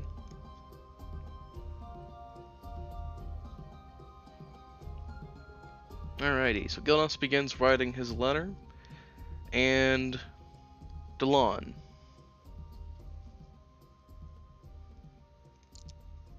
Yes. The end. I will retire most. I will check up before I go to bed, make sure everyone's okay. See that Gildas goes to bed no longer after me or to his room. I'm going to glance and make sure that Montulio is not up to trickery. When you go and check into Montulio's room, he's asleep, his boots are still on, and he's literally asleep in the bed. That sounds about right. He ate himself to sleep, essentially. That's fine. That's good. Delon will nod slightly to that and in a very low voice, like, "Good night, Montulio. Rest easy." You know he's asleep, because he didn't even make a snide comic or thumbs up or anything. Mm-hmm. Rest easy. And then we'll make sure everyone is taken care of, because Delon likes to do that. And then he'll Alrighty. head to his room. Yeah, as you check up on everybody, you see that Yorm is actually sitting in his room, essentially on his bed, and he's polishing his blunderbuss. Mhm. When you pass by Eleanor's room, the door is closed, so there is essentially a do not disturb on the door, and she's very likely asleep at this point, meditating. Yeah. When you pass by Bub's room, Bub is, I'm imagining, sleeping at the table. So you know what? Actually, really cute. I'm gonna go and grab Bub. I'm going to lift Bub up, make sure he has the cap on his stomach, and I'm gonna grab him and place him in his bed. Nice. So you pick Bub up and you put him in his bed. Very nice. Yeah. And then put his little top hat on the next to him so it doesn't get dusty or dirty. Delon will even tap it off a bit to get the dust off if there was any on it. Put it presently, and then close the door behind him. And make sure everything is shipshape for heading back to his room proper. Very nice. You see as Gildas walks past you at some point while you're checking on people and heads off to bed. The last person you see is Ophelia, she's sitting in essentially the living space area instead, having removed herself from the study. Her book is closed, but it's on her lap essentially. I'll approach her briefly then. Your ladyship, are you not going to rest in your room? Not quite yet.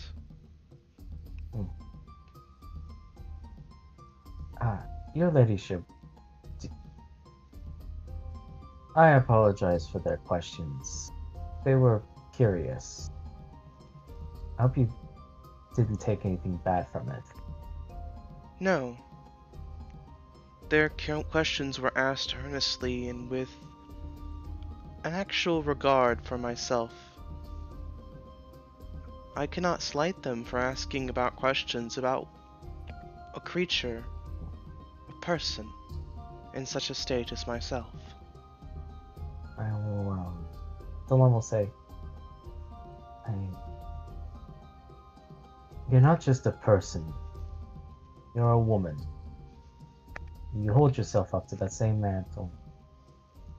Regardless of your position. A position that wasn't given to you, it was forced upon you. You have handled it with remarkable grace, and it speaks very well to your character.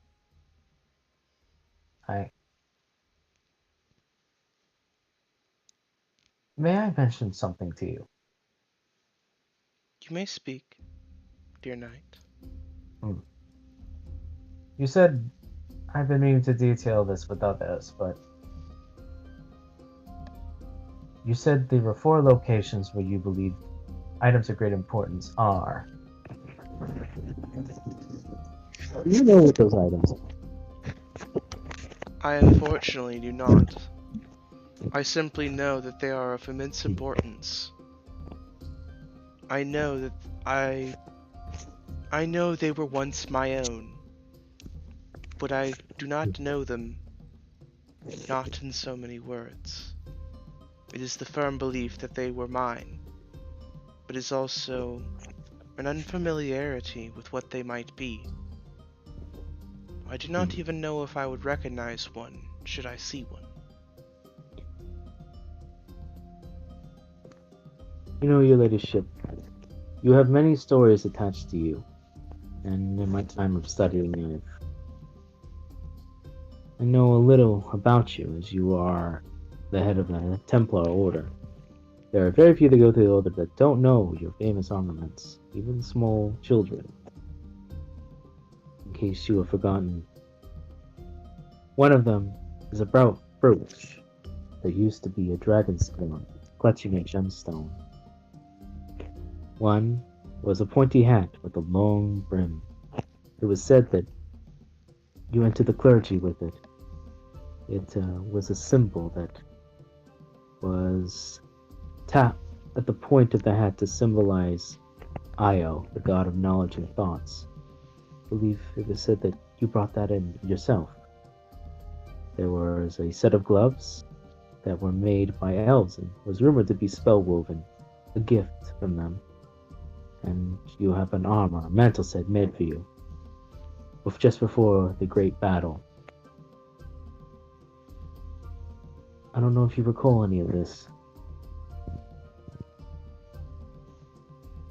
She seems to be in thought, but she looks almost down at the book, but it's closed, and she seems to be looking at it for answers. However, she shakes her head. They sound familiar, like old friends, but I do not know them. I see. Regardless of which, I think that's what we will find at these locations, and when they do, I hope they spring in more memories. In the meantime, I think Sir Gildas would also agree. Would it be alright if you told us what you do know? Much has changed from when we first found you. I'm sure many memories have come to you that are just waiting to be revealed. And I think talking to someone about what you know and how you know of it might help you recover additional ones. She thinks for another long moment. I do remember much more than when I first awoke. Much of it was returned to me when Bahamut gifted something to me again. Many things became more clear. When we were in the Sylvian village, the seer, he said that when he looked upon you, he saw a flame nestled next to a pile of kindling, but the fire was afraid to ignite the kindling, to bring life back. I do not know exactly what that meant, but I believe Bahamut truly did give you a gift, a return to form, and I've seen you slowly become more alive over time. If you worry about what will happen if you take the fire to the kindling, I assure you, none of us will run from you. We will only try to aid you. It's not just your burden to bear. I made a promise to make sure you are protected, and I will keep that oath. And I will remind you of it every time it comes to it.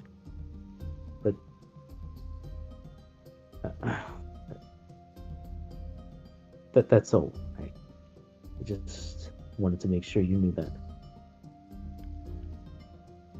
She gives you a warm smile. Thank thee, Sir Knight. No thanks in that. It's my duty. It's my duty as a knight. I have to uphold my positions at all times. And I will make sure that you are taken care of, as is my right and duty. Please. That may be. but I wish to extend my thanks all the same. Thanks are noted. Perhaps, if you'd be so kind to us, you could tell us about your memories, and perhaps, if it would be all right, I could hear more of your life before, in the first ages. I think it'd be nice to talk about something of things that you remember clearly. She seems to have an almost nostalgic look on her face. I think I would enjoy that. And Speak to when you me feel- again. Perhaps tomorrow. I will. Until then, please, get some rest or relax as much as you can. I do not know if you dream, but perhaps one day you might. Be well rested. Thank thee. She slowly stands up, Mhm. takes a few steps away, looks up at the moon, looks back down, begins walking again. Hmm. You hear an almost bit of a whisper as she walks away. On to meditation. Hmm. And with that, I think I've wasted enough time. I'll go to my room Alrighty then. and I will peace out. With that, the party all heads in for the night, resting within the city of Lunaria for their first night. With that, we are going to wrap it up here. Thank you all for tuning in. Hope you all enjoyed, and